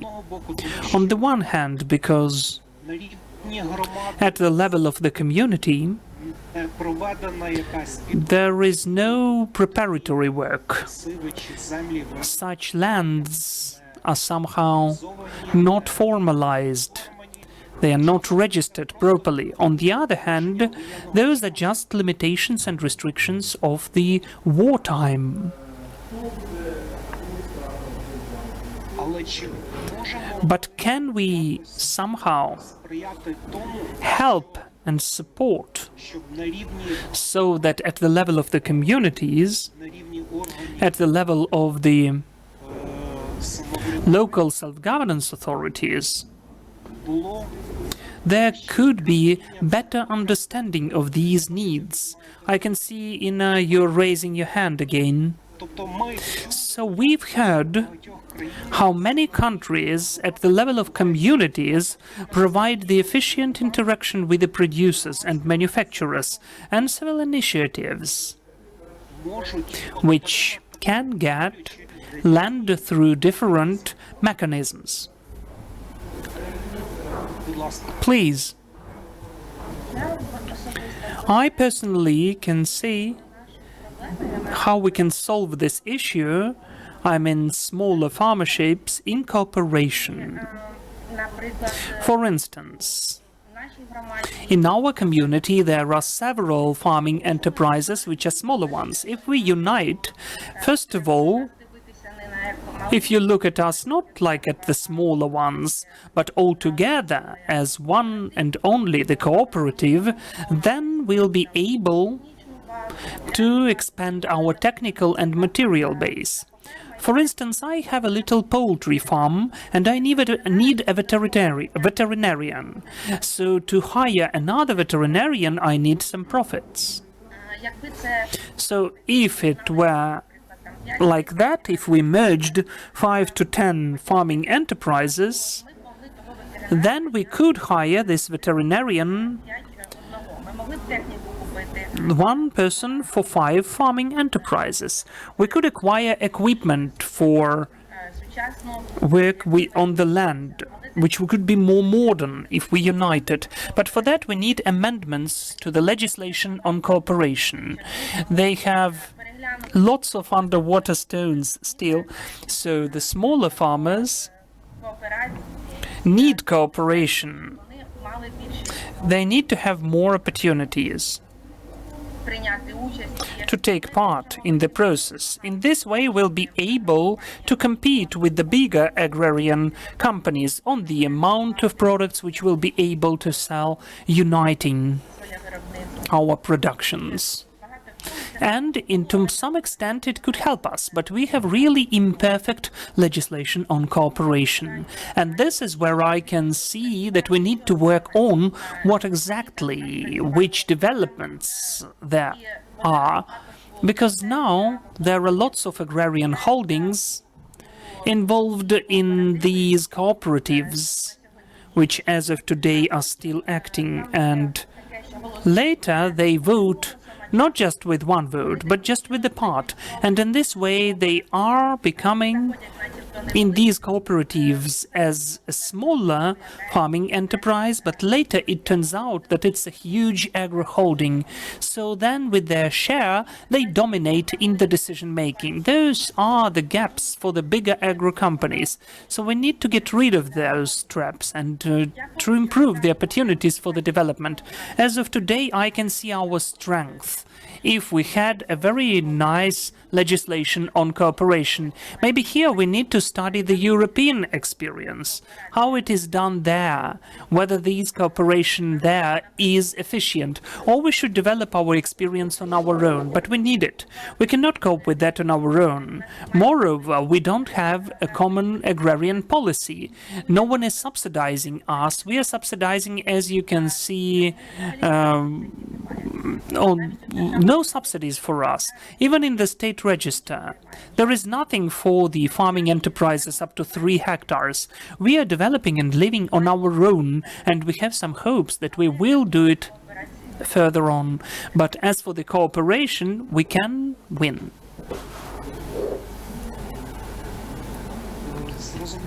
Got it, thank you.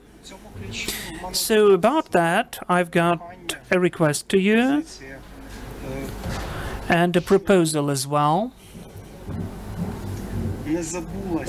Let us not forget this idea.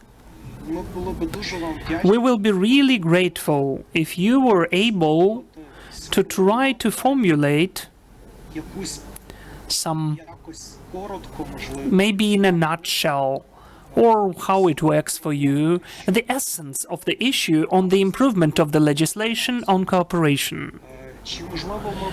Or maybe we could somehow discuss that additionally and try to formulate that together, whether it is now as a proposal or maybe later, but still we shouldn't forget about it. Thank you so much. Thank you.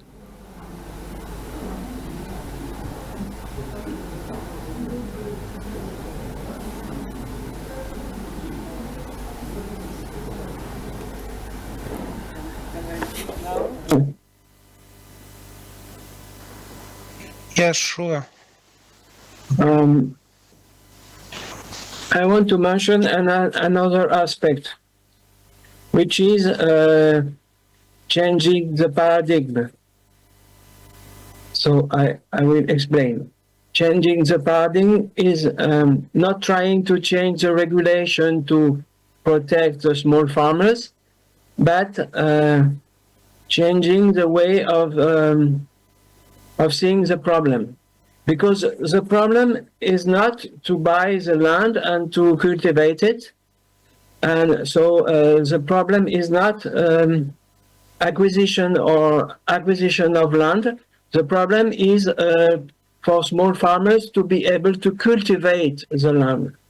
So my proposition is to separate the problem of ownership and the problem of doing agriculture. This is what we have done in France with this organization called Terre de Liens. Terre de Liens was created about 20 years ago, and it was a promoter of this project Access to Land in the whole European country. So I can explain in short sentence how it works. Because it started with the creation of a land trust and a foundation. So to get money and to buy the land, and then rent it to small farmers. So this is what I call the shift of paradigm. Rent it for young people that will come and have no money, and they can pay a small rent and cultivate it. But for that, you need, of course, to motivate the people, which means it should be only sustainable agriculture, like agroforestry, permaculture, or organic agriculture. And then you create a foundation. You create first a land trust to collect money and to buy some land and to rent it. Secondly, you create a foundation to receive a donation and especially to receive legacies from old people that we have seen. We have many old farmers, and they have no son, and they can give it to the foundation. They can give their land to the foundation and get a tax reduction. This is how it works in France. Of course, they should be motivated by the fact that this land will always be cultivated in a sustainable way. So I don't know if it is clear enough, but I just wanted to mention this shift of paradigm and also the shift of strategy, because I will come from a strategy top down where you work on legislation to protect small farmer. I will come to a strategy bottom up where we help many farmers, small farmers, to start their activity by renting a land. And I say again, we have done this in France. I was a treasurer of this foundation, and it's a big success.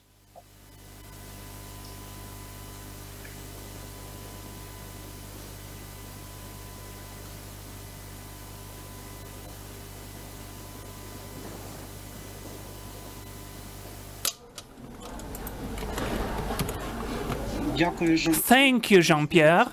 It seems to me that's a very nice clarification. Maybe I am simplifying your idea, but still. Partially, you are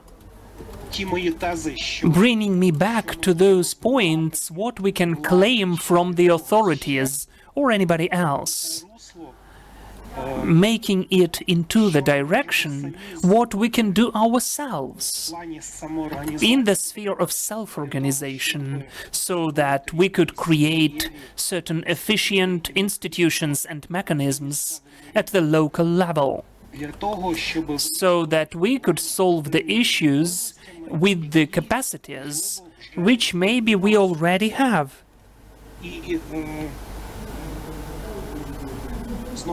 And again, maybe I am simplifying your ideas too much, but it seems to me, well, I would like to pose a question to you.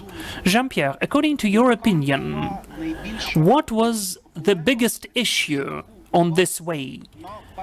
At the first stage, at least, when you were just trying to develop this idea and starting its implementation, what was the biggest issue? Taxation issue is to issue a regulation where if you give the land, you have a tax exemption. Of course, it should be the two ideas. I am a farmer, I have no son, I give my land to a foundation to be sure that it will be sustainable agriculture for my son. So it will continue to be organic or whatever. So I work for the climate. And second, I also benefit from tax reduction, because in France, if you give your land to a foundation, you have an exemption of taxation. I don't know the Ukrainian legislation, but in France, when you transmit something to your son, or when you sell something, you have to pay some taxes. So it's a tax exemption if you give it to a foundation, and this is how it started, and it was successful because people were motivated. First, to help sustainability. Second, of course, not to pay so much taxes.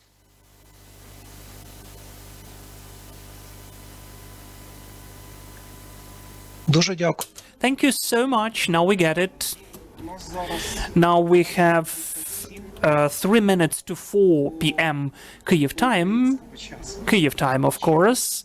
So in 3 minutes, we are joining our groups, making it one, and we'll go on with our work together, presenting the ideas which were mentioned in the groups.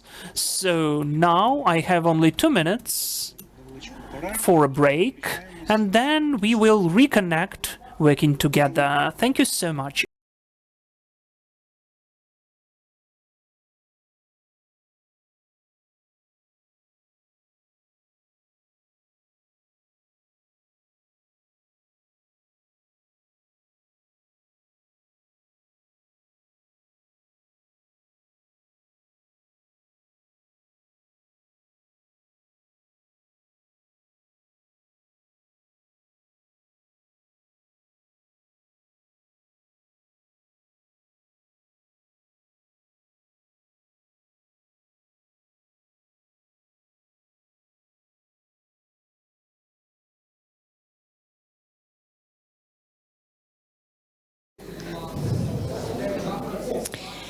Ну, перш за все, велике вам дякуємо за ваше терпіння і за вашу активну.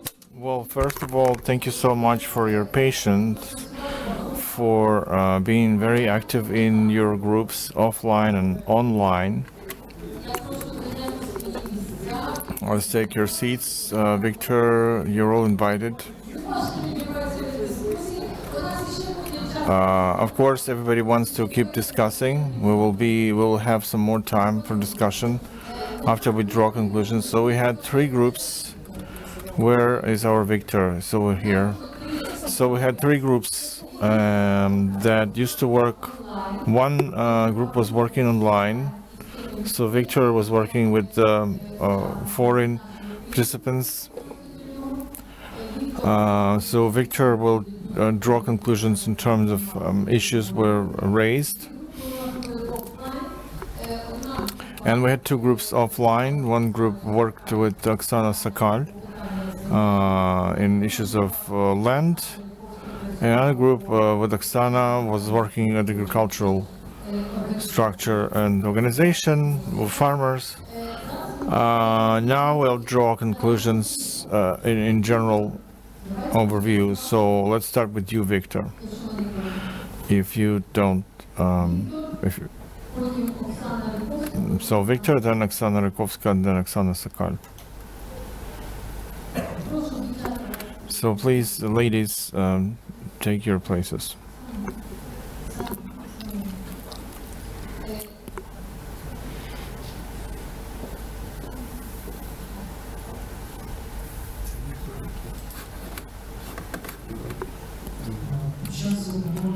So during the discussion in our group, we have heard several points, several ideas that I will make a short overview of.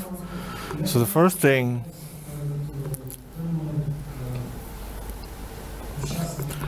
well, first of all, I would like to apologize before those group participants who formulated these ideas, because I'm retelling them now. I will simplify them somewhat, and maybe they will seem to you too simple, too simplified compared to the initial ideas that you wanted to see there. First,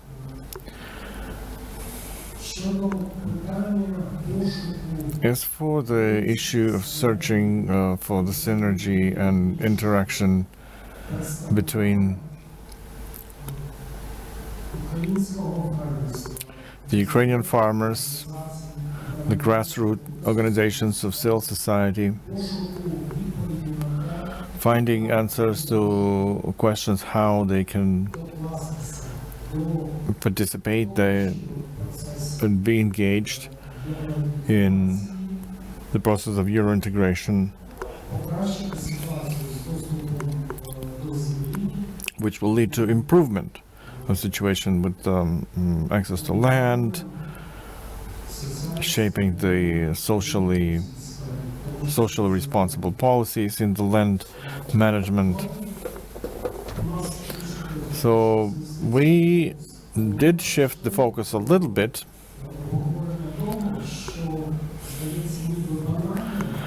but we arrived at things, although simple, but we see that they have quite a lot of potential to improve the situation.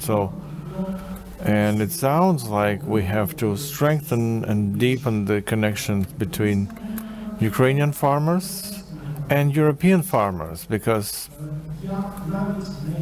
even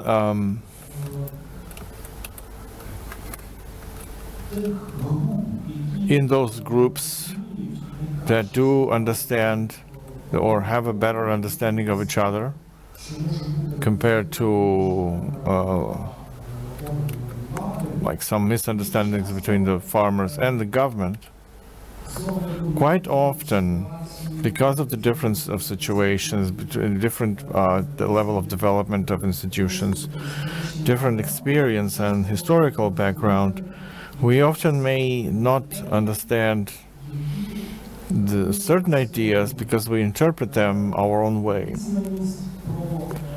So awareness about the Ukrainian problems can be different from the way we see the situation here in Europe in terms of awareness, and vice versa, like deepen the connection. So secondly,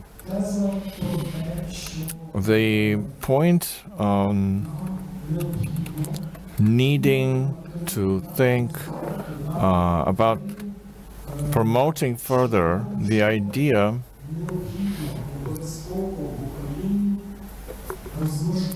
of distinguishing between those farmers who are big corporate players with their own narrow interests. I don't want to mean that they have bad interests in mind only, so business interests.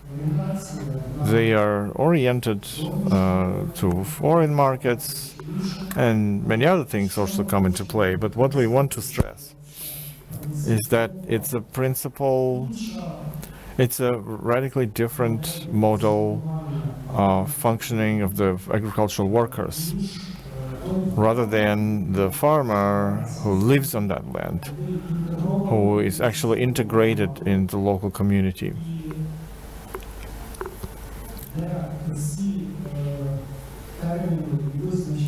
Where the terms and definitions of what efficacy is,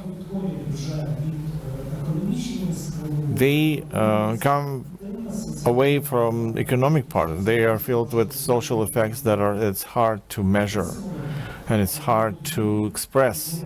But they're there, and they're doing what this particular sector is doing. And it must be in a completely different place in the state agricultural policy than where it is now.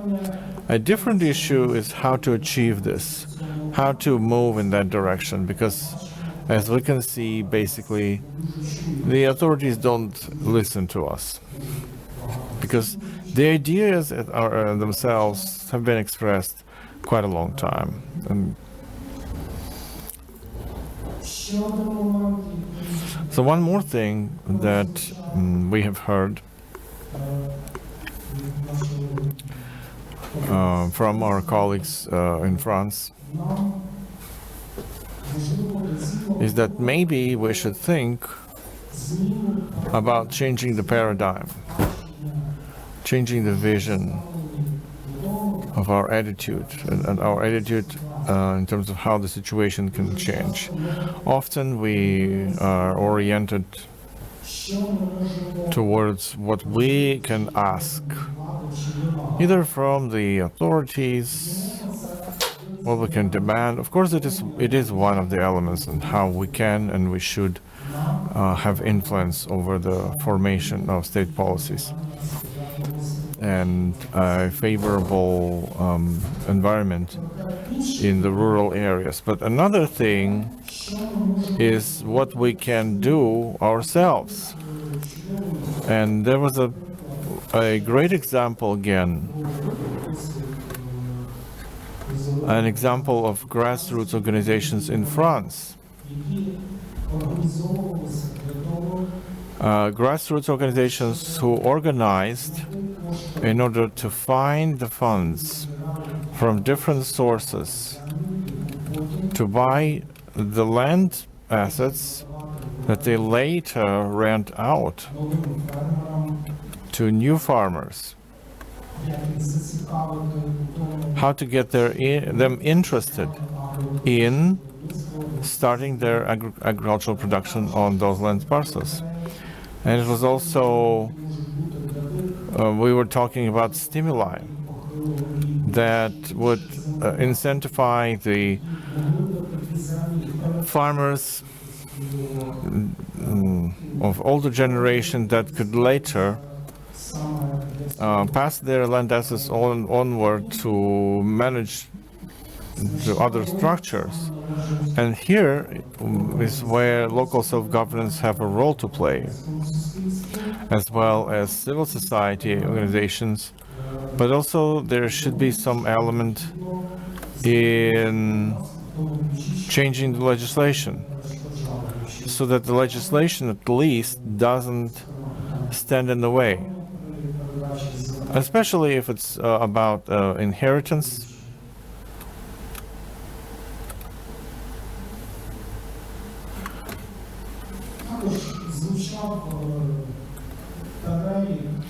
We also heard the list of requirements. And we mentioned those requirements several times. And I mean the requirements to the entities claiming the land parcel. And the requirement says that they have to be living and residing in that area, and their company should be registered in that local community.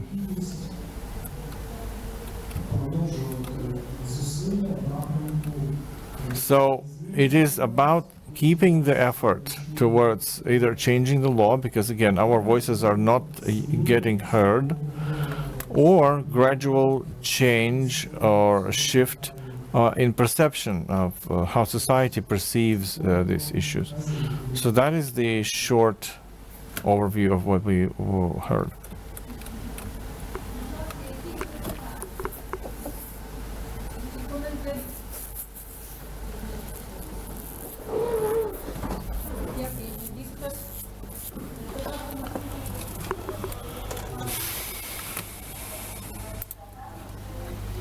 Since I'm not only a farmer, I am from the village council, and those who became farmers in the 90s,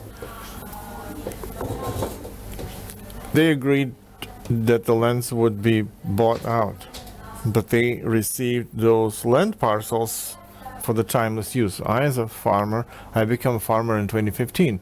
I don't have that claim.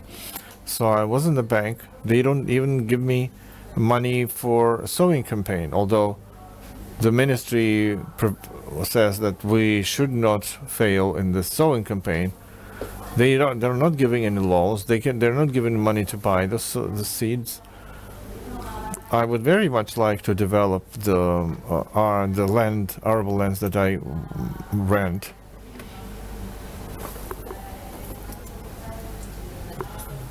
So we have 100 animals. We have 10 hired workers. So it seems like a formula, but first it was about 5 years, then 10 years, and you have to wait till it's over, then there's an auction.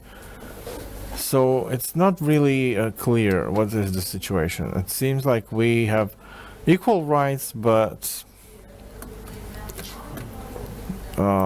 some have the right to buy it out, and we don't have that right. So And again, we have internal strife. But if we want to keep Ukraine as a nation, as a country, we need to somehow sit down with the ministries and actually work as a partnership. Because we need to keep our nation.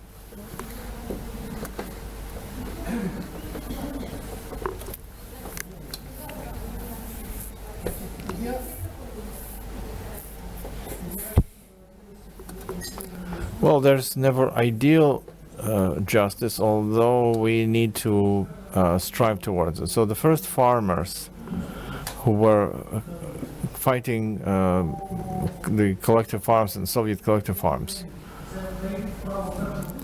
they were granted the right of first to buy, but they have no right to buy the most of those assets. Maybe you know a success story, but I don't know them. So the Association of Farmers would say, if the land is alienated, the farmers should have the first to buy right. If they are the first to rent, they have the first to buy. There's never an ideal situation, because first contenders against collective farms, they were attacked, they were killed, even they were assassinated before something started to change. So you need to be given the right of the first to buy. But for that purpose you need the land bank, and we still don't have it.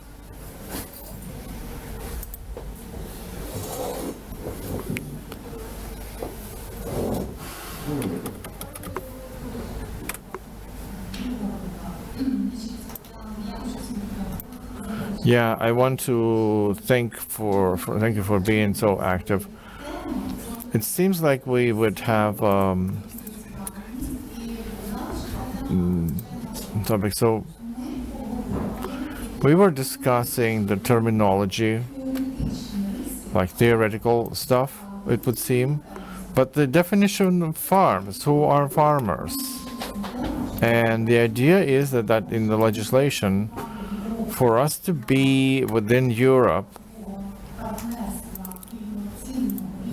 as equals where we would protect our interests, we know that the farmer is not just a person who practices agriculture. They have to be working on this land, they have to be registered on this land, and it has to be written in the legislation. That's first thing. Second thing, we were talking about fairness and unfair and support, where companies who don't need assistance do receive assistance for some reason. How do we then help those who do need that? We were talking about European definitions of what the small farms are, what bigger farms are. So we agreed that those initiatives that our government suggests, and it is now discussed in the draft law, are not acceptable for Ukraine, because the definition of small agricultural companies where 700,000 euro is the limit, this is not acceptable. We had proposals, we were discussing them. How do we determine that? There was a lively discussion. It was hard even to find a consensus between ourselves. We had different points of view. But then we agree that equalizing agricultural companies to just other economic players is not fair. It's not possible. There are certain peculiarities of economic activity when you're in agriculture, and you have to well, we also said that European experience is also not a copy-paste for us, but we have to orient ourselves to standard issue. We need to start accounting our agricultural companies as is the practice in the EU. We need to decide. We need to determine that the small farmstead is about 100 hectares, and then the limit is 100,000 euro, not 700,000 euro as the law suggests at the moment. Also, we were discussing additional programs for farmers that can be not only to determine per hectare. There should be assistance for women-led farms and families with many children who need support. We also were talking about the young farmsteads. This is a separate type of support in Europe, but for ourselves, we need to understand whom this assistance can be addressed to.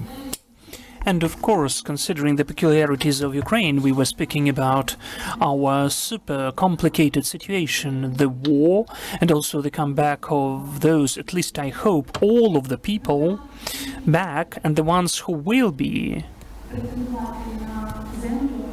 claiming the land so that the participants of combats could have discounts to get lands. And also we were speaking about, as I already spoke, about the unfair distribution, so that we could limit bigger farms. This was our discussion, which was very lively, and we decided to work more and write down more online about that, because we need to introduce changes and amendments to the legislation. If this law draft is still at the stage of the discussion, then we need to express our vision of it. And finally, I'd like to say that in the regulations of the EU, the regulations which is obligatory to be implemented by all of the EU countries, there is a provision that the laws about, for instance, farming enterprises and the state support programs, they should definitely discuss that among the farmers. We need to take into account the opinion of the civil society, line associations, and I think that with our own meeting, we are on the way to do that. I thank everyone who took part in the discussion. I think with our common efforts, we'll move on. Thank you.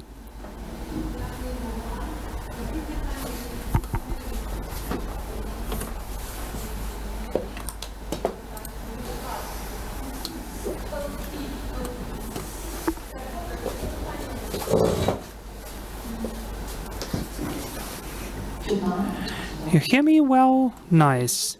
Let me approach our notes, because we did not just discuss the issue of land owning and land use and the allocation of land. We were discussing many different points, a vast spectrum and range of issues around these three main points. The issues which we considered, and I would say I'm really grateful for the group for their being active, because they were not only actively expressing their opinion, but we also stated the fact that the experience which we were shared by the experts, in particular foreigners, my personal hello goes to the experts of Access to Land Network, Cecile and her friends. Thank you for your presentations and your comments and recommendations. So considering the gained information, considering our knowledge and issues which we are facing, first of all, of the applied nature, we were speaking about whether we need to regulate the concentration of land use and property, about the land market. What did we achieve? That it is necessary still again to analyze the land market. What social component of the market functioning? What are the aspects? Which mechanisms of the pricing?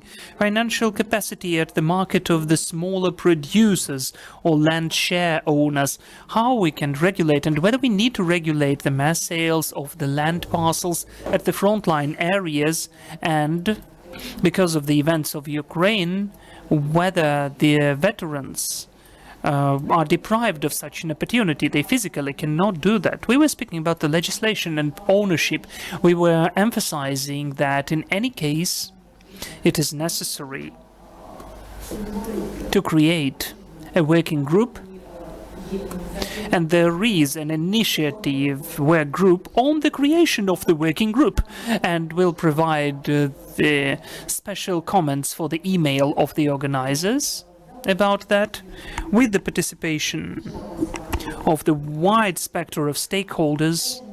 The third point which we discussed was access to information, different aspects of this issue, starting with how the notaries are registering sales deals or any other deals which they register. We were speaking that what's really needed at the level of land users, farmers, the information, any information and consultations, what can be done and how the legal support of the decisions. We were speaking about the state responsibility of the state authorities, about this information which is provided. The emphasis was on the maximum of publicity. I'll come back to the key points later. We also discussed, as the participants of our group were partially, half of them, I would say, academics, we were saying and emphasizing that any managerial decision about the land, and not only about the land of agriculture, needs academic support. Let us not get rid of the EU policy, and any creation of strategy or action plans in the EU are based upon the academic proposals. So let us not get rid of the academia in the walls of the scientific institution, first of all. And finally, any decision has to be academically substantiated. We were speaking about the monitoring of land relations. Yes, it is conducted in Ukraine, but with many drawbacks. Not just several, but many drawbacks. We need to monitor the outcomes of the auctions, how they are being accomplished. We stated that we need to know who the buyers are and how the subject is acting from now on. We emphasized on the digitalization of the processes of deals, monitoring of the deals, and so on. The author of this proposal emphasized that it's different from the monitoring of land relations. And we also considered the issue on the obligations mechanisms of the regulation of land use and land market at large, running ahead and stating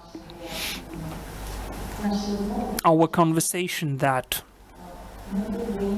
we need to provide administrative tools of the prevention of concentration, and we came to the common conclusion that during the martial law, during the war, the land market has to be suspended, especially of the agricultural lands, for the main point, because both groups emphasized on the social justice.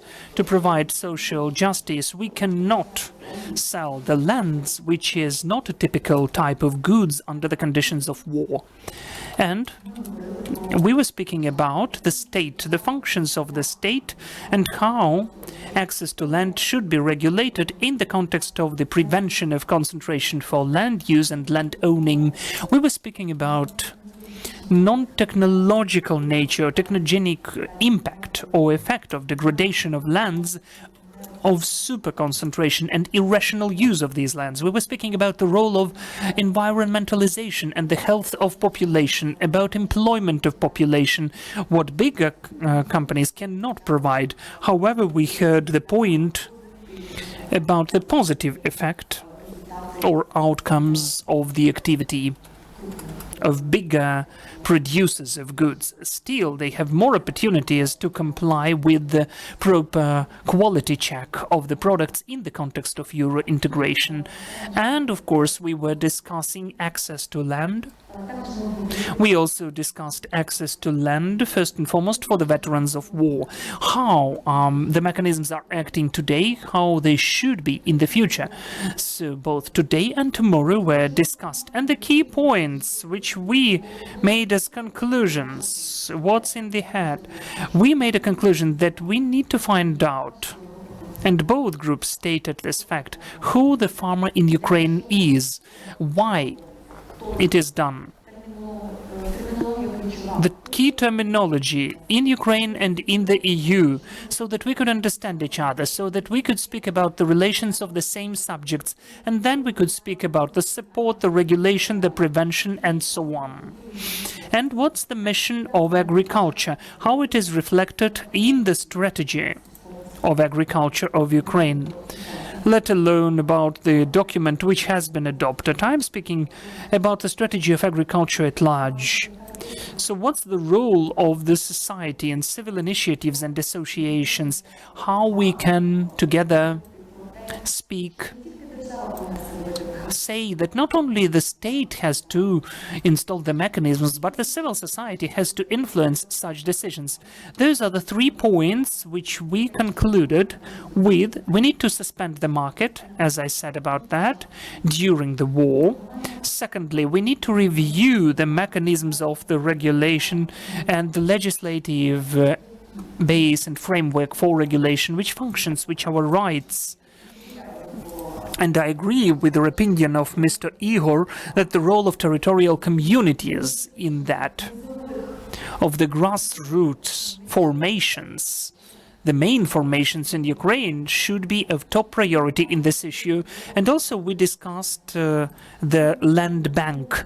Formally, we named it land bank, but in fact we are speaking about the institution, the creation of the different nature, which would concentrate the land plots, land parcels of the state ownership, with all the possible legal mechanisms, inventorization, estranged property, which we discussed today as well, for the fair distribution, for our both today and future welfare, for justice within one generation and between generations.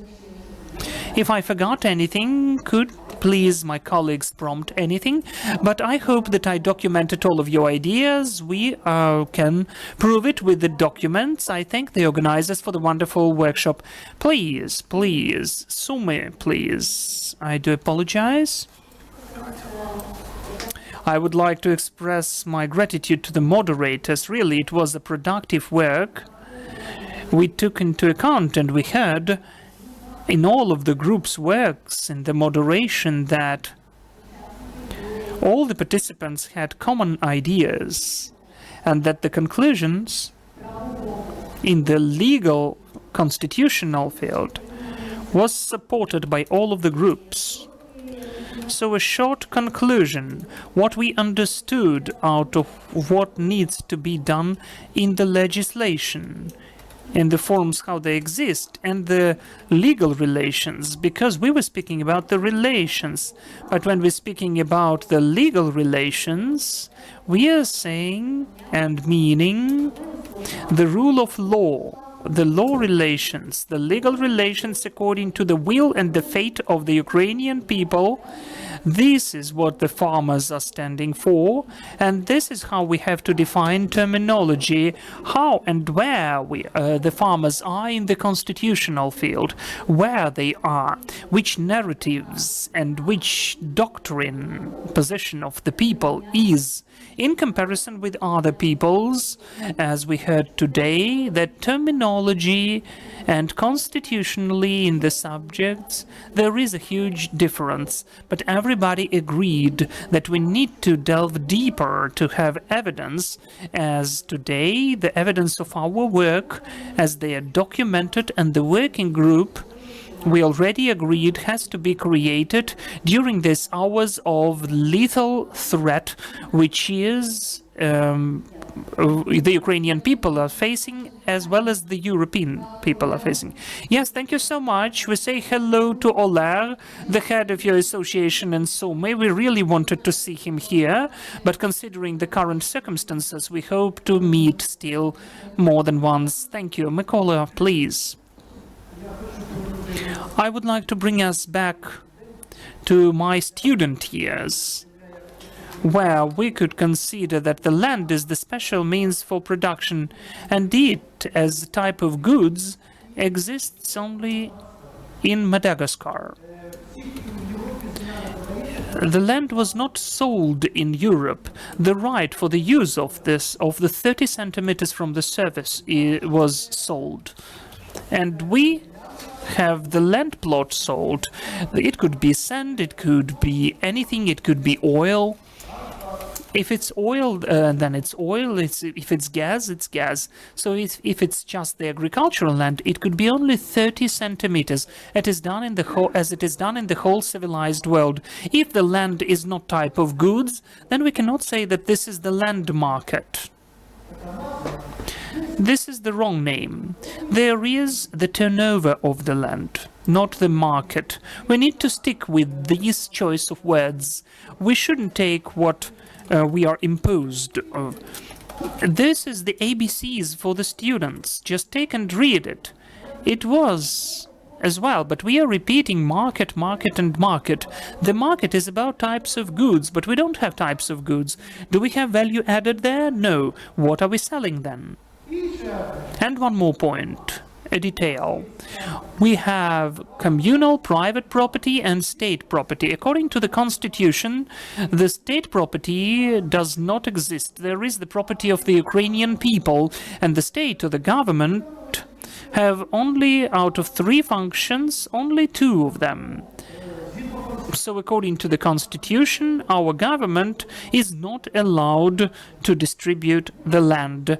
It can use it, it can organize the work on it, but they cannot sell it. They don't have the right for that. And it is specifically written. So before they do that, they need a referendum. So they need to ask the owner of the land. The owner of the land is the people of Ukraine. So if we sell the right of the use of the land 30 centimeters deep, then it goes into the constitution. The land is in the ownership of the Ukrainian people. And secondly, until the war is over, the sales of the land should be prohibited, because as of today, the ones who consider to be farmers, they are now at war. They are protecting the land, and very often they ask me, we are pouring our blood, but for which land? Of Mr. Bakhmatyuk, Mr. Kasuk? So we need to suspend this process until those people, those farmers are free and will be ready to buy this land. Thank you. That's how I understand it. Thank you, Mykola, for such a conclusion. I would also like to give the floor to Ruslan Khomich and to give the greeting to all of the Volyn farmers. Thank you so much that you were able to come here in spite of all the complications, please. Let me sit if I may. Lena, thank you so much. The whole institute and your collective who joined us and the moderators from abroad. For the 3rd year in a row, you are fighting for the farmers. That's the simple way to say, because the MPs are not getting us together, the fractions don't do that, the committees don't do that. We pay money to them, we gave them the authorities, and they ignore us, and we understand why. But what the proposals are, last year I was speaking about that. I have a unique life. Every day I go to pray to the monument where we have the perished heroes. 300 of mobilized people, 80 of them have perished already. This is the answer. Who will be on this land? The killed are the ones who had to drive the tractors or to use the plow. So first we need to speak about the people, then about the land. Secondly, we have the use of the legislative framework, which is distorted, upside down. Why? Because I'm also saying to my MPs in the village council that just before the war, before the full-scale invasion, as the war is ongoing for the 11th year, the land was distributed up to 2 hectares for the city ones, for anyone. And we shot a documentary in Lithuania, how they left the post-Soviet period and went through the land reform. And they said it's very simple. The land should belong to those who lives on it and who processes it. That's it, just one sentence.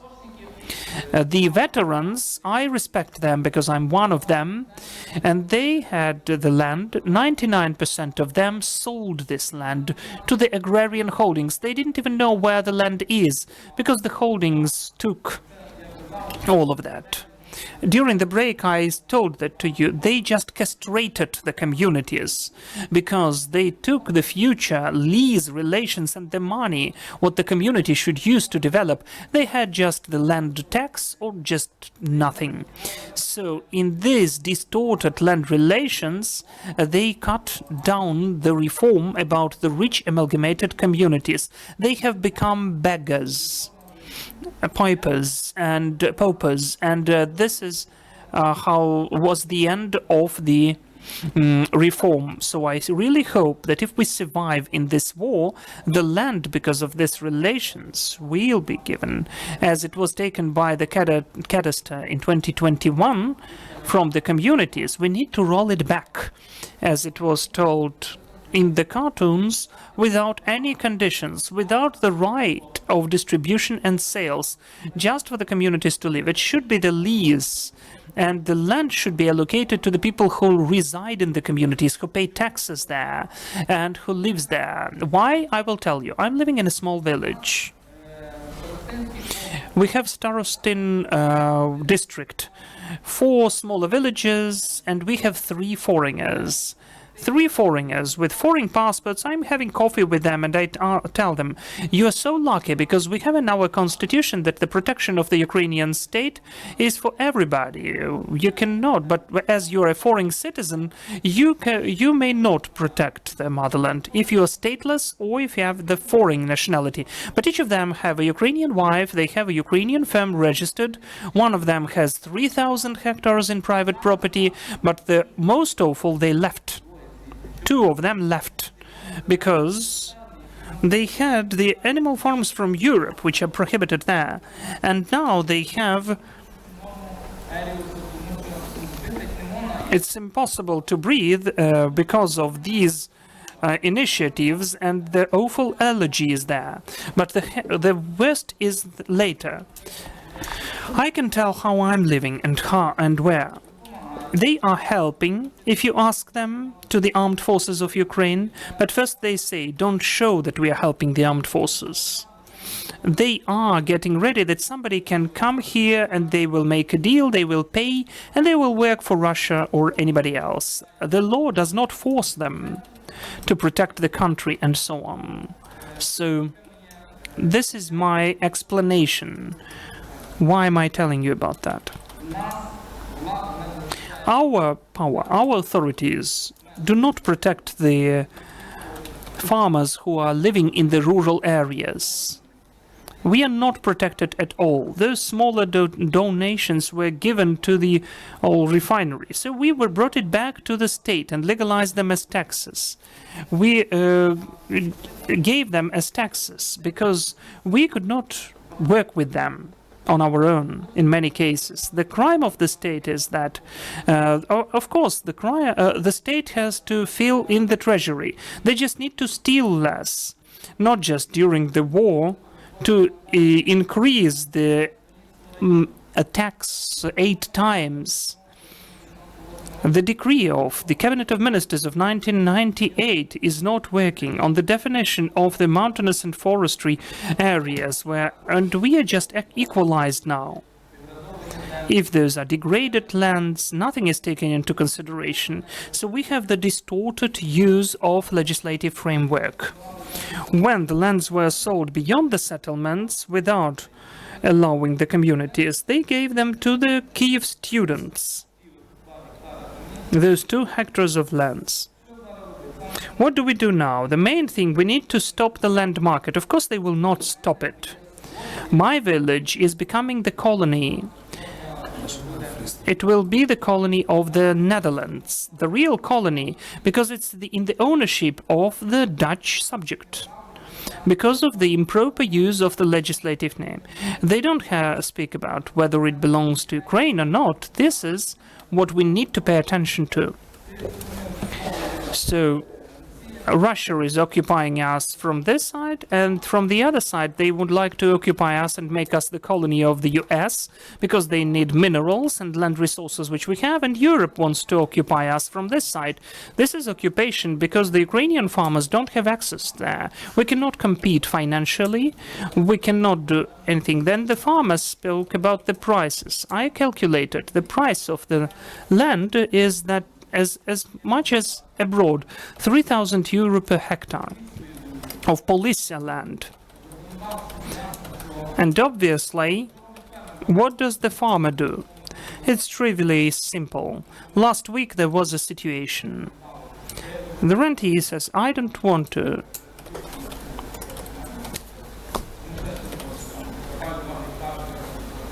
That was a bit of high price to pay for a hectare. And no one wanted to pay for that. It has to have real price, but now we have to suspend the land market. Your institute, from our behalf, have to speak to the agrarians. It has to be stopped.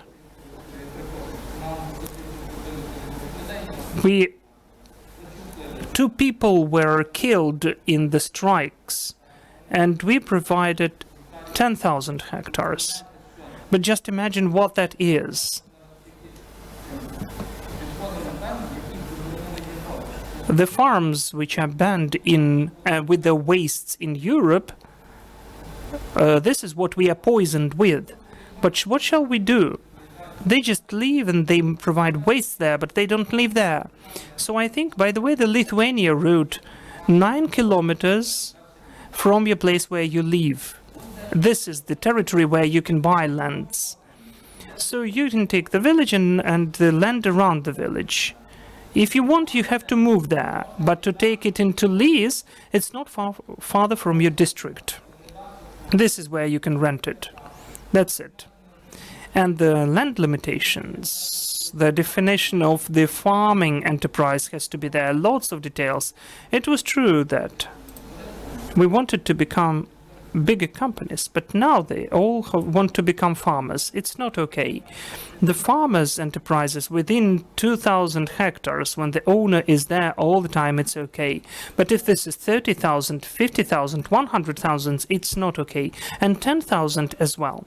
I think that the legislation has to embed really precisely that the European countries are not selling their lands. Look at France. They are not selling their lands. If you want to be hosting there, please do that. Take it in the lease, live there.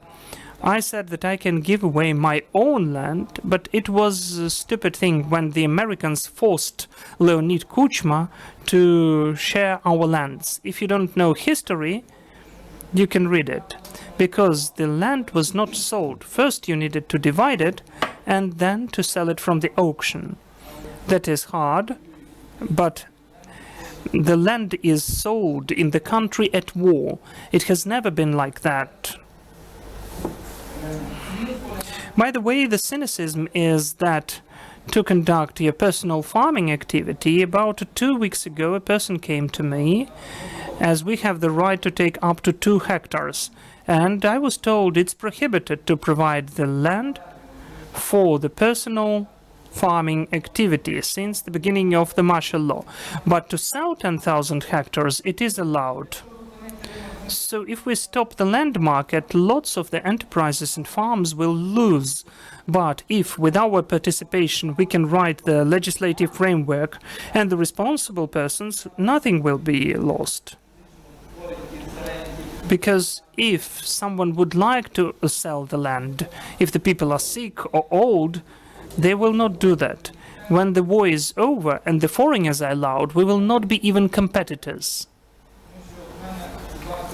Because the situation was that a month ago I bought 2 land parcels. A person came to me and said, you can either buy it or, and according to the legislation, I need to provide a letter from the ministry.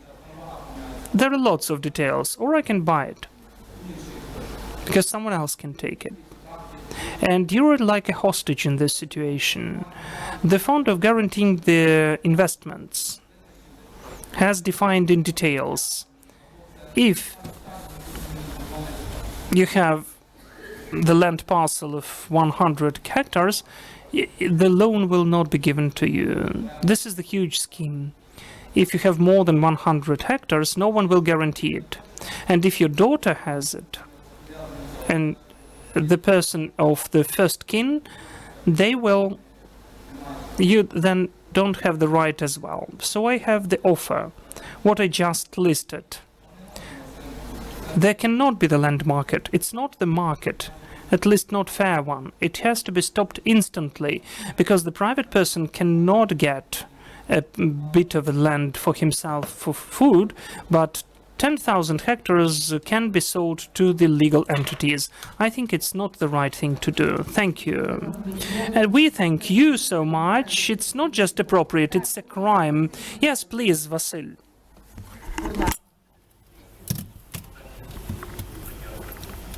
Yeah, I want to thank all the organizers, especially the sponsors who funded this wonderful event, because there are some very interesting topics discussed here that touch upon the farmer's life. So we want to thank everyone who participated and who funded and organized this event. Secondly, I think it would be right to say that Victor, maybe it would be great to sign a memorandum on cooperation with the Institute.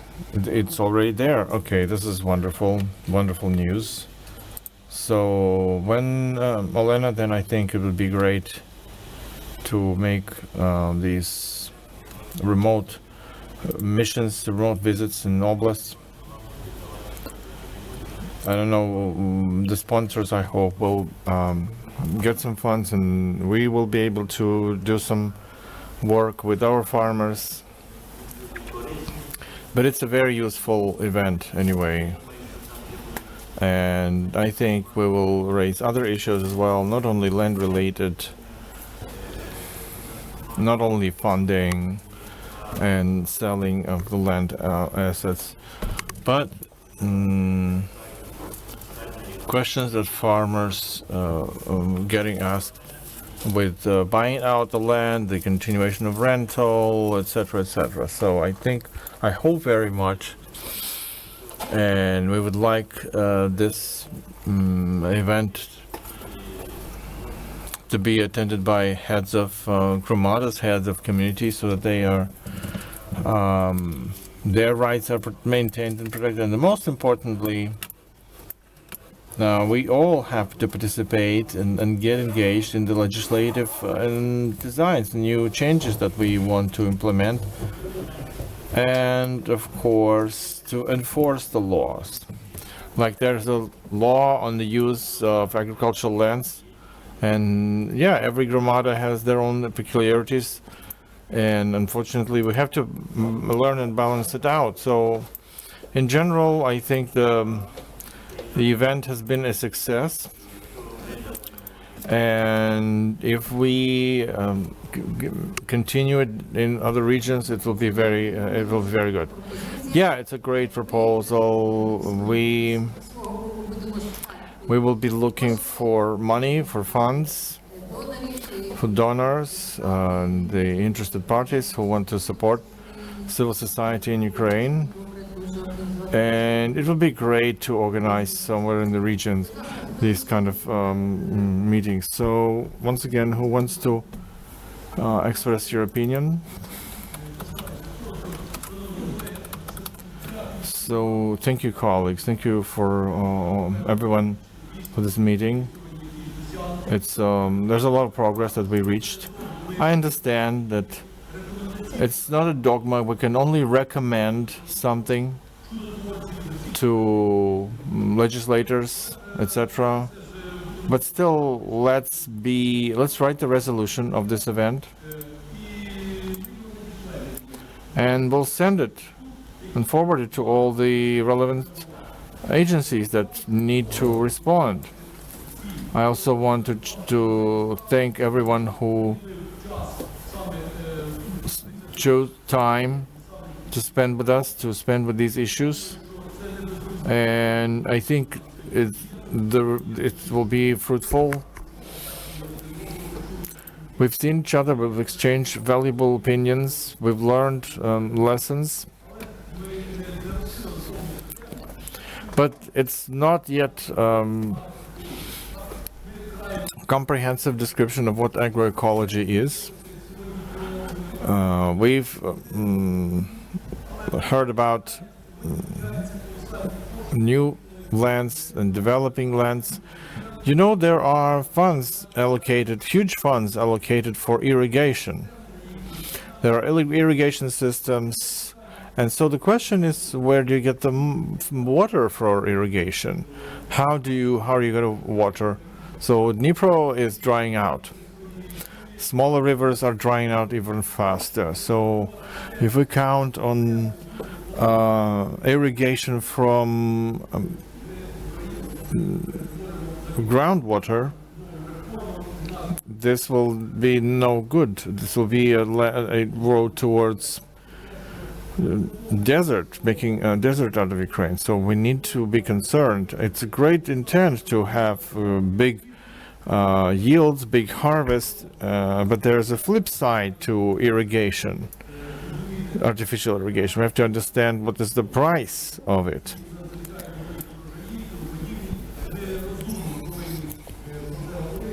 So we need to be smart about it. And we want to thank our scientists. Although the governmental people are not listening to them too much, but still the science has produced a lot of norms and regulations that have to be adhered to, have to be understood by the cabinet ministers, by the ministries, by the parliament, and all the others. So you're all very much invited for cooperation. We are always ready to help our scientists to make the assistance coming faster and to provide for food security. Thank you so much.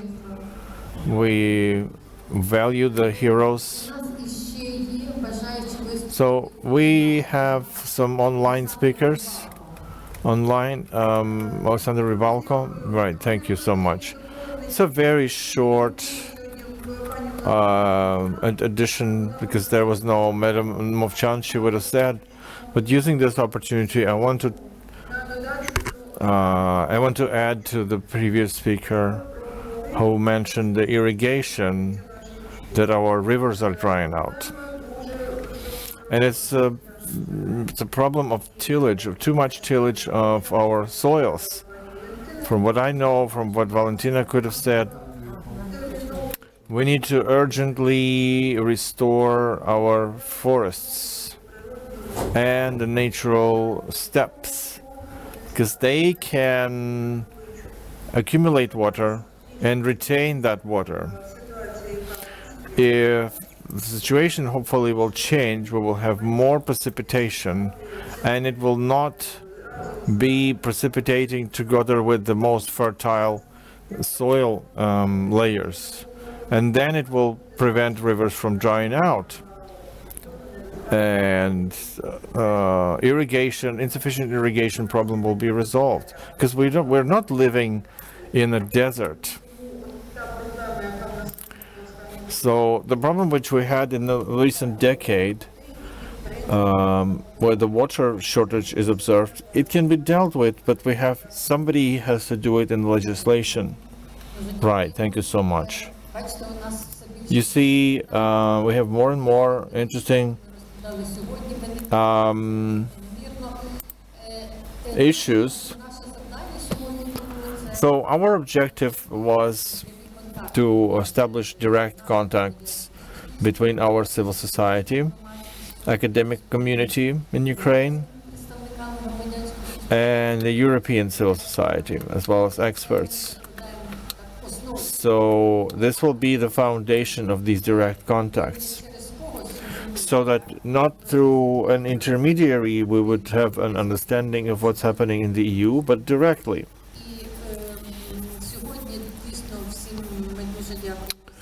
We thank everyone for this fruitful work, for your patience, for your resilience and courage to travel here, to have this exchange.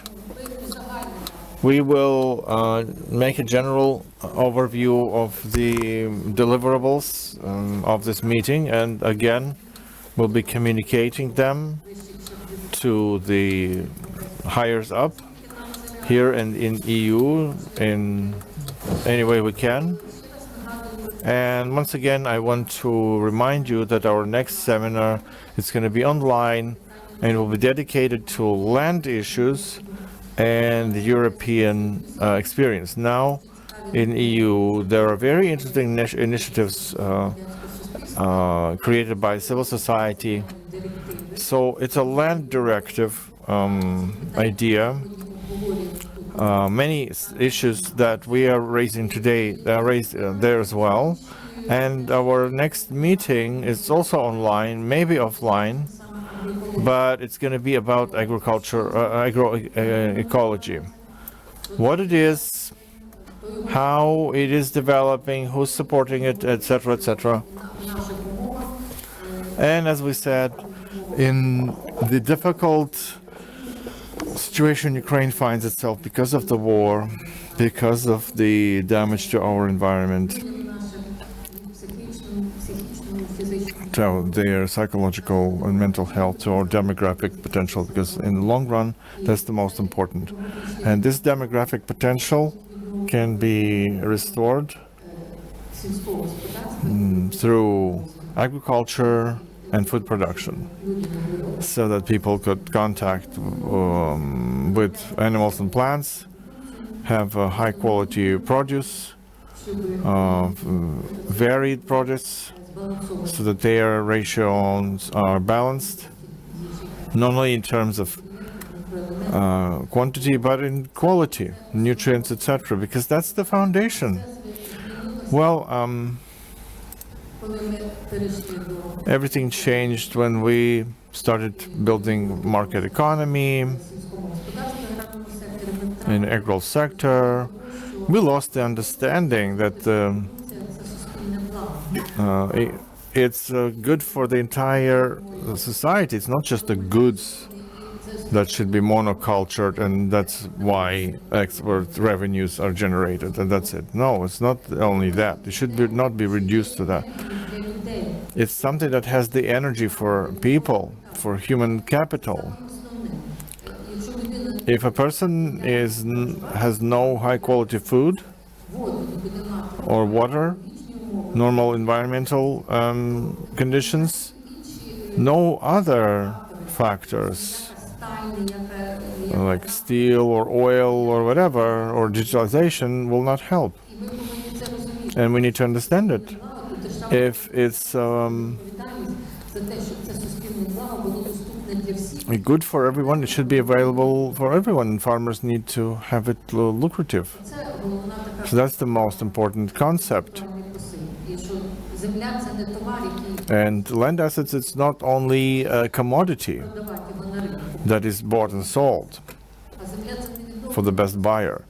It's not a renewable resource. It's not should not be traded as easily, you know, because the whole agricultural system is now hurting. Because the problems with food and water is hard to believe that we run into it. We don't believe that there's famine in the world. It may come to this. It's already coming.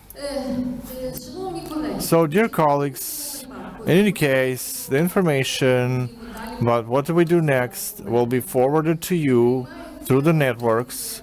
We accept the proposal of Vasil Burlaka to organize similar events in the regions. We are happy to travel to Poltava and Volyn. If Ruslan will invite us, of course. Thanks, everyone. We thank for your support, for having such a fruitful dialogue, and everyone is invited for a small party. Alexei will manage the logistics. Чоловіки мають занести студи чи як? Будь ласка, зробіть об'яву.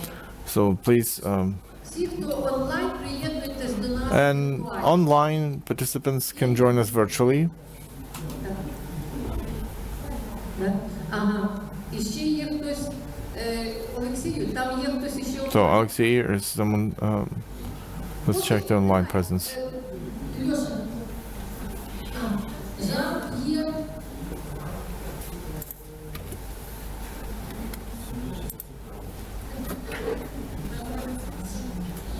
Ну давайте ще, Льоша, ви поки організуєте там організаційно, а ми послухаємо ще одного виступаючого. Будь ласка. So one more participant online. Для перекладу. Це благодійний фонд Софія. So Charity Fund Sophia. Жан-П'єр, включіть, будь ласка, Jean-Pierre, your microphone is obviously not on. We can hear you. Це якась помилка, так?